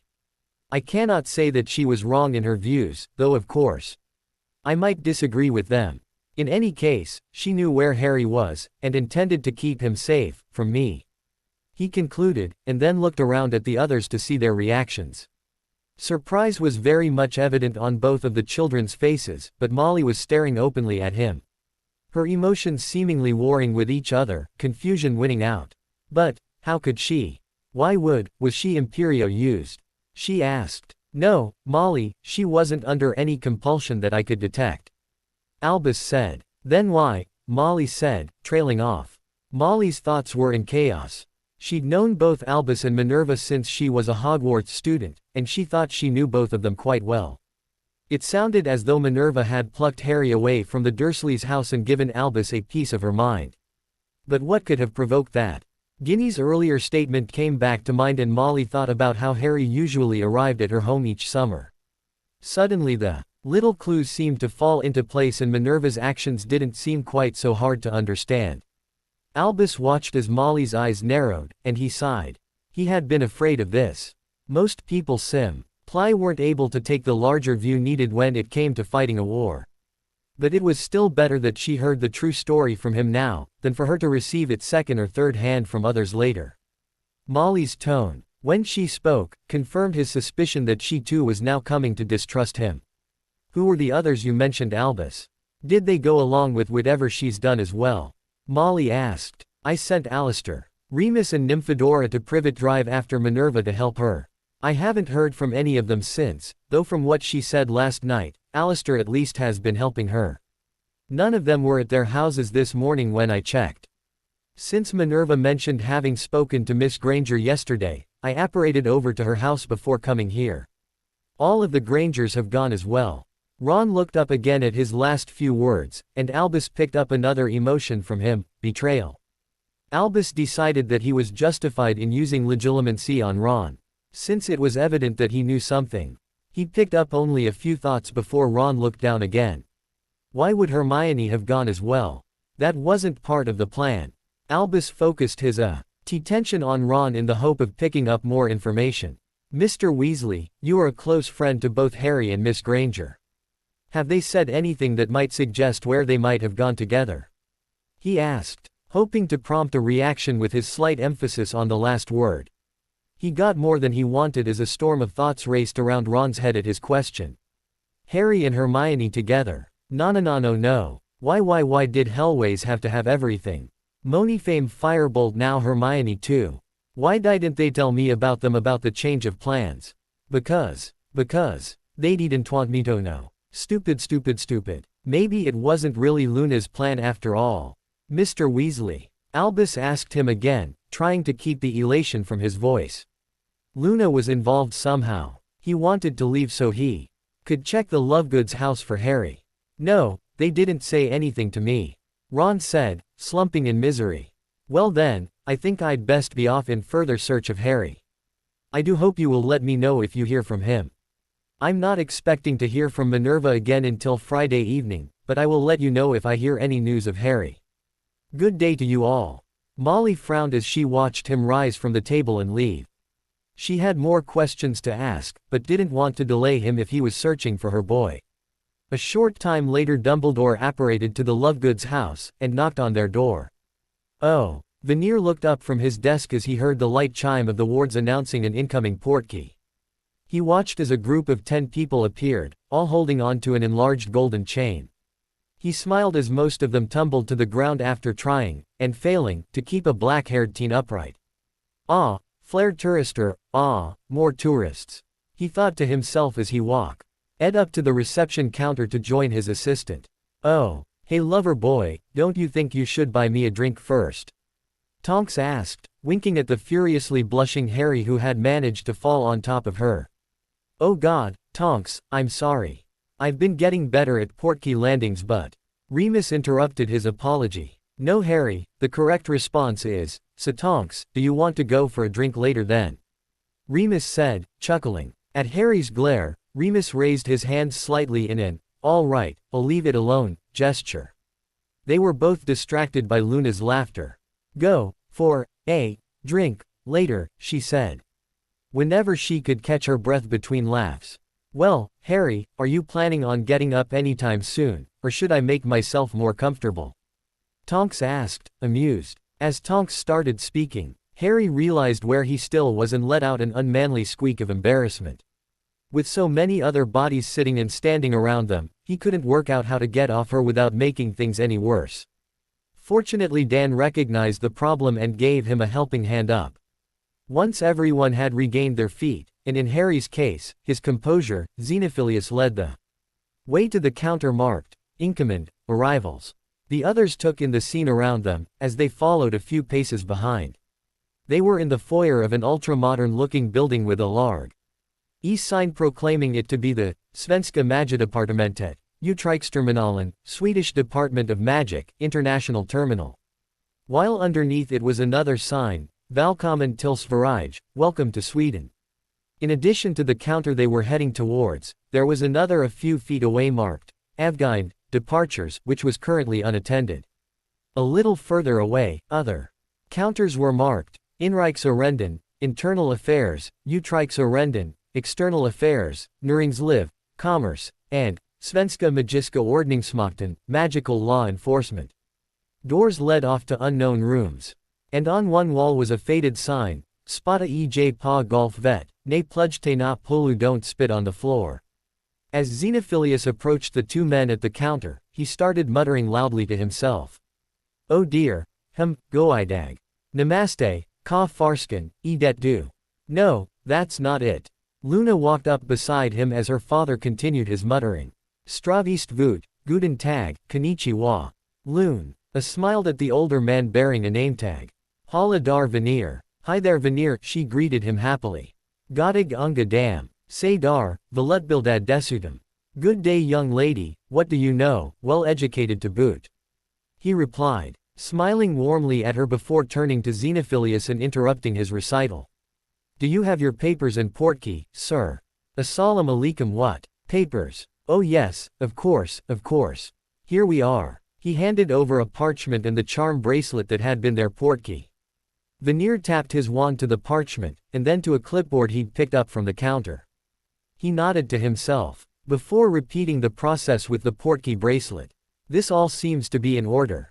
Your return date is unspecified, but you will need to check back here if you stay longer than 3 months. This parchment will serve as your visa until then. He was about to hand back the parchment and portkey when his assistant interrupted him and whispered in his ear. Veneer turned to Remus. You are a lycanthrope, sir? He asked, preparing himself for possible trouble. Remus nodded uncomfortably. Veneer was watching the other tourists. This didn't seem to surprise any of them so he relaxed. I'm sorry, sir, but there are a couple of requirements for you to follow if you wish to remain here, and others if you remain here during a full moon. If you would follow Soren please. Veneer noticed the reactions of the group, and tried to reassure them. There will be no harm to him, I promise you, only a minor inconvenience for your friend that all lycanthropes in our country must comply with. Remus nodded, and turned to the group. He smiled as he saw that despite their current falling out, Harry's hand was on his wand. I'm sure it'll be fine, he said, and followed the other official through a door marked, Afdelningen for Magiska Verelser, Division for Magical Beings. Vanir turned to the group and opened a conversation with them. He will be back with you very soon. So, do you know where you will be staying? He asked, directing the question at Xenophilius. Yes, we will be camping at the lake near Nashalta. We are looking forward to hiking in the forest. He replied. Ah, Nashaltusjan. Very nice area. Very good choice. Vanir said. He reached behind the counter for a small brochure that looked Muggle printed, and handed it to Xenophilius. This is just a few guidelines for camping. Most of this is common sense for people that have respect for the environment. Xenophilius nodded and took the brochure, leafing through it quickly. Vanir thought about what he wanted, and then held his wand to a piece of seemingly blank parchment. A few moments later he removed his wand and scanned the now full parchment before handing it over to Xenophilius. Here is a map and some directions to reach your destination. As you can see, we are here in Linköping. You can take the shuttle train to Katrineholm, which is a 42-minute journey. From there you can take a bus ride on line 214 to the bus stop at Hokar. From there you can be driven to Fagernes in Nashalta. Xenophilius took the parchment with gratitude. Thank you Vanir, that is very helpful of you. He said. Vanir waved off the thanks. It is nothing, he said, before thinking of something. Still, if you should run into Yana Craik, you might say, God dag, for me. He said this with a smile, wondering if this group had any experience with ghosts. Hermione stepped forward and addressed Vanir. Excuse me sir, but where would we find Gringotts branches here? She asked. There are a number to choose from. Vanir replied. The main ones are in Stockholm, Östersund, and here in Linköping. I'd recommend Stockholm, simply because the bank is right in the Västerlänggatan, one of our more famous magical shopping districts. Vanir rummaged around behind his counter and pulled out a parchment. He scanned it briefly to check it was what he was looking for, and then rolled it up into a scroll. This lists most of the main services you are likely to need, including the Gringotts locations. Would you like me to make it into a portkey to their Stockholm office? Yes please, Hermione said, nodding. Vanir concentrated a moment before tapping the scroll with his wand and murmuring, Gora Lage. The scroll glowed blue, and Hermione's eyes widened briefly as she pondered the possible tact. Ical advantages of casting spells in a language your enemies didn't know and couldn't prepare for. Vanir handed her the scroll. There you are, miss. Simply tap the scroll with your wand and say, Gringotts. And this will serve as a one-way portkey for anyone holding it. She took the scroll with thanks, and stepped back before unrolling it and becoming lost in the information contained within it. Vanir turned back to Xenophilius. If there is nothing else, then you are welcome to leave when your friend returns. He should be back there he is now. Vanir said, looking in the direction of the door Remus has entered earlier. And seeing both men returning, the group watched as Remus headed over to rejoin them. He appeared to be generally happy, and it was hard not to notice he was now wearing a silvery new earring. Moody stomped up to him as he arrived. Do you know that thing is a portkey? He asked Remus. Remus nodded. Yes, and a couple of other things besides. It's designed to portkey me to the anywhere sanctuary for the full moon automatically. Want me to disable it? Moody asked softly, to avoid being overheard by the staff. Remus shook his head. I'm not sure you LD do that without setting off any alarms, and it will probably activate if you tried. Best just leave it alone. Besides, I'm very curious about the sanctuary, it sounds quite humane actually. He said, thoughtfully. Before looking around to see everyone focused on him, he raised an eyebrow in some amusement at their attention. Is it really so surprising that I want to know more? Britain's treatment of werewolves is something I've experienced firsthand for most of my life. It never occurred to me to wonder whether other countries might have a more civilized approach. Minerva approached H.I.M. from his side and put a hand on his shoulder. She'd known him since his arrival at Hogwarts as a first-year student, and knew his life had been difficult. I think I understand, Remus. It's just a surprise to meet us as well. Remus nodded, and then looked around at the group. So, are we done here? There was general agreement that they were ready to go, and they said their farewells to Vanir and Soren as they left. Varför måste de snygga brudarna vara britter? Why do all the pretty birds have to be British? Soren asked Veneer as he watched the group leave. Veneer cuffed him on the back of his head just as the blonde girl looked over her shoulder and gave them a knowing smile. She gave them another little wave before turning back and attaching herself to the teenage boy's left arm. Det ska fan och vara gift. It's a shame I'm married, Veneer muttered to himself, as he watched them walk off. Oh. Kingsley Shacklebolt wasn't usually one to complain about his assignments, yet as he walked down Parliament Street from the Westminster station, he wondered whether being posted as secretary to the Muggle PM might be undervaluing his skills just a little. As he turned the corner into Downing Street, he had reason to change his mind. A swarm of police were taping off the area, and his eyes were drawn to the body lying on the side of the street. It can't be, he thought, and Ted moving towards the figure automatically, drawing the attention of 3 nearby bobbies who moved towards him. He pulled his identification from his pocket and held it up, still staring at the dead woman. One of the policemen put his hand on his chest to physically stop him from moving closer. That's close enough, sir. Move along please, the constable said. Oh Emmy, what happened? Kingsley wondered as he walked onto number 10. It would be hours before his shift ended and he would have an opportunity to discuss this with Albus and the rest of the order. That afternoon though, the news came through the PM's office that the Brockdale Bridge had been attacked and destroyed somehow. Kingsley decided it was more important to work back so that he could stay close and protect his charge, than report the death of Emmeline Vance. Oh. Back in the headmaster's office, Phineas was becoming quite concerned for Fawkes. That ridiculous device continued its loud wailing, and the phoenix had gone from distress to trembling over time. Its sorrowful trills were becoming less frequent now. Damn it, Dumbledore. Where the hell are you?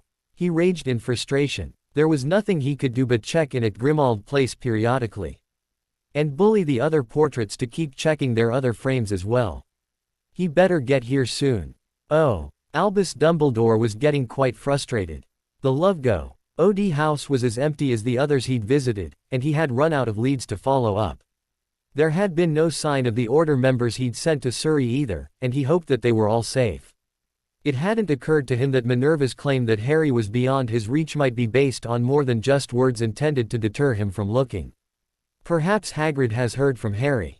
He wondered, matching thought to deed as he apparated to the edge of the Forbidden Forest. It was the closest spot to Hagrid's hut that he could reach. A short walk and another cup of tea later, Albus was walking from the hut back to his office. Hagrid hadn't even heard that Harry was missing from the Little Whinging, and it had taken more time than he wanted to spare to settle the man down. Taking a shortcut from the main entrance to his office, he was startled to see someone else in the almost empty school. Ah, Severus, I'm surprised to see you here. I thought you would be enjoying your holidays. Albus looked at the expression on the potion master's face and was concerned. Is there a problem, Severus? He asked. Yes, headmaster, there is. Snape snarled angrily. Oh. Harry looked out across the lake. There was enough light in the land of the midnight sun that he could see the forest extending on the other bank, and felt an urge to explore. Near where he was standing was an old wreck of a ROW boat that he was sure a reparo charm or two should be able to fix in the morning, and wondered if he would get the chance. Erecto. Harry turned at the sound of the spell in time to see one of the Woe wizard tents they'd brought along assemble itself, then stake itself to the ground. Xenophilius put away his wand, and went inside. A minute later, a similar, though substantially newer-looking tent was staked down alongside it. And Moody was stalking around the campsite casting spells. Salvia Hexia, Protega Totalum, Repello Muggletum, Muffiliato. Alistair, what about Cave Inimicum? Minerva asked. I was just about to cast it. Moody grumped, before casting the spell. Of course you were. Minerva agreed, smiling. She caught Harry's eye and, to his surprise, winked at him to share the joke. Harry entered the Lovegood's tent and was once again amazed at what magic could accomplish. What looked like a small two-man tent on the outside was a 3-bedroom apartment, with bathroom, kitchen and living area. True, it would be a little crowded if the other 6 adults were going to join them, but it had more than enough space for Xenophilius, himself and the girls. Hermione's parents and the Order members would share the other tent. Hearing the girls' voices from behind one of the closed doors, and seeing Xenophilius moving around the other bedroom, Harry opened the third door and and into what was going to be his room for the next few days. Or was it weeks? He realized that he had no idea how long they were actually going to be in Sweden. He assumed they would be back at Hogwarts in September. But then remembered that even that wasn't certain from what McGonagall had said after her meeting with the headmaster. He pondered this as he pulled his trunk out of his pocket and restored it to normal size. He pulled the clothes out of it and started putting them away in the small wardrobe and drawers. There was even a small desk and chair he could use to study at, though since he had just finished his ALS at the end of last year, he didn't have any summer homework to complete. He chuckled as he wondered if Hermione had realized that yet. She'd be horrified. He made a note to think of some problems that she could work on solving if it looked like she was getting restless. Actually, I do have some work to do, he reminded himself. McGonagall had asked him to write a for on post ALS that she could submit to her friend on the examinations board. He tried to work out whether he was more awake than tired, and decided he could make a start on it at least. He pulled out some parchment, ink and a quill and placed them on the small desk, then turned back to his trunk. He sat on his bed as he dug through it trying to find his Care of Magical Creatures textbooks to see what was already about them. The Monster Book of Monsters didn't have anything on the subject, and neither did Fantastic Beasts and Where to Find Them. Harry shook his head in amazement at the blindness of wizards. One of the most common and useful magical creatures in the wizarding world was so overlooked, that it didn't even rate a mention. Thinking for a moment, he looked up, House Elf. Hippogriff, Horklump, Imp. Nope. Just as he expected, there was nothing on the subject. Typical. Hermione would rant for hours if she realized this. All right, who are you and what have you done with Harry Potter? Speak of the devil. He looked up as he heard Hermione's voice, and saw both Hermione and Luna in his bedroom doorway. They had both changed ready for bed, and he was not used to seeing them in their nightwear. Although it was a sight he was quite willing to become accustomed to, he admitted to himself. I just thought I'd do some work on that paper on post ALS Professor McGonagall asked me for, Harry said. Hermione moved into the room and looked down at the book he was reading, then looked at Harry with some amusement. Harry, you don't really expect to find post ALS listed under H, do you? He smiled along with her. Nope, there was nothing under either O or P, so I thought I'd look up another magical creature that wizards might have overlooked. Harry said, then counted backwards, 2, 1. Hermione grabbed at the book in his hands. Give me that. She looked at the page he'd been on, then flicked to the pages before and after it, before she finally started turning pages back. You won't find them listed under elf, either, Harry said, knowing exactly what had sparked Hermione's ire. Ooh, I can't believe it. She started, and Harry took the book from her hands and decided to try and head her off before Mount Granger erupted. Hey, this is a good thing, Hermione. This means you can write the definitive book on house elves and there'll be no competition for sales. I'll write one on post ALS, and Luna will write one on Crumplehorn Snurkax, since neither of those are listed either. We're going to make an absolute killing. Hermione stared at him for a moment trying to decide whether he was serious or not, and when she saw his lips twitch she pushed him back on his bed with an, oh I almost thought you were serious for a minute. Nope, I'm Harry, he replied with a grin. Without really thinking about it. Hermione's eyes widened, and her smile froze, and Harry realized what he'd said. He sat up on the edge of the bed again, and Hermione sat down beside him. Luna moved over to the bed and sat on his other side. Are you okay? Hermione said cautiously, putting an arm around his back, and the hand on his shoulder. Harry thought about it. You know what? Yeah, I think I am. I mean, it still hurts, but not like it used to. He said. Hermione hugged him. I'm so glad, Harry. She said. She felt Harry tense up at the hug and pulled back to see him looking at Luna, who didn't appear concerned. It didn't take the smartest witch of her generation long to work out what was going on. Oh, honestly, Harry, I'm one of your best friends and your girlfriend knows it. You don't have to get so worried every time I give you a hug. Hermione scolded him. Harry looked at Hermione and then looked over at Luna, who smiled and nodded her agreement. Okay, Harry said. So, how did you know? We only worked it out ourselves this afternoon. Hermione smiled at him. Oh, Harry, I knew before you did. She said, winking at his look of amazement. All right, I give up. Harry said with a light-hearted chuckle. There's no way I can compete with the two smartest witches in Hogwarts. Luna looked surprised. I didn't know you'd checked my grades, Harry. How did you know I was ahead in my year? Harry looked stunned. I didn't, he said, before recovering the amusement he'd had before. But you agreed to be my girlfriend, so that proves you're smart, he said, striking a pose. The two girls burst out laughing, and Harry's smile fell until he realized that they were laughing with him, and then he started laughing too.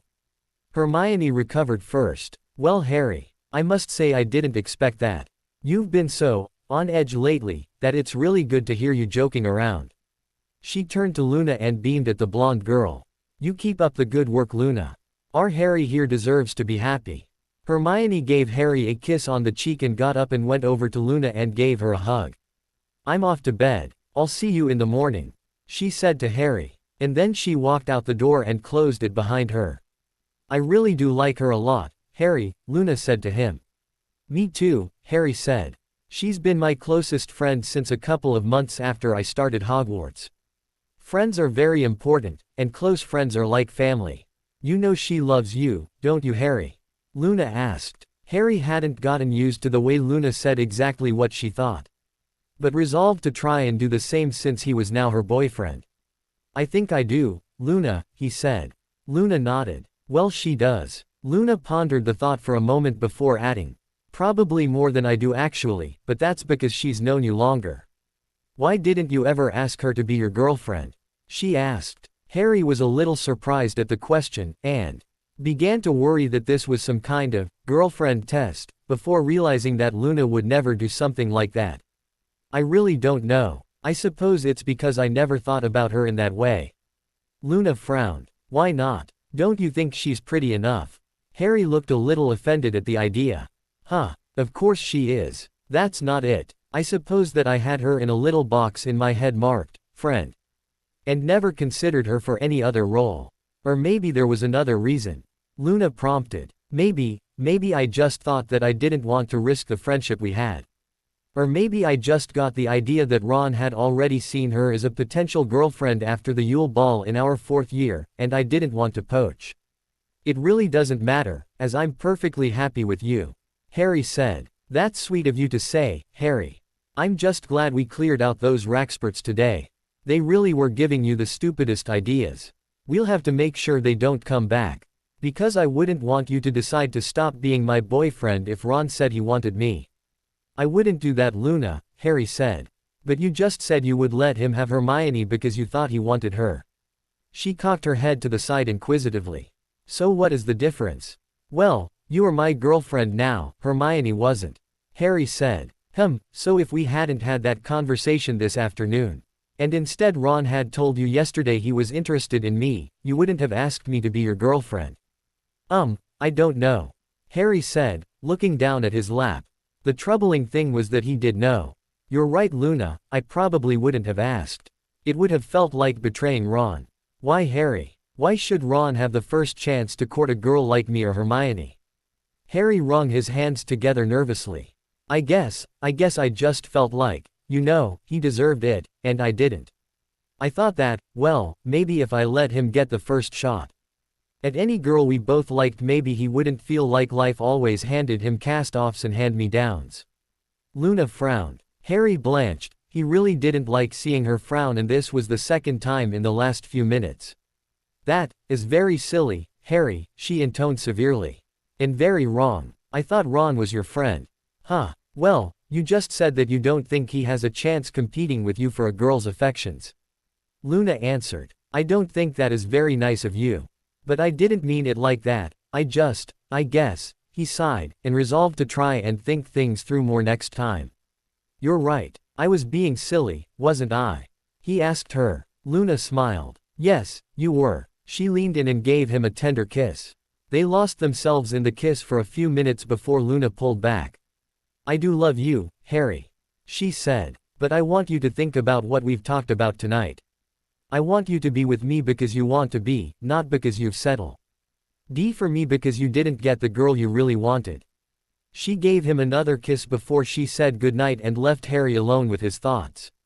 When Luna returned to the room she shared with Hermione, She quietly slipped into bed and then softly said, "Nox," to cancel the light from her wand. She lay silently for a moment, and then got out of her bed and approached Hermione's. "Would you move over a bit, Hermione? You haven't left much room," she asked, lifting the covers and waiting for Hermione to budge over. "What? Luna, why are you, what's wrong with your bed?" Hermione asked, a catch in her voice. "Nothing's wrong with it," she replied, "but we need to talk, and you need a hug, and I can't very well hug you from my bed, and since it's a little chilly at this time of night I'd rather be under the blankets," Luna said. And then continued without seeming to draw a breath, "But there isn't really enough room unless you scoot over a bit." Hermione wasn't given much opportunity to argue. As Luna started climbing into the bed whether she moved or not, so she shifted herself further over to the other side of her bed. There really wasn't a lot of room, as these were little more than large single beds. Hermione was about to tell Luna that she really didn't feel like talking, when the blonde witch reached for her right arm, and moved it up so that she could crawl up against her side. Luna then placed Hermione's arm around her and then wrapped her own right arm around Hermione's waist, while her left arm wormed under her pillow. Hermione froze as Luna placed her head on her shoulder, and then squeezed her in a hug. "That's better," Hermione heard her murmur, and once she got over her shock at being held while lying in bed, she did feel a little better. Another tear slid down her cheek to join those she'd already shed since climbing into bed. "Hermione, why didn't you ever ask Harry to be your boyfriend?" Luna asked softly. "What? Why would you ask that?" Hermione said, somewhat hastily. "It's okay, Luna. I wouldn't try to steal your boyfriend. Oh Hermione, you don't have to worry about me thinking something like that about you. I'm actually quite good at working out what people are likely to do. And I know you wouldn't do anything like that," she said, reassuringly. "But, you are avoiding the question. You know he loves you, so why didn't you ever ask him?" she asked. "Well, if he loved me, why didn't he ask me then?" Hermione said a little petulantly, as other tears slid unnoticed in the dark. "Because he was scared of losing your friendship, and because he thought that since Ron wanted you, that meant he shouldn't get in the way. I also think that because of the way he grew up, he didn't have much of a chance to see how people who love each other behave." Hermione hadn't really expected an answer, but having received one, she focused on what appeared to be the root cause of her problem. "Of all the stupid, why would he think that Ron and I would make a good couple? We argue all the time, we have almost nothing in common, except Harry. His table manners are appalling, and I don't think he has any interests other than eating, Quidditch, playing chess. And the color orange," Hermione concluded, having exhausted her knowledge of Ron's interests. "What really makes me mad though is that he ridicules me for my study habits, and then expects me to let him copy my notes and help him with his homework. Honestly, what am I supposed to find attractive about him?"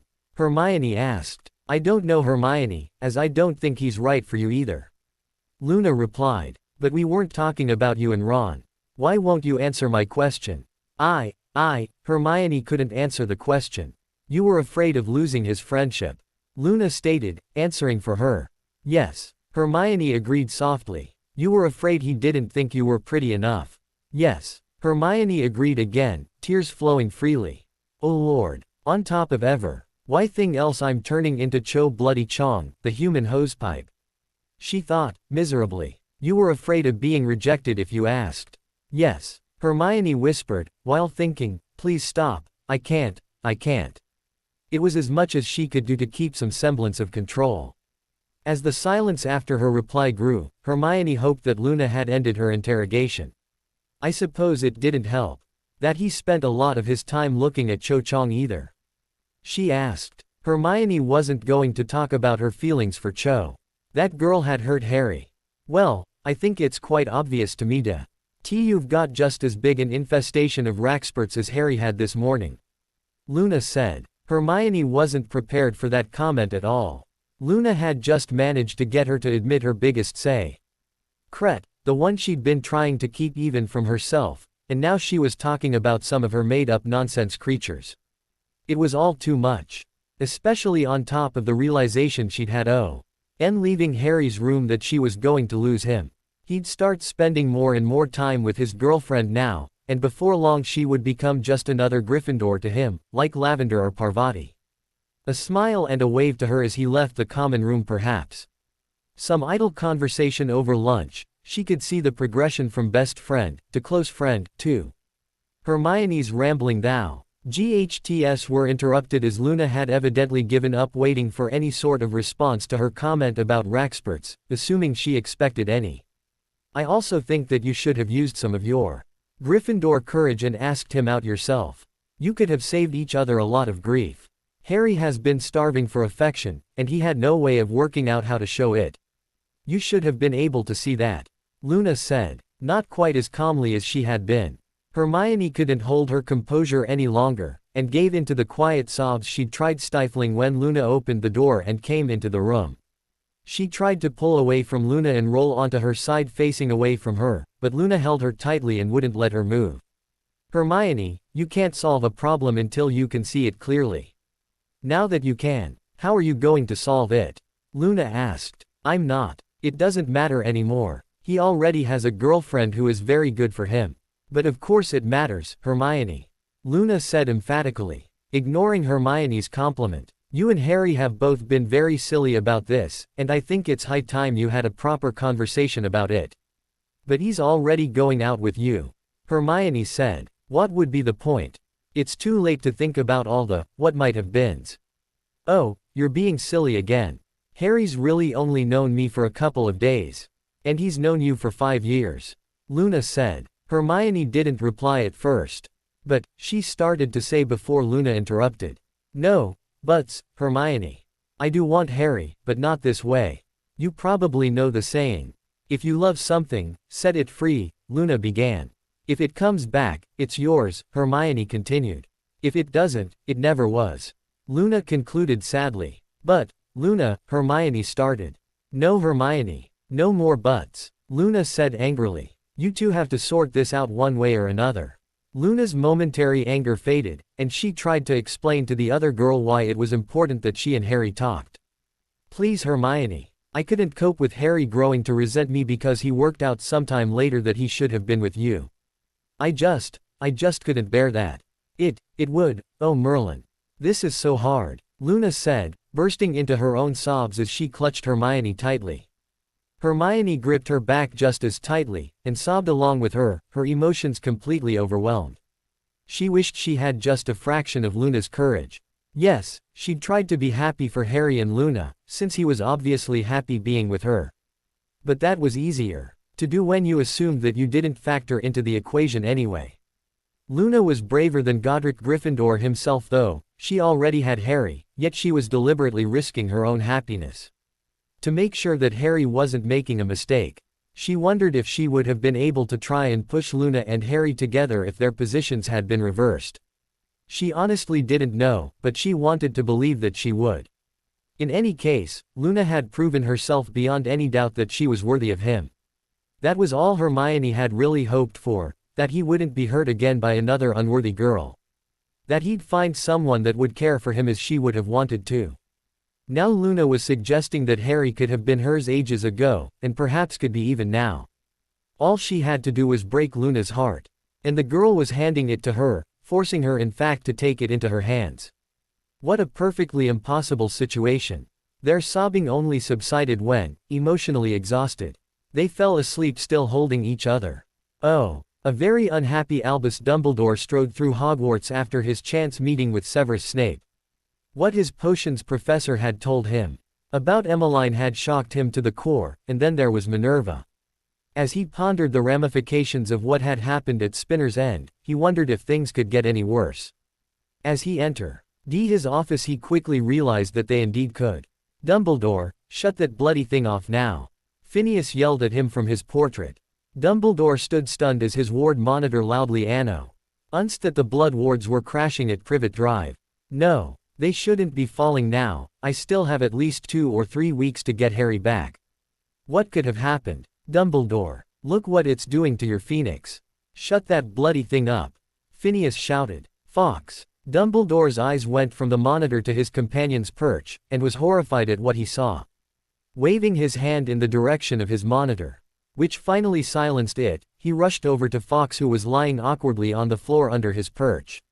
"Fawkes, what happened?" he thought, but could get no response. He caressed the bird's head and long neck, and then lifted him into his arms. "What happened, Phineas?" he asked. "That bloody device of yours happened. Something about it upset him, and eventually, he tried to take off from his perch and flame away. But as you can see, it didn't work. What the hell was it making that racket for anyway?" Phineas asked angrily. Fawkes spent a lot of his time in the headmaster's office. And while he never replied to Phineas, the Phoenix did seem to listen to his rants about Dumbledore over the years. He considered Fawkes a friend, even if Dumbledore didn't have time for him lately. "The wards at Privet Drive are failing, or have failed by now. I must go," Dumbledore said, standing up and placing Fawkes on his chair.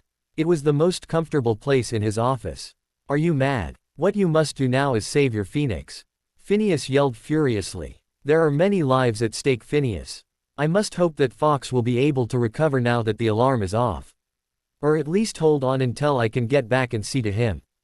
Dumbledore moved quickly to the flow, and threw in some flow powder. As Phineas shouted questions about his ancestry, he called out his destination, the Cattery, and disappeared from his office. Phineas turned from his cursing of the headmaster and looked down at the motionless Phoenix. He called out words of encouragement to him, which was all he could do, and exhorted him to hold on.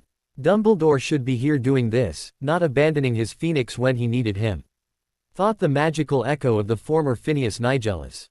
After a while, Fawkes gave a shudder and then burst into flame. But there was no Ash or baby Phoenix left on the headmaster's chair. Fawkes was gone. Oh. After apparating from Arabella Figg's house, Albus immediately inspected the wards at number 4. They had all but failed. As they were, they'd be lucky to keep out a determined Kneazle, and left alone they'd be permanently gone in about a day, and that was being generous.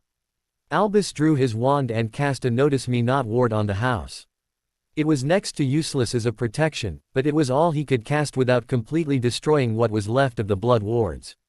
Possibly Bill Weasley might know something obscure that could help, but that was a thought for later. After knocking on the door, and eventually letting himself in with the unlocking charm, he quickly discovered the Dursleys had left. The signs of their hurried packing all too evident. This was a disaster. Without the Dursleys here, or rather, without Petunia Dursley née Evans here, the wards would be lucky to last a couple of hours. Where would the Dursleys have gone? Family. Albus recalled that Mr. Dursley had a sister, and recalled an unfortunate incident during the summer before Harry's 3rd year.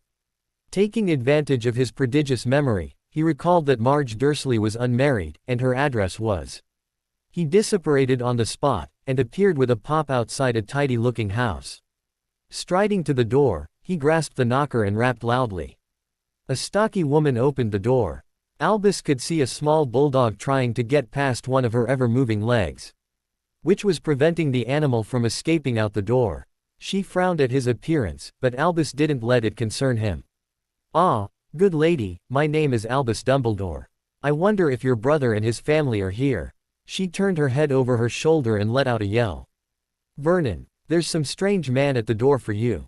She'd barely finished yelling for him when Albus saw Vernon Dursley's head appear from a room. The head turned purple when he saw him. "Shut the door, Marge. It's one of those freaks."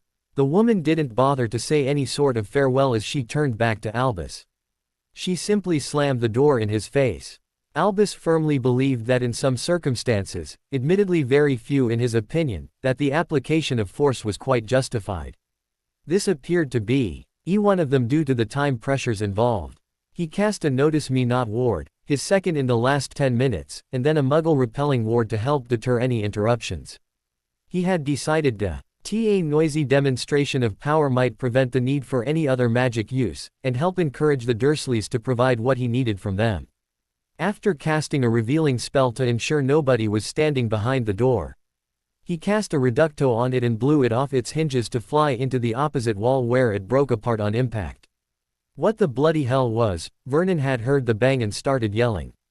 However, after seeing the remnants of the door and the now imposing-looking old wizard standing in the entryway, he wisely stopped talking and he backed way into the living room he'd stomped from. "Shall we assume that you have invited me inside?" he asked the 4 Dursleys after he had walked the few steps to the living room doorway. There was no reply from them. Very well, Albus began, Mrs. Dursley. Might I ask why you and your family are not at Privet Drive? Because it's not safe there. She replied. The boy told us that the bridge was probably blown up by that evil wizard. And that our home wasn't safe for us anymore. He said that you would probably find us somewhere safe to go. Albus frowned. Bridge, he thought, before focusing on the object of his search. You saw Harry today. At Privet Drive. Albus cursed his ill fortune. If he'd been in his office instead of chasing all over Britain trying to find him, the ward monitor would have alerted him to Harry's return to Privet Drive. Are you calling my wife a liar? Vernon asked him, angrily. His reflexive hatred of all things magical had briefly overpowered his self-preservation instincts. Not at all. Dumbledore replied politely to Vernon. I have been looking for Harry all day, and I was merely surprised. He turned his attention from Vernon to Petunia. I did not mean to suggest anything by my words. In any case, I must ask that you return with me to Privet Drive for a day at least. If I cannot find Harry in that time, then I will return you here until I can find somewhere safer for you all to live. Albus said. It's not safe there. We won't go. Petunia replied. Please, Mrs. Dursley, it is very important that those wards are maintained. It may be that the safety they represent will be of vital importance to Harry in the future. If we cannot preserve them, they will be lost forever, and your sister may well have died in vain. Albus said, trying to appeal to her sense of family. My sister is dead, and despite what you may think, I doubt she would want me dead as well. I'm staying here. The boy has no intention of returning anyway, so there is no point. Is there nothing I can say or do to convince you to return? Albus asked. No, Petunia said shortly, and was echoed by her husband a moment later. Very well, Albus said tiredly. It would have been better if they had been cooperative. In a few short seconds, he had bound all of the Dursleys, and even stunned the bulldog that had charged for him. He apparated each of the Dursleys in turn back to Privet Drive, and then returned with their luggage. And finally their car. Returning to Marge's house for the last time, he repaired her front door, and then obliterated her memories of the last few hours, so that she would have no memory of hearing from Vernon and his family. He then removed the wards he had placed around her house, enervated the bulldog and returned to Privet Drive. Raising his wand, he cast Legally Mens on Petunia to find out what had happened that day. He was very relieved to find a memory of Minerva appearing in the Dursleys' lounge room, unconscious, and Petunia providing her with some very basic care, but care nonetheless. The next memories were very confusing, until he realized that they had been modified with some very specific obliviation so that he couldn't see or hear from some people. He did get to hear a very disturbing news broadcast, and was alarmed at what it meant. Tom had given up waiting and was starting his campaign of mayhem and terror. That he hadn't informed Severus of the attack on the bridge was another concern. He heard Harry tell her to leave, as well as the reason. Then there was some general talk until he heard Alistair's voice talking about obliviating the Dursleys. The next thing he knew, he was listening to an implanted memory from Alistair Moody. All right, Dumbledore, here's the deal. We're going to take care of Potter for you, and give him some of the training that you should have been giving him since he first showed up at Hogwarts 5 years ago. We're going to have a bloody long conversation about the reason why you didn't some time, you can count on that. Now I don't know exactly what happened to Minerva, but she was stunned while visiting Snape. I know you trust him, but you already know what I think. Once a Death Eater, always a Death Eater. Minerva's fine by the way. Or at least she will be, and we will both be coming to see you on Friday. I'll be her bonder for the unbreakable vow she expects you to take, but we both know you won't do it, don't we? Feel free to make a bloody liar out of me if you like, I don't need the galleons. Now finally, a word to the wise, you'd best leave the Muggles where you found them, or somewhere safer. For some reason Potter seems to think they should be saved, but I could care less. On the other hand, if Voldemort finds them, he could use them as bait to trap Potter. Now I know you, Albus, you've either got the Muggles back at Privet already, or you're about to take them there. Forget it. The Blood Wards are good, but not so bloody good that you have to turn everything on its ear to try and save them. Besides, now that Voldemort has Potter's blood in him, do you really think they're as unbreakable as they used to be? Why don't you do something useful instead, like filling up that pensée? They of yours that Minerva tells me you're giving Harry. I'll see you Friday. Don't try to find us. Albus cancelled his legilimency and sank into the nearby armchair. What to do now? He wondered. Oh, it was a weary Dumbledore that returned to his office some time later, and as he stepped through the flow his eyes immediately sought his chair and was surprised to find it empty. Fawkes, he called out, looking around, and under his desk. You're too late, Dumbledore, Phineas said, scathingly. Fawkes burned up shortly after you left and disappeared. No ash, no bird, nothing. I do hope your mission was worth the loss of your phoenix. No, Phineas, Albus said sorrowfully, I'm very much afraid that it wasn't anywhere close to being worth it. Oh. Harry sat on his bed, his back against the headboard, thinking. He'd been sitting here since Luna left almost an hour ago, and he was no closer to working anything out than he was when she'd left. Deciding there was no way he would be able to sleep, he decided he might as well start working on the assignment from Minerva. Seating himself at the desk, he thought about the approach he wanted to take, and started writing. It was surprisingly easy, since there were no textbooks that he needed to reference, not any instructions on how long it had to be, or even what needed to be covered in the assignment. He was free to write whatever he chose to write about. And as the topic was really about Hedwig, he would make sure it was worth an outstanding. She deserved nothing less. He'd been working steadily for an hour when he saw a flash of fire in the corner of his eye. He looked over and saw a juvenile phoenix slightly trembling in the middle of his bed. Fawkes? Harry asked, moving over to the bed, and leaned in close to what he believed was the headmaster's phoenix. He saw that the phoenix seemed to be shivering in the chill night air, and lacking any other inspiration, he picked the young phoenix up, tucked him inside his shirt against his chest. Since he was wearing one of Dudley's old cast-offs at the time, there was plenty of room for them to share. Quickly deciding on a plan to warm up the phoenix, he cast a Lumos and quietly left his room. With his passenger still in his shirt, he went outside and started searching for what he needed. Pocketing a number of smaller rocks and awkwardly carrying a couple of decent-sized ones, he managed to make it back into his room with them. He transfigured the larger ones into a large, but very rough stone bowl. He placed the smaller rocks and stones into it around the edges and repaia. Tedley cast small incendio charms at them until they gave off a good heat. With the makeshift phoenix bed ready, he looked down to see Fawkes' head poking out through his shirt and looking over at his handiwork. So what do you think, Fawkes? Is this okay for you?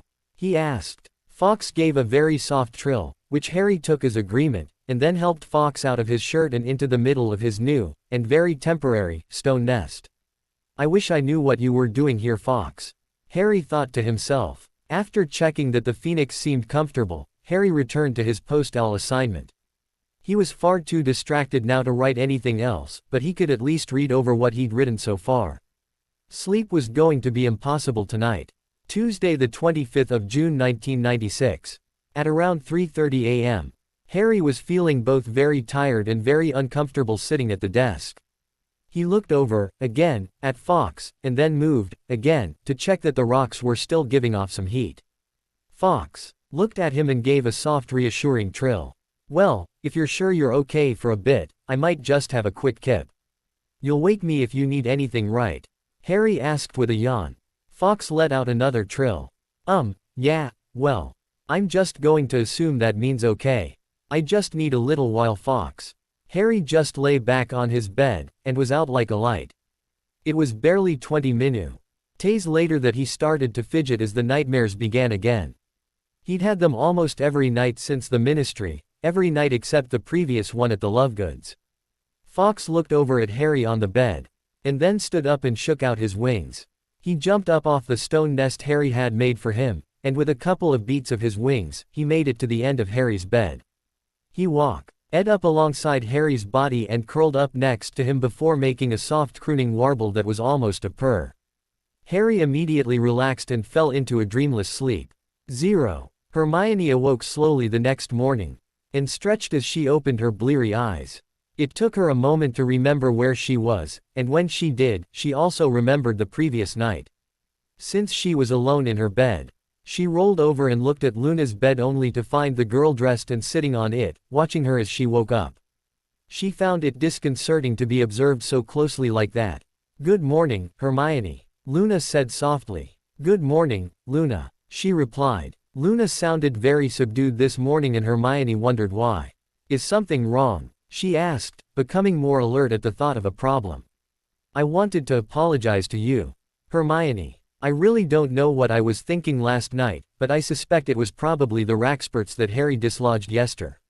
Luna paused and looked down, as though realizing that Hermione wouldn't want to hear what she thought about Raxperts. "Well, anyway, Hermione, I just wanted to tell you that of course you don't have to do anything that you don't want to do. It wasn't right of me to tell you to talk to Harry about that," Luna finished. Hermione was becoming concerned. The girl seemed terrified about something. "Luna, what's wrong?" Hermione asked, sliding her legs out of the bed and sitting up on the edge as Luna was doing. "I'm sorry, Hermione. I shouldn't have said those things last night. You've been nothing but a wonderful friend to me. And I shouldn't have troubled you with my problems." "No, really, Luna, what is it that you are so worried about?" Hermione was getting more anxious the more Luna avoided the problem.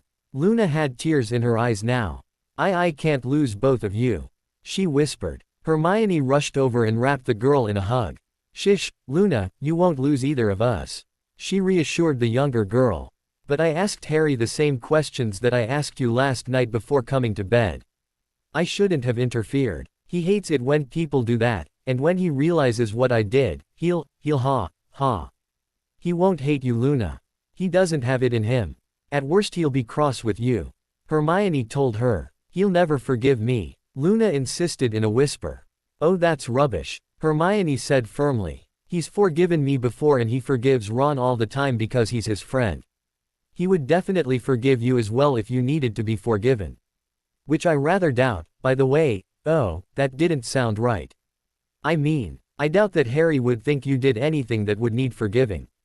Hermione pulled back and looked at the younger girl who looked back up at her. When she saw Hermione frown, Luna dropped her eyes to her lap at the silent rebuke.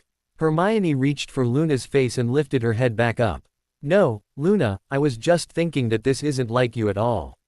You're always so calm about things. And in control of yourself." Luna blushed. "Well, I've never had a boyfriend before, and I'm not used to the feelings I have about that. They are very strong. It doesn't help that my cycle is starting. Though at least I am used to that." Hermione couldn't help herself and laughed. "Now that's more like the Luna I know," she said. Luna smiled shyly back at her, and then her smile dropped. "I do hope you can forgive me someday, Hermione. I am sorry for making you cry last night, and I'll forgive you right now on one condition," Hermione said, interrupting her. "Anything," Luna replied. "Hopefully. That you stop trying to apologize to me. Especially when you did it all because you wanted to make Harry happy. Honestly, how could you possibly believe that I would want you to apologize for that?" Luna nodded, and then leaned forward to wrap Hermione up in a hug. "Thank you," she whispered. After a moment, they separated again, and Hermione started talking. "Now, I've given this a little thought, and this is what I'm going to do. If, or when, Harry starts up a conversation about, well, you know what, I'm going to tell him I love him like he's my very favorite brother. That way we'll all still be able to be the best of friends. It's true enough anyway," she finished. Luna stared at her. Hermione tried to maintain eye contact, but kept getting the urge to look away. "It really is the best solution," Hermione said into the silence. "Hermione," Luna began softly, "I don't think you've really thought this through very well. I had almost exactly the same conversation with Harry last night, when he told me he didn't try to pursue you himself because he thought Ron wanted you. Do you want to know what I said to him?" she asked. Hermione bit her bottom lip, and then nodded. "I told Harry that it was very wrong of him, and that what he was really saying was that he didn't think Ron had a chance of competing with him for your affection." Luna looked steadily at Hermione. "If I am to have any relationship with Harry, it must be based on friendship and love and trust and honesty. I do want him to choose me, very much so. But I want him to make that choice, not anyone else." "Not even you," Luna said. Hermione nodded, feeling very chastened. "I'm sorry, Luna. I guess you're right. I didn't really think that through very well, did I?" Hermione said. Then she chuckled. I suppose that we've both caught his being noble thing, haven't we? Damn the boy, she said, and they both laughed. So what are we going to do then, Luna? Hermione asked, instantly toning the suddenly light mood down.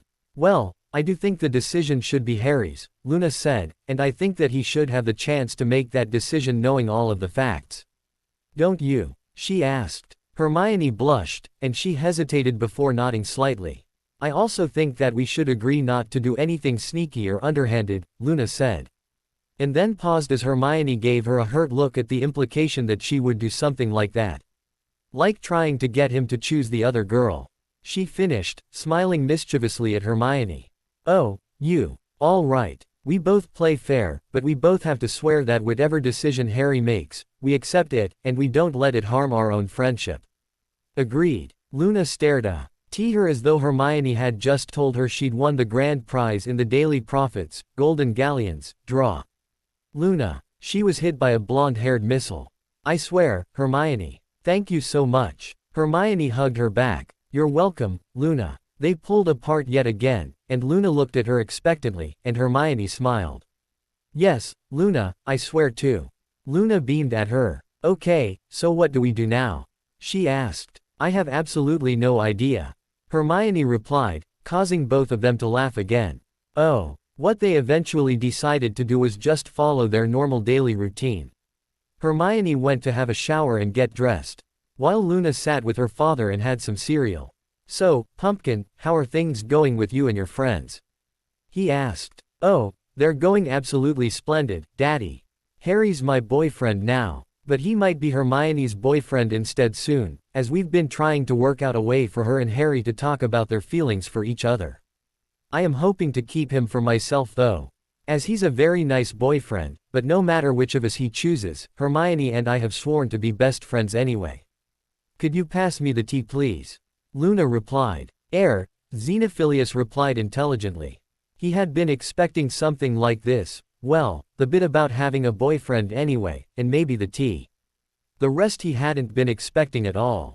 And with years spent interpreting his amazing daughter, he was having trouble working this out. Daddy. Yes, sweetie, he replied, looking up. She nodded towards the teapot, and he dutifully poured out a cup for her. You'll let me know if I can do anything for you, won't you, sweetheart? Xenophilius said eventually. Of course I will, Daddy. She replied. I think I like those two friends of yours. From what I've seen and heard so far, they seem like very nice people. He ventured. Luna smiled widely. Yes, they are, Daddy. I love them. I wish Hermione was my sister. Xenophilius smiled at her. He wasn't too concerned. She'd loved the Plimpies at one time too, and now she loved Plimpy soup. He shook his head at the sudden thought of her making Hermione soup. No, Luna wouldn't do that, T-Fudge would probably start making goblin soup if he got tired of pies. Oh. After showering and changing, Hermione saw that Harry's door was still closed, and so she decided to visit with her parents. After greeting the Lovegoods, she told them where she was going, and wasn't too surprised when Luna asked to join her. They walked in to find the other 6 members of the group sitting at the table finishing their breakfasts. With all the seats taken, the girls were about to go back to the other tent to bring 2 more chairs over when Minerva conjured 2 up for them. I trust you remember the incantation, Miss Granger. Minerva said, hiding a smile. Hermione blushed. I forgot that our wands had been cleared of the trace, she said. Don't worry about it, but for future reference, Sweet and Doe. S't have any restrictions on underage magic. As long as you maintain the statute of secrecy, you can perform magic here perfectly legally. Minerva said. The others continued the discussion they'd been having before, which was evidently some sort of recap over Voldemort's tactics during his first war. Emma leaned over to her daughter. Is Harry not up yet? She asked quietly. Hermione shook her head. Not yet. It looks like he's having a lie-in this morning. Good. Emma replied cryptically. Can we go for a walk? Your dad and I need to talk to you about something. She looked over at Luna. You can come too if you like, Luna. I think you ought to be involved as well. The 4 of them excused themselves and walked out of the tent, Hermione following alongside her father as they followed the right bank of the lake for a few minutes in silence. When they stopped, she wasn't at all surprised to see that Luna had claimed Emma's hand. "How about making us some chairs or something so that we can have a seat while we chat?" Emma asked her daughter. Hermione conjured a couple of sofas facing each other, and took a seat. Luna joined her while her parents took the other. "Hermione, can you tell us a little bit about Harry? How does he seem at the moment?" Dan asked. Hermione was a little confused at the question, but answered anyway. "He seems a bit more emotional than he usually is, more on edge. After the ministry he had just about shut down, if you know what I mean, but he's been better the last couple of days. He seems to go from being very serious to joking around the way he used to fairly quickly, though." "Why?" Dan and Emma looked at each other as though this had confirmed something for them.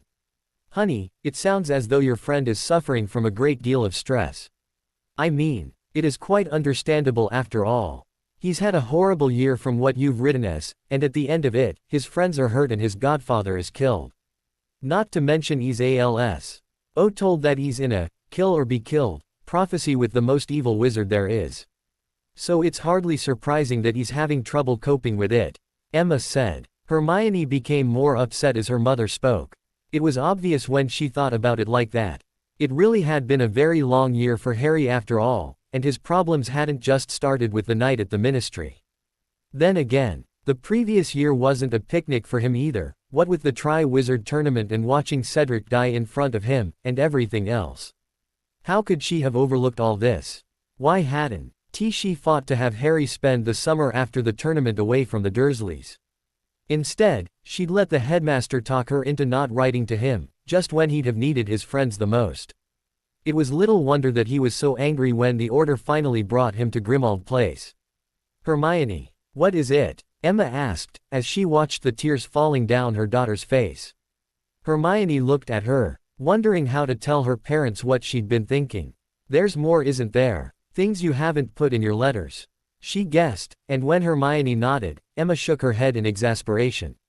That boy had enough to be getting on with from what she already knew. Her mother's expression worried Hermione even more, and she unconsciously echoed her mother's earlier words. "Mom, what is it?" she asked, feeling her worry starting to escalate towards panic. Emma looked up from her thoughts and saw her daughter's expression. She couldn't help but notice that Luna didn't look as calm as she usually did either. The girl seemed to have a death grip on Hermione's hand. "Oh, no, it's nothing more to worry about, love. I was just thinking what to do about Harry. What can we do to help him?" Hermione asked, almost immediately. "You have to understand that we aren't experts in this, Hermione. It's just that we've been reading up a bit about what can happen to people after going through traumatic situations like what happened at the ministry. We couldn't help noticing that Harry matches up with some of what we read," Emma said. "Originally, we were worried that you might end up suffering from it, although you seem to be fine. Perhaps magical people are a bit hardier than muggles," Dan said, joining in. "I suppose being only a spell or a potion away from a cure for most things does tend to remove some of the fear, doesn't it?" He mused aloud, his question mostly rhetorical. Hermione nodded anyway. That seemed to make sense to her as well. N took up the discussion from Emma to show that they were both involved. "Based on your reaction to the news that Harry has to be the one to fight this Voldemort, your mother and I think that this is probably the main cause of his stress. He probably has some survivor's guilt because his godfather died, and I expect he's probably got some guilt over leading you all to the ministry in the first place as well. Especially since you all got hurt." Hermione bristled at the implied blame. "It wasn't his fault. He didn't even want us to come. I didn't say it was his fault, hun. I'm just saying that if he was leading the mission, then he probably feels responsible for the outcome," Dan said soothingly. Hermione nodded, feeling quite embarrassed by her snap defense of Harry. She should have understood the distinction without having to have it explained. She really needed to pull herself together. "So what can we do for him?"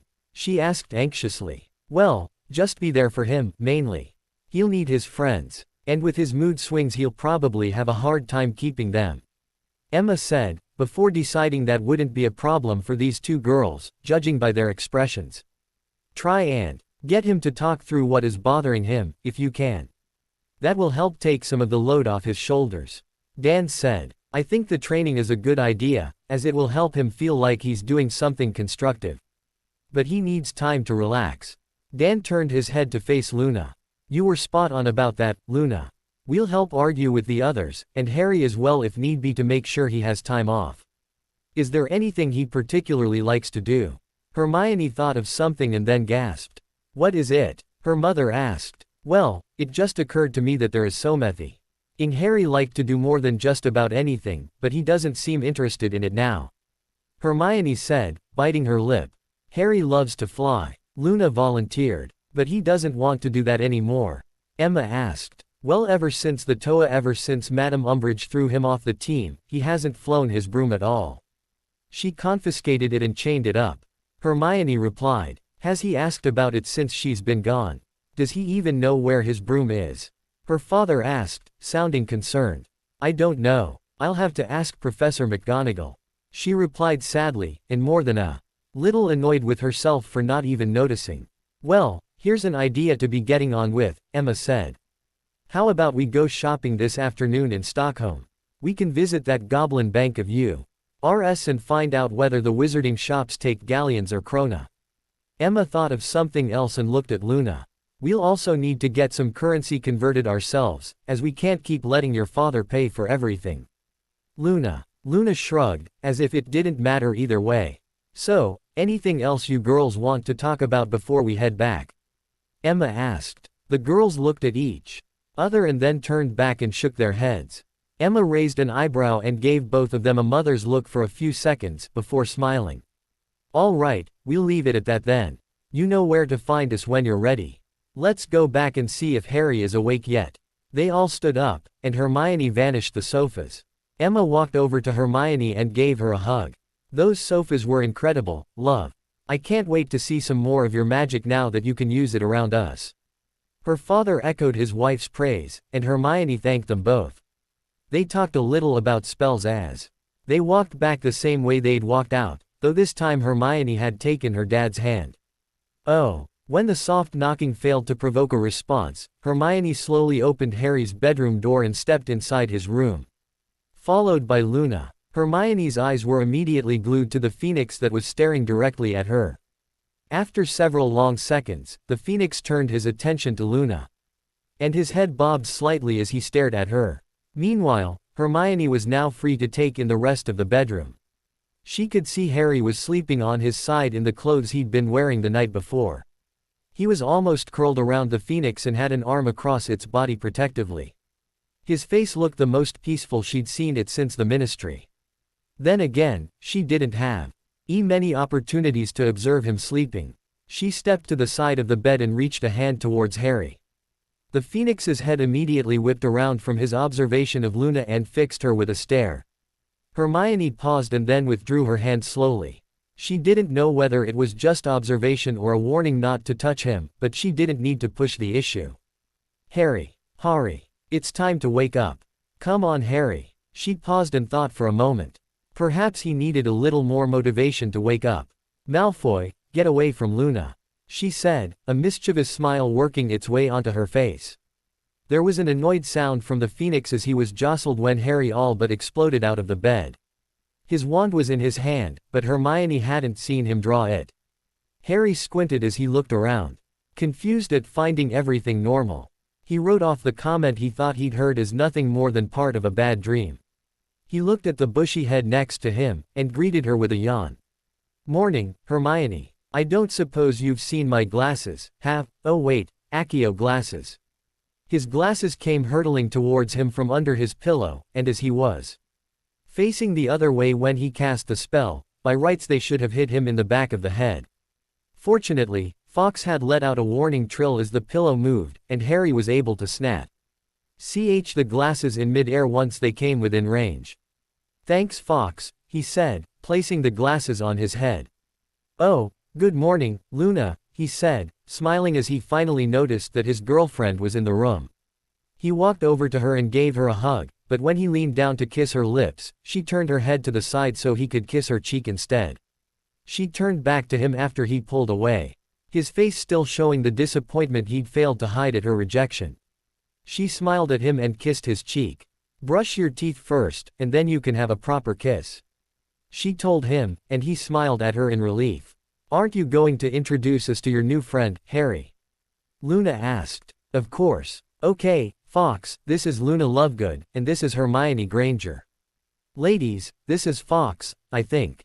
Well, I'm pretty sure this is the headmaster's Phoenix, as I don't know of any others. He's not quite fully grown yet, and Fawkes reverted back to a chick when he took a killin'. Curse for the headmaster at the ministry. Harry reached over and stroked the Phoenix while he talked, and Fawkes appeared to appreciate the attention.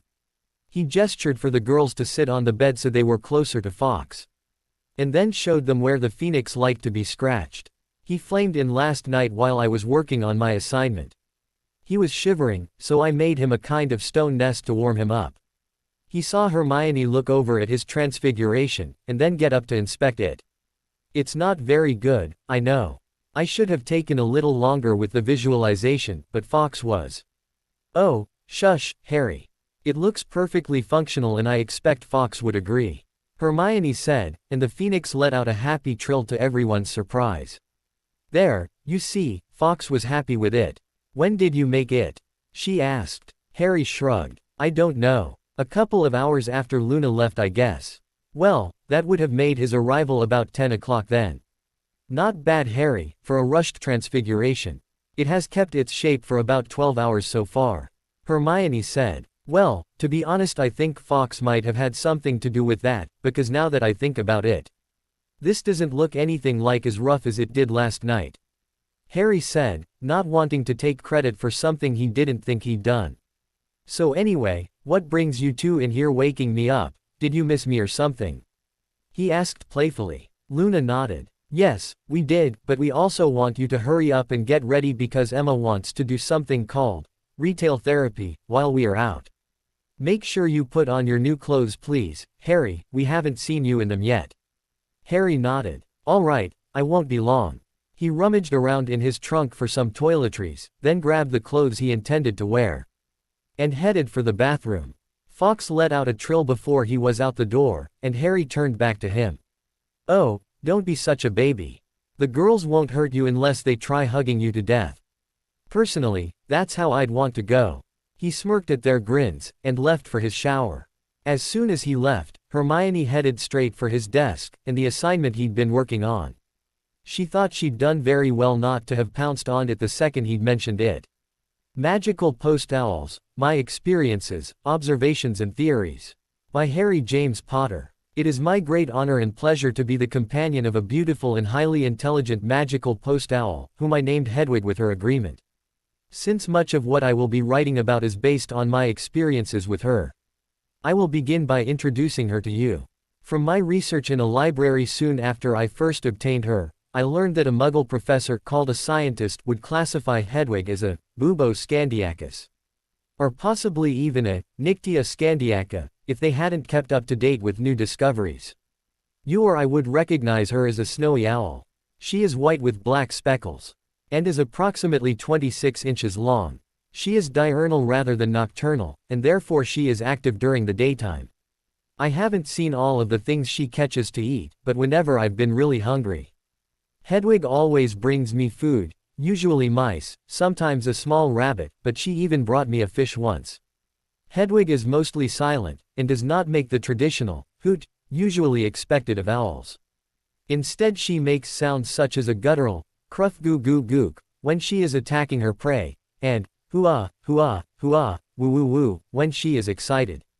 I have also heard her make dog-like barks, rattling cackles, shrieks, hisses, and the clicks from her bill snapping. She communicates her emotions to me through her body language and light nibbling of my fingers. My relationship with Hedwig began when a friend bought her for me for my 11th birthday. Hedwig and I spent a very close month together before I began my schooling at Hogwarts. During that time, and afterwards, I treated her as my friend, talking constantly to her and petting her.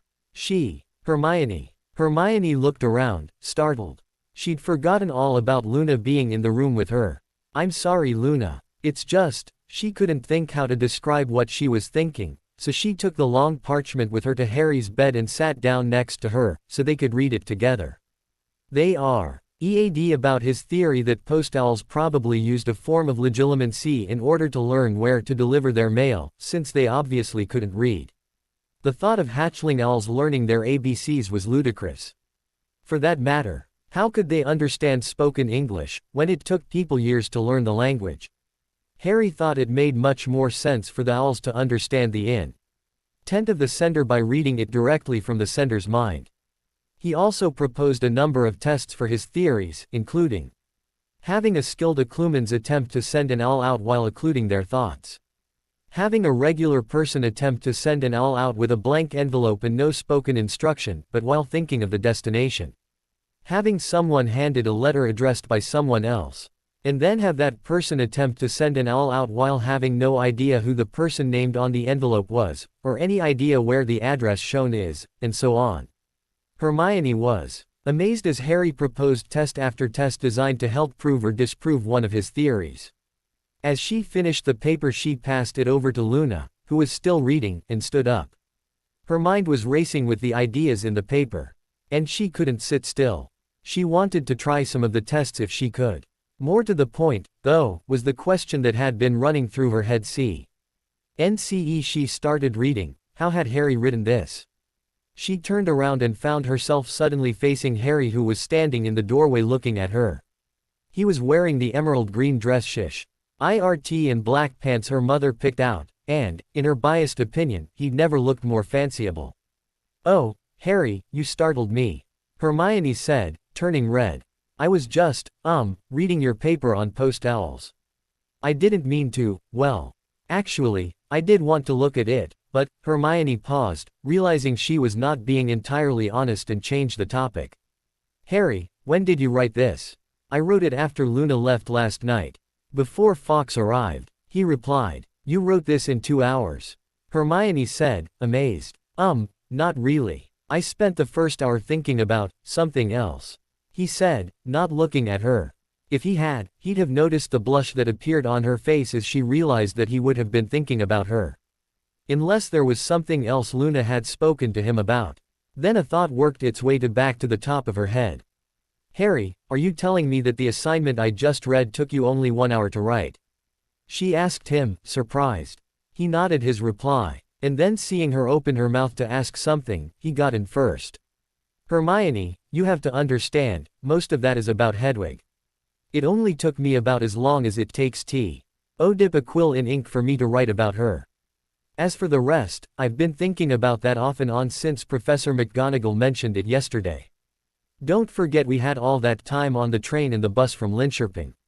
He shrugged. "Some of the ideas I've had for a while anyway, so really, it took me a lot longer to put that all together, and I just had to write it out." Hermione thought about what he'd said. And it seemed he was determined not to accept any praise for what he'd accomplished with his excellent paper. She tried to work out how to explain it to him when she had an epiphany. She leaned down to where Luna was still sitting on his bed, and whispered in her ear. Luna beamed at her and nodded, then stood up, and walked to Harry. "Do you trust me, Harry?" she asked him seriously. Harry nodded. "Yes, I trust you. Both of you," he said, the last part looking from Luna to Hermione. "Good. Then trust us when we tell you that your assignment is extraordinary work, and that although you might have been thinking of these ideas for a while, the ability to put them all together the way you have in only an hour is also quite extraordinary. We're both proud of you," Luna said. She gave him a moment to process that before she continued. "Now let's take your assignment to Professor McGonagall, and go shopping." She concluded by giving him a brief kiss, and then grabbing his hand to lead him out of the room. As he started to leave the bedroom, Fawkes gave a trill and then flew to his shoulder. Harry tried to look at the fairly large swan-like phoenix perched on his left shoulder out of the corner of his eye, and by tilting his head, Fawkes obligingly leaned forward and bent his neck, effectively looking at him upside down. Fawkes then turned his head inquisitively, which made him look even more comical to Harry, who just laughed at the bird's antics. "All right, Fawkes, I guess I can't keep you from coming with me anyway," he said, still smiling. With that settled, they resumed their exit, and headed for the other tent when they found everyone else. Oh, to say that Harry made quite an entrance in his new clothes and with a phoenix on his shoulder would be something of an understatement. All conversation in the crowded room stopped for a second, and then there were questions thrown from all of the Order members, except for Tonks, who just said, "Oh, bloody hell." She and Moody had both drawn their wands at the sight of the Phoenix, though their attention was on the doorway and who might be entering, rather than Fawkes or those already in the tent. "Fawkes," Professor McGonagall said to the Phoenix directly, before turning to Harry. "Mr. Poe Harry, why is Fawkes with you? Is Professor Dumbledore here?" Minerva asked. Everyone stopped talking in order to hear his reply. "I have no idea where Professor Dumbledore is. Fawkes flamed in last night, and he wasn't in a particularly good shape. He was cold and trembling, so I, helped warm him up, and looked after him," he said. As everyone continued to just look at him, he felt the need to explain his actions a bit more. Suppose I should have woken someone up, but really, I just didn't think about it. I was more worried about Fawkes," he finished, slightly embarrassed. Moody was the first to reply. "You do realize that bird can just flame you away back to Privet Drive, or the headmaster's office? Or any other bloody place that takes its fancy?" "Yeah, I do. So what's your point?" Harry asked defensively, still peeved with the man for telling everyone about his cupboard yesterday. "So do you really want it to be hanging onto your shoulder like that?" Moody said gruffly. "Like you said, he can flame wherever the hell he wants to, with or without me. So what do you expect me to do about it? Honestly, if he wanted to take me anywhere, don't you think I'd already be gone?" Harry asked, and then, since he couldn't resist having a dig at Moody, he added another question. "Since I'm still here, it seems to me he's quite happy to respect my wishes rather than do whatever he feels like doing, wouldn't you say?" Moody picked up on it straight away, and called him on it. "All right, Potter, you've made your point. Now grow up and get over it. We don't have time for snits. What I don't have time for is exchanging one well-meaning but opinionated person for another. If we're just going to do whatever the hell you want regardless of what I want, what makes you any different to the headmaster?" Harry said, glaring angrily at him. Moody glared right back at him. "I'm glad to see you'll stand up for yourself. Boy, you keep that in mind next time you see Snape or Dumbledore. But you've got a lot of work to do when it comes to picking your fights. You're way out of line taking that attitude with me. But now is not the time to discuss it." Moody growled back. Harry was about to retort again, but Luna squeezed his hand. He took the hint and let the issue slide, for now. An uncomfortable silence followed, that no one felt like breaking. Eventually, Hermione cleared her throat and handed Harry's assignment to Professor McGonagall. She explained what it was, and asked her to make several copies before sending the original off. Before letting go of the scroll, she looked at her professor. "In answer to the first question you'll have after reading this, no, I didn't. That is 100% Harry James Potter's work. Luna and I have only just finished reading it ourselves." After gaining Harry's permission, Minerva made half a dozen copies for Hermione, and handed them to her. She kept one for herself, and rolled up the original ready to post when they reached Stockholm. Minerva started to read her copy while waiting for everyone else to get themselves ready to go out. Dan and Emma having already filled everyone else in on the afternoon's plans. She was still reading 10 minutes after everyone that needed to get changed had returned from their bedrooms. She ignored the calls for her to come and put her finger on the portkey, with an irritated wave that could be interpreted as either, "Just wait a bit," or, "Leave without me," depending on the observer's frustration level. Finally, she finished reading, and even turned it over to make sure nothing had been added to the other side. She looked up to see everyone waiting for her impatiently, so she rolled the assignment up. She looked over at Hermione. "Are you sure you didn't?" she asked. Hermione appeared to expect this and smirked as she shook her head, before nodding in Harry's direction. I'm sorry. Old habits die hard. Harry, I would like to talk to you about this sometime at your convenience, please. May I also send a couple of copies off to some other people while we're in Stockholm? Now Hagrid would very much like to read this," she said. Hermione laughed as she imagined Hagrid's comments after reading the assignment, and couldn't help but share it with the others.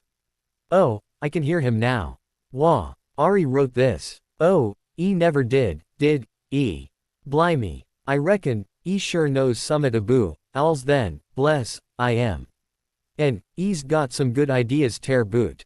Hermione said, attempting fairly successfully to mimic Hagrid's accent. The teens all laughed of course, as did Tonks and Remus. The Grangers smiled, not knowing Hagrid that well, and Professor McGonagall seemed to be trying to hide a smile of her own. Xenophilius looked around at everyone else as though trying to work out what the joke was, while Moody just huffed with impatience. Perhaps we could get going if we are still going to, he said, managing to annoy mostly everyone. Hermione pulled out the scroll that Veneer had made into a portkey the previous day, and, unrolling it, cast an Engorgio charm on the parchment to mock it easier for everyone to place a finger on it. Everybody ready? She asked. Okay, 3, 2, 1, Gringotts. Hermione said, activating the portkey. Oh. When the portkey deposited Harry and the others in front of Gringotts. He wasn't sure whether he should be more surprised that he was still standing, or that the bank looked exactly like the one in Diagon Alley. Feeling the urge to get inside quickly, he looked around at the group and nodded towards the bank. After taking Luna's hand, they all strode off towards the entrance. As Harry walked through the bronze outer doors, he couldn't help but not ice the same engraving on the inner silver doors as in Diagon Alley. Enter, stranger, but take heed, he began to read, and then looked outside again to make sure he really wasn't back in London. Shaking his head, he turned back and entered the same vast marble hall he remembered. All it needed now was for Griphook to take him to his vault, and he'd be completely unnerved. He looked over at Hermione and gestured for her to lead the way to the counter, so that she could conduct whatever business it was that she wanted the portkey for in the first place. All right, she said, then took a few steps towards a counter before looking back and finding nobody else had moved. Well, come on then, she said, gesturing for Harry to follow her. He looked at Luna and shrugged, before they both followed Hermione up to a counter.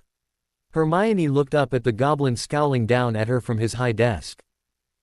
Well, the first thing we'd like to do is to notify Gringotts of some temporary contact arrangements for one of its vault holders. Hermione said to the goblin. Very well, what is the vault holder's name? The goblin asked. Harry James Potter, she replied. Harry looked at Hermione with some surprise. And gave her an, I hope you plan on explaining this to me later, look. The goblin looked at her with some surprise, and then looked at Harry, his eyes flicking to his scar, and then W.I. denning slightly as he appeared to suddenly notice the phoenix on his shoulder. I believe Mr. Harry James Potter has some outstanding business with Gringotts that we have been trying to contact him about. 1 minute while I confirm, the goblin said, before pulling out a ledger and flicking through it. Hermione nodded sadly as though she had been expecting this, and Harry wondered what it might be. Had Mrs. Weasley lost his key after borrowing it to buy his school supplies or something? The goblin looked up. I will have someone attend to you. Griphook, he called. Oh, no way, Harry blurted out in disbelief. He shook his head as though trying to clear it as he watched a familiar-looking goblin walk up to him. It was hard to forget either his first Gringotts cart ride, or the goblin that had taken him to his vault. This way, please, Mr. Potter, Griphook said stiffly. What about my friends? Harry asked. They may accompany you or not as you decide. Griphook replied. Well, in that case, they're all coming, if they want to, that is. He looked around at the others briefly before looking back and finding that Griphook was already walking away. They all hurried after the swiftly moving goblin, who led them to an office. Wait here, he instructed the group and stepped inside. He was back shortly afterwards. Director Ragnarok will see you now, he said, waving them through the door, which he closed once everyone had stepped inside. The office contained a large desk with a presumably important goblin behind it, if the size of the desk and the opulence of the office was any guide. The goblin, Ragnarok, called to Harry. Please come and take a seat, Mr. Potter. Harry walked up to the chair in front of the desk with Luna, but since there was only one chair he didn't sit down until Luna almost pushed him into it. And then sat on his lap. He heard a few chuckles behind him, and realized his relationship with Luna had just become public knowledge. He wondered why she insisted on remaining so close. Mr. Potter, there are some matters we need to discuss with you. The most pressing being that we need to schedule a will reading as soon as possible. As the primary beneficiary, we will be working to your schedule. Harry had thought he was recovering quite well from the loss of Sirius less than 2 weeks ago, but caught by surprise as he was, he really wasn't ready for such a serious matter. He tried to find some humor in the pun, but it didn't work. Which will? The Potters are Sirius Blacks? He heard Luna ask. Sirius Blacks, Ragnarok said, and then frowned. Why would you ask about the Potter's will? Because as far as I know, it hasn't been read. He is the last of the Potters, but do you see a ring on his hand? No, I don't. I'll look into it, he said, writing a note on a piece of parchment. Will 11 a.m. tomorrow suit you, Mr. Potter? Ragnarok asked. Luna nudged him out of his thoughts. 11 a.m. tomorrow for the will reading, Harry. Is that okay with you? She asked him. Harry looked up, nodded, and then went back to brooding. Ragnarok made another note on his parchment. Very well, I shall inform the other beneficiaries. Griphook will assist you if you require any other business. I shall see you tomorrow morning. Ragnarok stood up, the dismissal obvious to all but Harry, who hadn't noticed. He did notice it when Luna slid off his lap, though, and he let her help him up. Come on, Harry. Let's go and get some money out of your vault so we can go shopping and you can buy me something nice. I'd really like to go on a cart ride. She kept up a constant conversation with him as they and the others saw Griphook for various reasons. He was able to provide Harry with a replacement key to his vault, and, once he and Luna boarded a cart, he took them to Vault 687. Griphook. How is that I entered Gringotts in Stockholm, and now I'm presumably outside exactly the same vault as if I'd come into Gringotts from Diagon Alley. Gringotts has many doors, but there is only one Gringotts. Griphook replied. I see, said Harry, thinking about that for a minute. Tell me, is it possible for someone to leave by a different door than the one they entered, if they wished? You wish to leave Gringotts at Diagon Alley? Griphook guessed. Harry nodded. I might sometime. It may be possible. Griphook replied, hesitantly. The magic at the entrance sets your exit point. We might be able to reset your exit destination, but this isn't something that we would wish to have become common knowledge. I'm sure you can understand why. Oh, yes, of course. Luna said quickly. And Harry nodded as well. Ministries around the world would have no idea who was entering or exiting their countries, not to mention the loss of international portkey tariffs. Yo. You will need to talk to Director Ragnarok tomorrow after the reading if you wish to change your exit door. Griphook advised him, before looking again at the phoenix on Harry's shoulder. If Griphook wand, why Harry didn't simply get the phoenix to take him wherever he wanted to go, he didn't want to know badly enough to ask the question. Once inside his vault, Harry couldn't see that the mounds of coins were any smaller than when he'd first entered the vault with Hagrid at age 11. Shrugging, he filled his money bag with a large supply of galleons, and thought about inviting Luna to help herself as well. In the end he decided not to say anything in case the gesture was misinterpreted. Before long, everyone had completed their business at the bank, and they all met up in the entry hall. So, are we all ready to shop, till we drop? Emma asked them all in an excited tone. Harry couldn't help but grin a little as the females in their party, Professor McGonagall excluded, all started talking over each other about some of the things they intended to look for in Vasterlangaden. He felt Luna squeeze his hand and he looked over at her to see a big smile on her face. Don't forget, you're going to buy me something nice, she said airily. He laughed at her boldness, and wondered if anyone else could have made such a statement without him feeling even the slightest trace of annoyance at the presumption. As they started to leave, Harry eyed the main doors with some suspicion, wondering how they worked.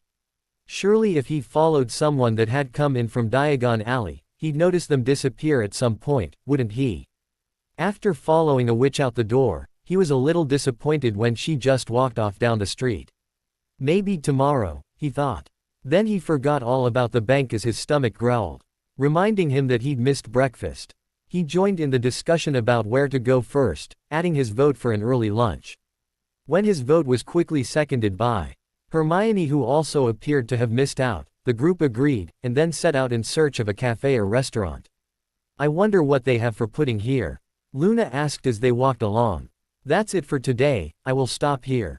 I hope you all enjoyed this video. If you please consider subscribe and make sure to hit that like button, share with your friends, and don't forget to check out author of this story.